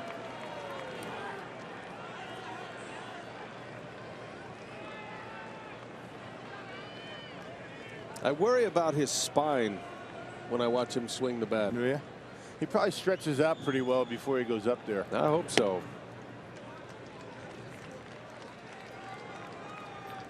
That is a healthy hack up there at home plate. That's the way he's always done it. Yeah.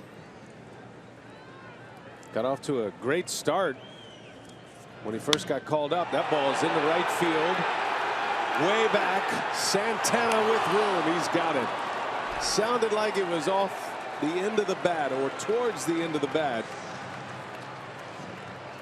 Baez has great power to that field, but didn't quite get it. And out number 1. A scary out number 1. Man, Brewers are looking for one of those, you know, a deep fly ball on a warning track. This game would have been over. And Baez putting a pretty good swing on that one, and Domingo Santana makes an easy catch out there in right field. That'll bring up Zobrist with 1 away.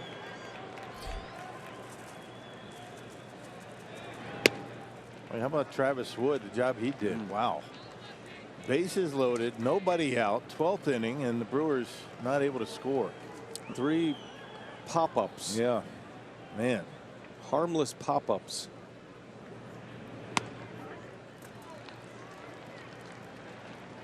And basically did it with all fastballs. I mean, he threw 1 changeup. That was the first pitch to, you know, his first hitter.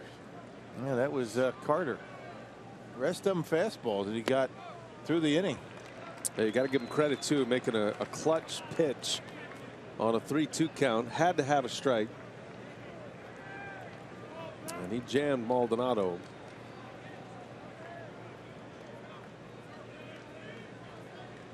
So we play on. 13th inning. Cubs have left 11. The Brewers have stranded 8.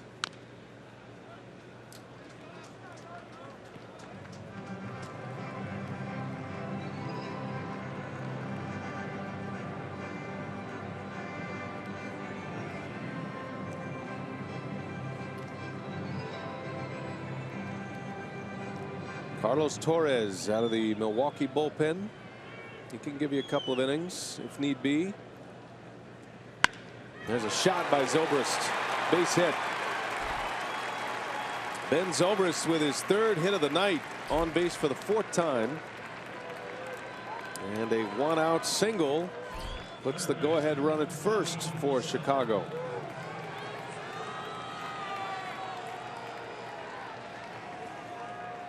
Tommy La Stella now.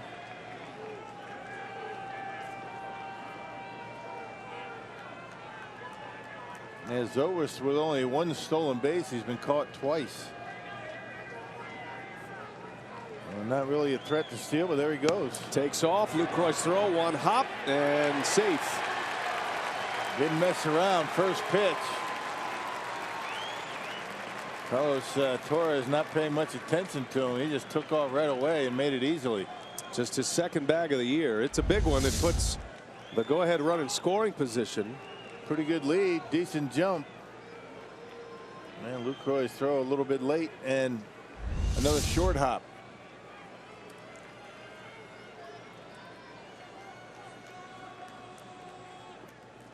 La Stella 1 for 5 tonight. And it's a ball and a strike. The Brewers tonight have used 5 relievers. Jimmy Nelson went 7 1/3. He started. He pitched beautifully. No runs in 7 1/3. Thornburg got out of a jam in the 8th. Left a couple of runners stranded. Jeffers had the blown save, first of the year for him, as the Cubs scored a run in the 9th to tie it. Jeffers went a single inning. Blazek went an inning. Boyer picked up 2 innings. And now Torres.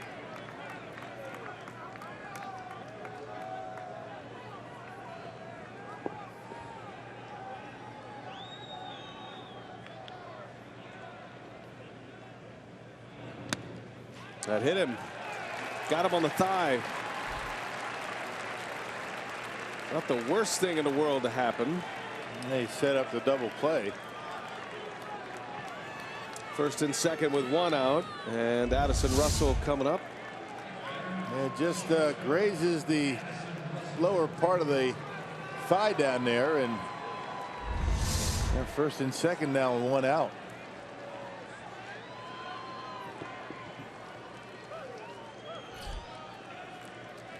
So here is Russell, who tied this game with a ground out in the 9th. He doubled his last time up. Not sure what the signs are for Lucroy. I mean, he's flashing some signs as though there were nobody out. There's 1 out. I doubt Russell's going to be bunting. Maybe that's his double play sign. Get a ground ball and let's get out of this mess. A spinner for a strike.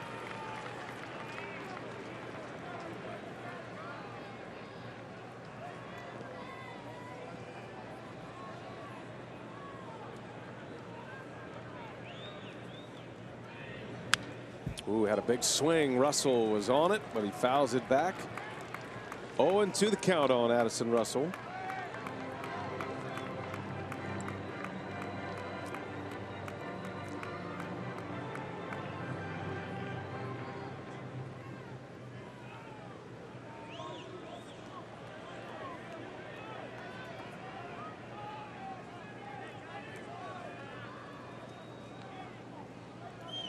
Torres with 1 away, 2 on. This is Badley.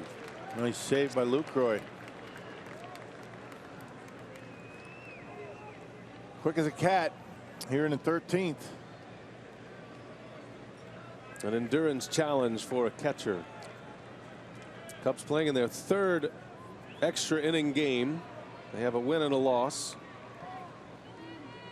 1-2 pitch in the dirt. Wow, what a play by Lucroy. Boy, 1 high, 1 low now, and Lucroy able to take care of both of them.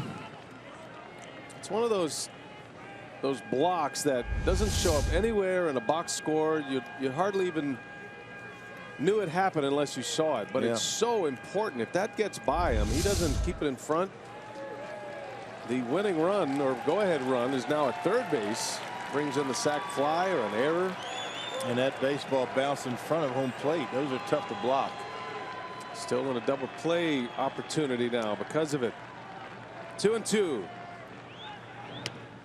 Wow. Another one misses badly. Lucroy had to lunge to catch that one. Full count now. I wonder now if the runner's going to be taken off. High, low. Now he goes to his right. Under normal circumstances, those are tough plays by a catcher, but especially in the 13th inning. 3-2, 1 out. Runners stay put, and Russell fouls it back.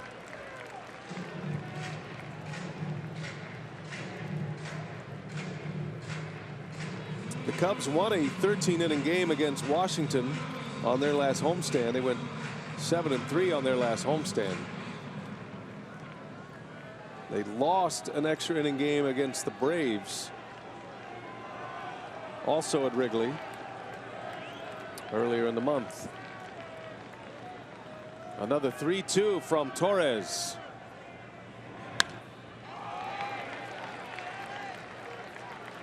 Hanging right in there. Pretty good pitch that time from Torres. Right on the corner.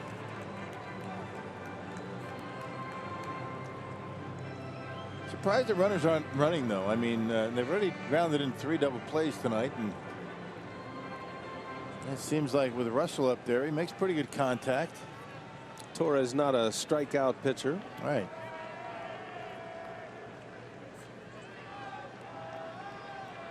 Zobrist at second. He stole second.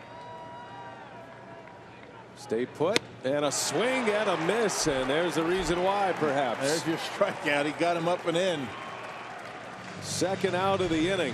So he worked all quadrants of the strike zone, most of the time not for strikes, and then finally able to get him on a fastball up and in. That's a pretty good pitch right there. Everything away, and then he comes up and in and gets him on strikes. That is a nice pitch right there by Alex Torres. So they will intentionally walk Montero, and the reason Council's doing this here with runners at first and second, the Cubs are out of position players. Travis Wood, the pitcher, is due next, but Wood can hit, and he can really run as well. He's a pitcher, though. But it's unusual to walk a guy in this situation to put him at third base. A wild pitch could score a run.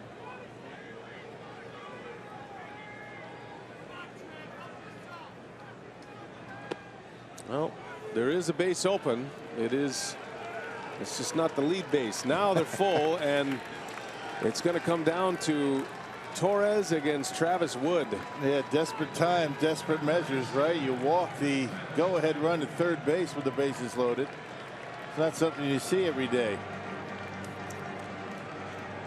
One of the most vivid memories I have of Wood at the plate was in the Roy Halladay no-hitter in the playoffs against the Reds. Wood was pitching for the Reds in that game, and he came the closest to a hit in that game. Jason Worth made a diving catch in right field.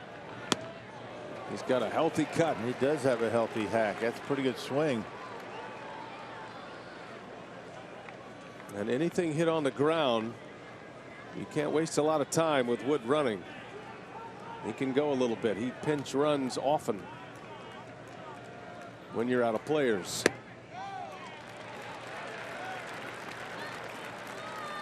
Wood spent a few seasons as a starting pitcher with Cincinnati. He's logged nearly 300 plate appearances in the big leagues and is a 181 career hitter. 2-1. Nice backhand pickup on a short hop for Jonathan Lucroy. He's been all over the place. And that's the one reason why you hesitate to walk a guy to third. That wild pitch.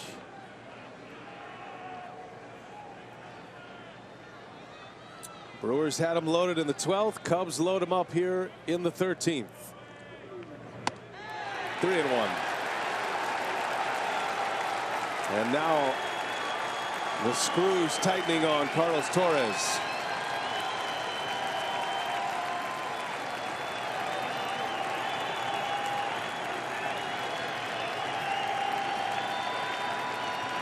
Got to have a strike. Missed with it.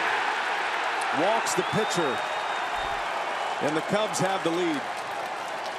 2-1 Chicago.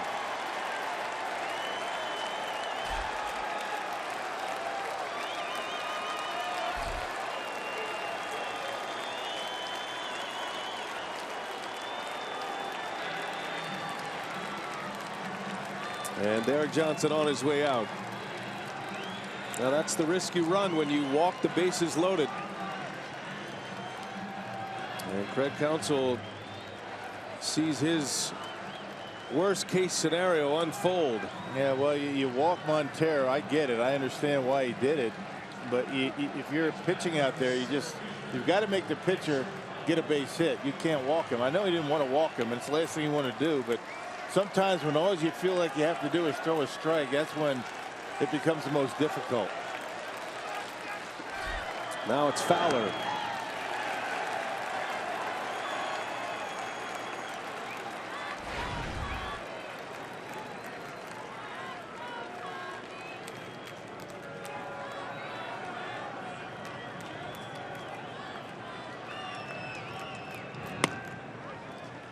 One and one on Dexter.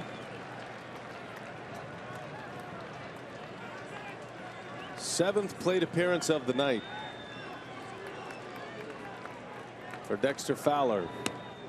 1-2 it goes.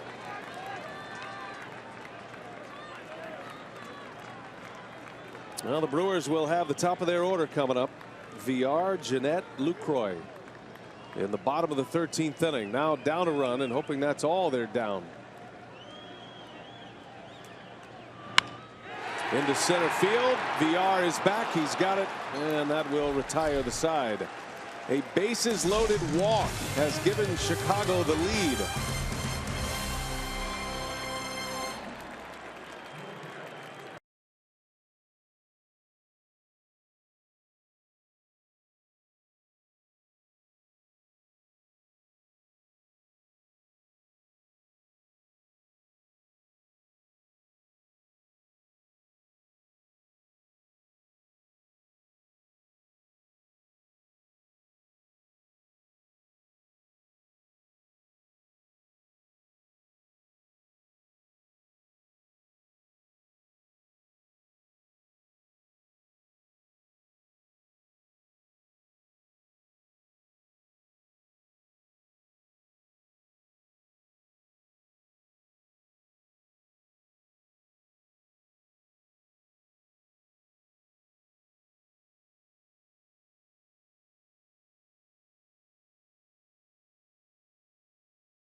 Score a run in the top of the 13th inning on a bases loaded walk to the pitcher Travis Wood. And he will continue here. Wood was pitching with the bases loaded and nobody out in the 12th, and the Brewers could not score the run. 3 harmless pop-ups. We'll see if the Brewers can get to him now. They've got the top of the order coming up. Jonathan VR will lead off, then Jeanette, then Lucroy. Brewers lost a 12-inning game on Saturday night earlier on this homestand, and in danger of dropping a frustrating matchup here tonight in the second game of the series. It was 1-0 Brewers going into the 9th inning. Cubs got a ground out that scored a run from Addison Russell to tie it. So here is VR, the switch hitter, turn around, hit right-handed.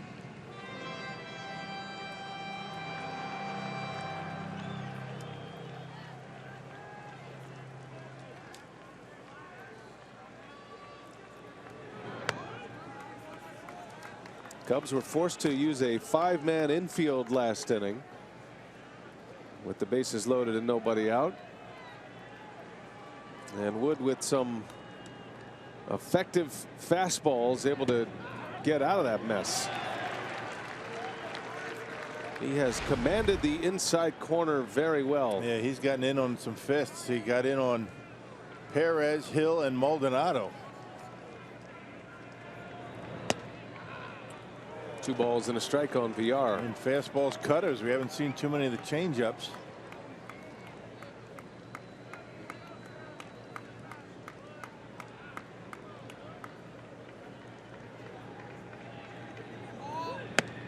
Three and one now.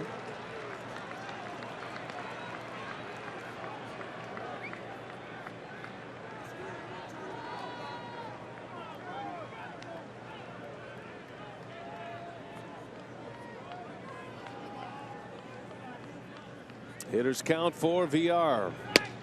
And that's in there. Strike 2. He's made the big pitches when he's had to. Wood was facing Maldonado in a 3-2 count with the bases loaded and the game on the line, and threw a strike, got the pop-up. That was a pretty good at-bat by Maldonado to be patient at the plate up there and take a couple of close pitches, and just not able to get the bat head out on that Travis Wood fastball that's barely touching 92, but you got to tip your hat to the Cubs lefty.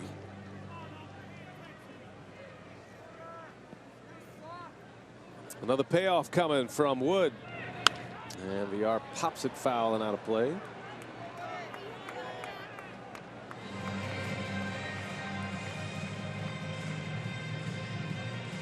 These two teams will play a day game tomorrow.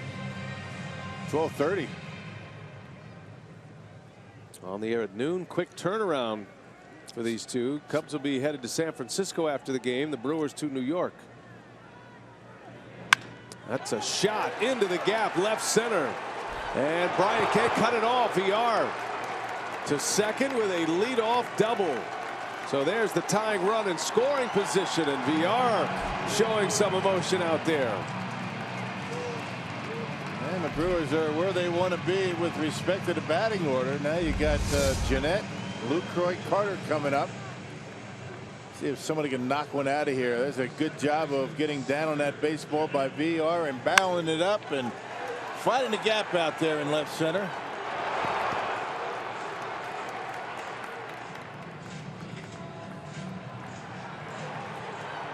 Kind of stumbling. I think he was getting a little bit ahead of himself. He was thinking 3. Well, now Scooter Gennett. Remember, we showed you the splits on Wood. He's much more effective against right-handed hitters than lefties. It takes away one of his best pitches, the changeup. One swing of the bat could end it for the Brewers if Gennett can send one out of here. He shows bunt. Once it foul. Stella maybe looking for a bunt there. He was in on the grass. Yep, on the grass and near the line.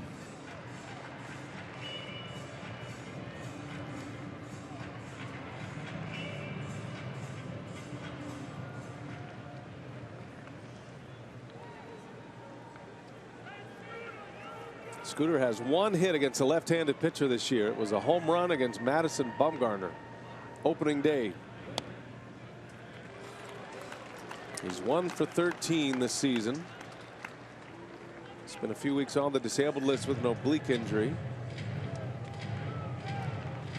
And really hasn't gotten it going ever since coming off the DL. Had a couple of hits his first game. Tying run at second base. And Gennett again squares, takes a ball, 2-1 the count.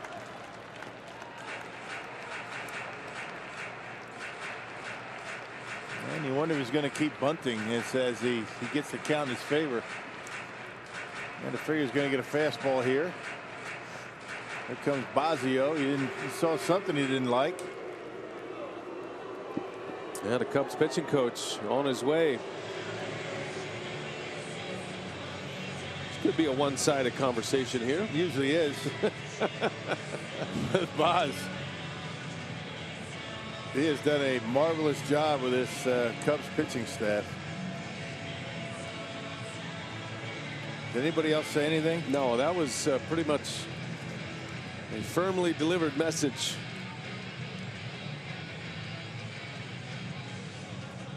He's saying, listen, after this game, I'm heading up to Appleton. You better end this now. That's where he lives. Still makes his home up there. Yeah. So he's had his say. 2-1. Does Gennett try to bunt again? We'll see. He's got VR at second.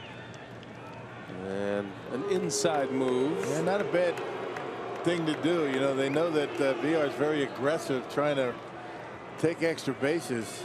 Just keep him honest over there at second. Nobody out. Leadoff double by VR. 2-1 pitch. He does show bunt, and he bunts it foul. So it's 2-2 now. They're just trying to make the perfect bunt. You don't really have to with VR at second. Just get it down. He's going to be able to get over to third base. It doesn't have to be right on the line.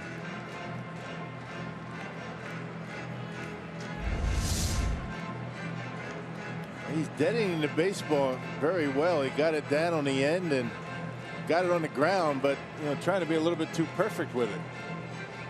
Well, now you wonder if they're going to ask him to bunt the 2 strikes. Cubs think he is. Yeah, their corner infielders are in. 2-2.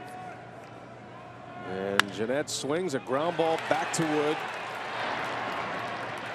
Out number 1. So Scooter cannot advance the runner. Wood is an excellent fielder, terrific athlete. First out, now Lucroy. You might be pretty careful with Lucroy here. Yeah, Joe Maddon's coming out, and that's going to be it for his left-hander. He wants a right-hander. They got one left. That's Ramirez down there. Neil Ramirez is the only left-hander or the right-hander available. And he'll be coming on, so Maddon's going to play the matchup. Lucroy and Carter, the next two hitters. Wood is out. Ramirez is in. We'll set him up after this.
Rally headband hanging in there. The Hardys got a good amount of folks who have hung in there tonight. Crowd over 31,000 to start it.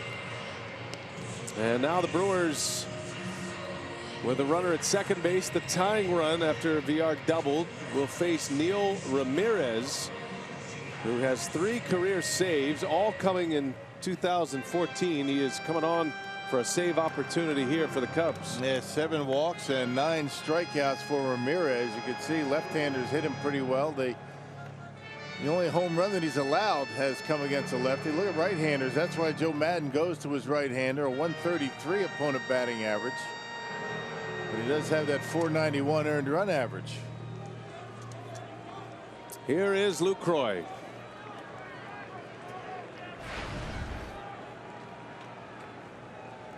Lucroy had a double way back in the 4th. 1 out of 5 at the plate. He could deliver the tying run. A long ball would win it for the Brewers.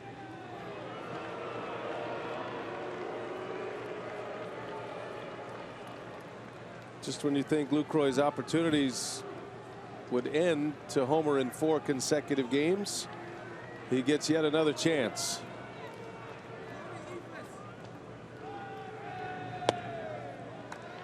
Saturday night, Lucroy hit a 12th inning home run. Brewers were down 2. It brought them within 1. Game they would lose in 12 to the Padres.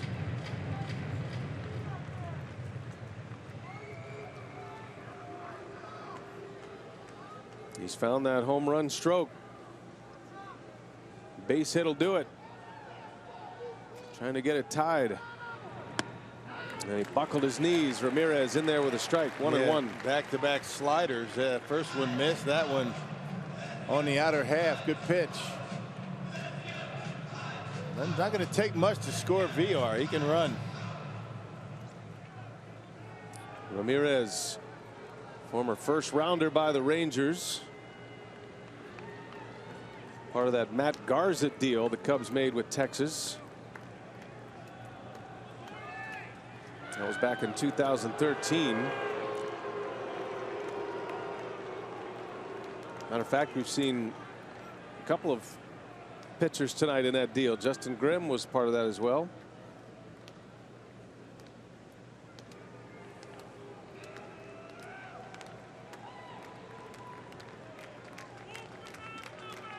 Lucroy trying to give us a finish here tonight. 1 ball, 1 strike.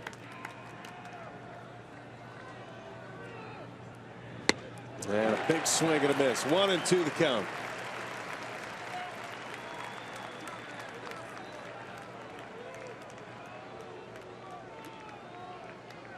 That slider has some pretty good bite on it. That was a good one, that last pitch.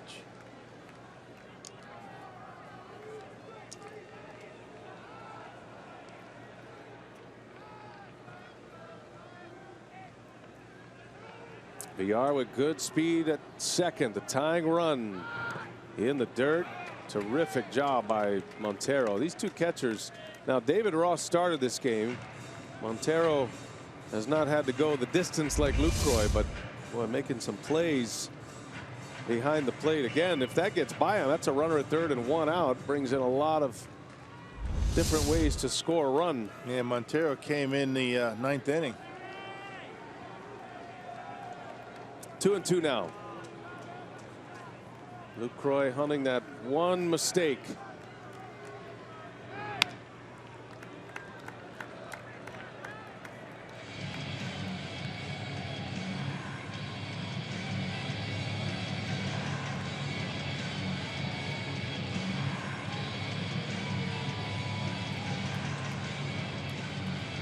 Oh, the witching hour is upon us.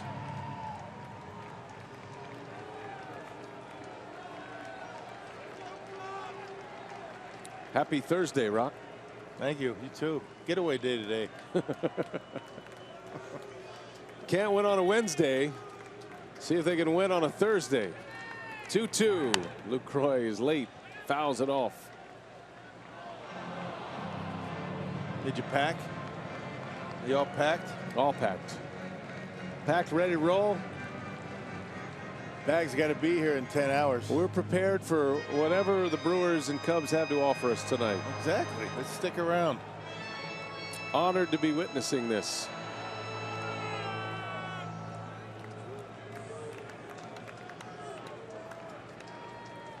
Two and two. Lucroy's hanging tough.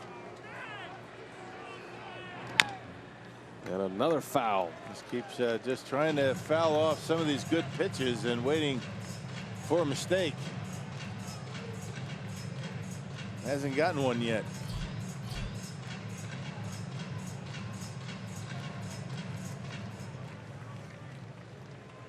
A physical toll on a catcher. And in a game like this, Lucroy's caught all 13 innings. Trying to deliver the big hit for Milwaukee. They're in desperate need of one. Down a run in the 13th. 2-2 on the way. Lucroy takes, and on the move is Villar. No throw. So a big play. Villar ends up at third.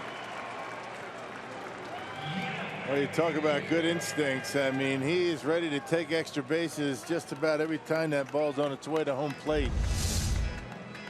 Doesn't get away from Montero very far, and this is way in front of home plate.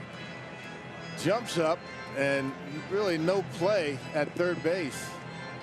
Well, you can't hang that one on Montero. See Villar shuffling Listella off away from the bag. So the tying run 90 feet away. The Cubs bring their infield in. Full count, one away. Another one in the dirt. Ball four. And now the potential winning run is on. Another spiked breaking ball by Ramirez. Well, he threw some good ones early in that at bat. Just couldn't put him away. Good job by Lucroy hanging tough. Fought off some tough pitches, and he started spiking sliders, and Montero had to get to work. And it'll be Chris Carter now. Cubs are going to back their infielders up. They're going to take a shot at a ground ball double play, which they can afford to do up a run. First and third, one away. Carter, a swing and a miss.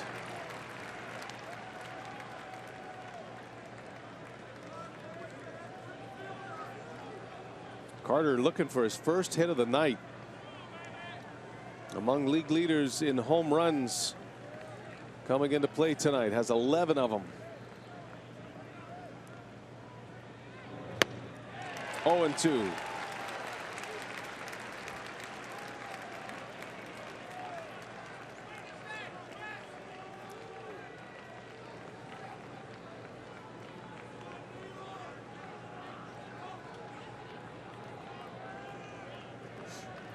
Does he go back to the slider? He does. Carter lays off. The question is, he goes back to the slider. Does he bounce it? I mean, if you're a VR, you got to be ready to go. And the way things have gone, I mean, any chance you have to make a mad dash to home plate on a wild pitch, take it. Still just one out. Carter trying to get one in the air to the outfield, at least. In the dirt. Boy, Montero again.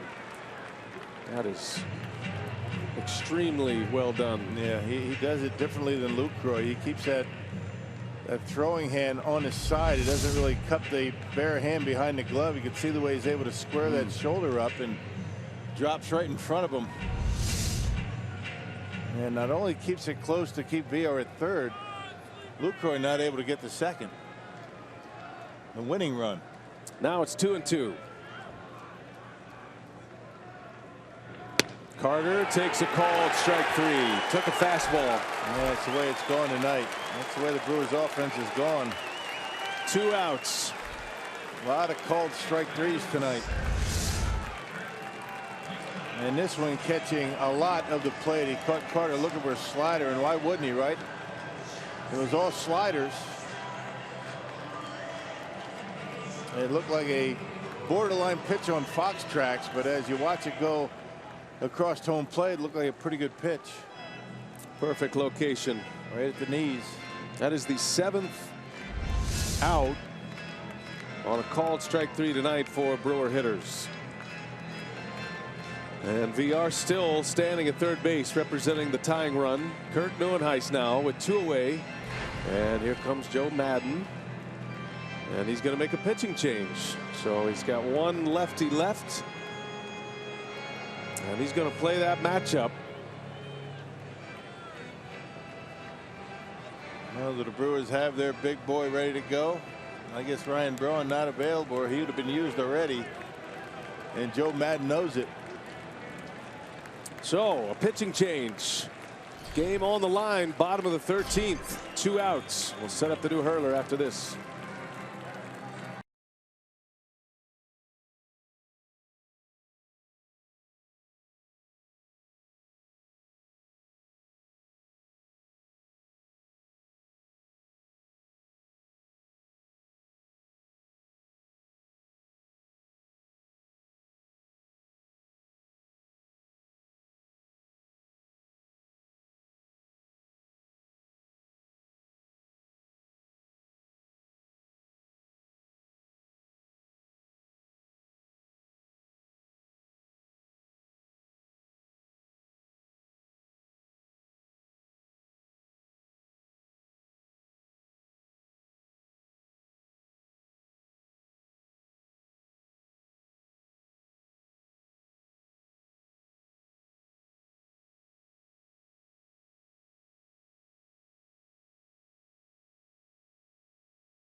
Man down tonight. Ryan Braun scratched with a stiff back and certainly not available, or would have been used by now. And Joe Madden, knowing that, is going to play the matchup here. Clayton Richard is on, one of his 2 lefties in the bullpen. He's already used Wood, so he'll have Richard to face Neuenhuis with the game on the line in the 13th. And Joe Madden officially does not have any players available. He's only got starting pitchers at haven't been used. Richard on for the 11th time. You can see his earned run average, and left-handers hitting him at a 400 clip, and Kurt Neuenhuis is stepping into the batter's box.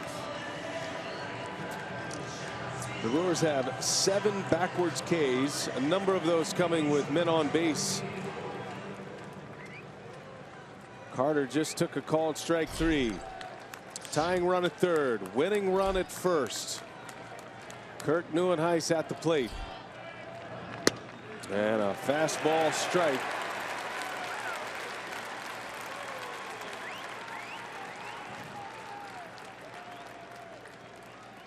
Well, if Neuenhuis can get one down a line or in a gap, can Lucroy score from first?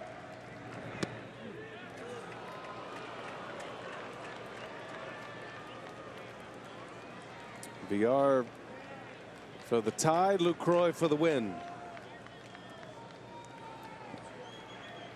1 ball, 1 strike. Lucroy takes off, and it is outside, ball 2. Well, now you got a base hit, might end this game. And the outfielders for the Cubs do not move at all. Neuenhuis trying to get one to touch the grass in the outfield. It's amazing they don't even hold Lucroy on like that. Let him just take second base. 2-1 the count. He missed, ball 3.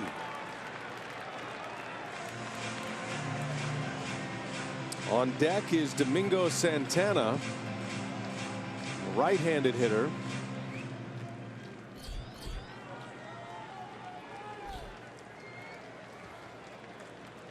It's a save situation for Richard. Cubs got one on the top of this inning on a bases loaded walk. 3-1 pitch. Neuenhuis swings and misses. Full count. 2 outs. Brewers down to their last strike.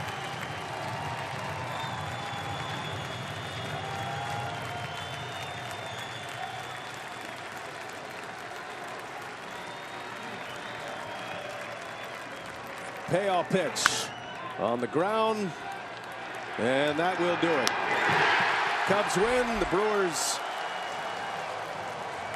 had their chances, but unable to get it done. The 12th inning is going to haunt them for a little bit. Bases loaded, nobody out. The Brewers cannot score. They lose it in 13. A bases loaded walk to the pitcher, Travis Wood, is the run that scores. 2-1 the final. The Brewers drop 1 in 13. Let's send it out to Craig Kashawn. He's ready for Brewers Live. Craig? Okay, B.A. Wow, what a tough one here. No doubt about that. We'll break this one down. That key 12th inning B.A. was talking about. And also in the 13th when the Cubs score on a bases loaded walk. We'll hear from Craig Counsell. See what he has to say next.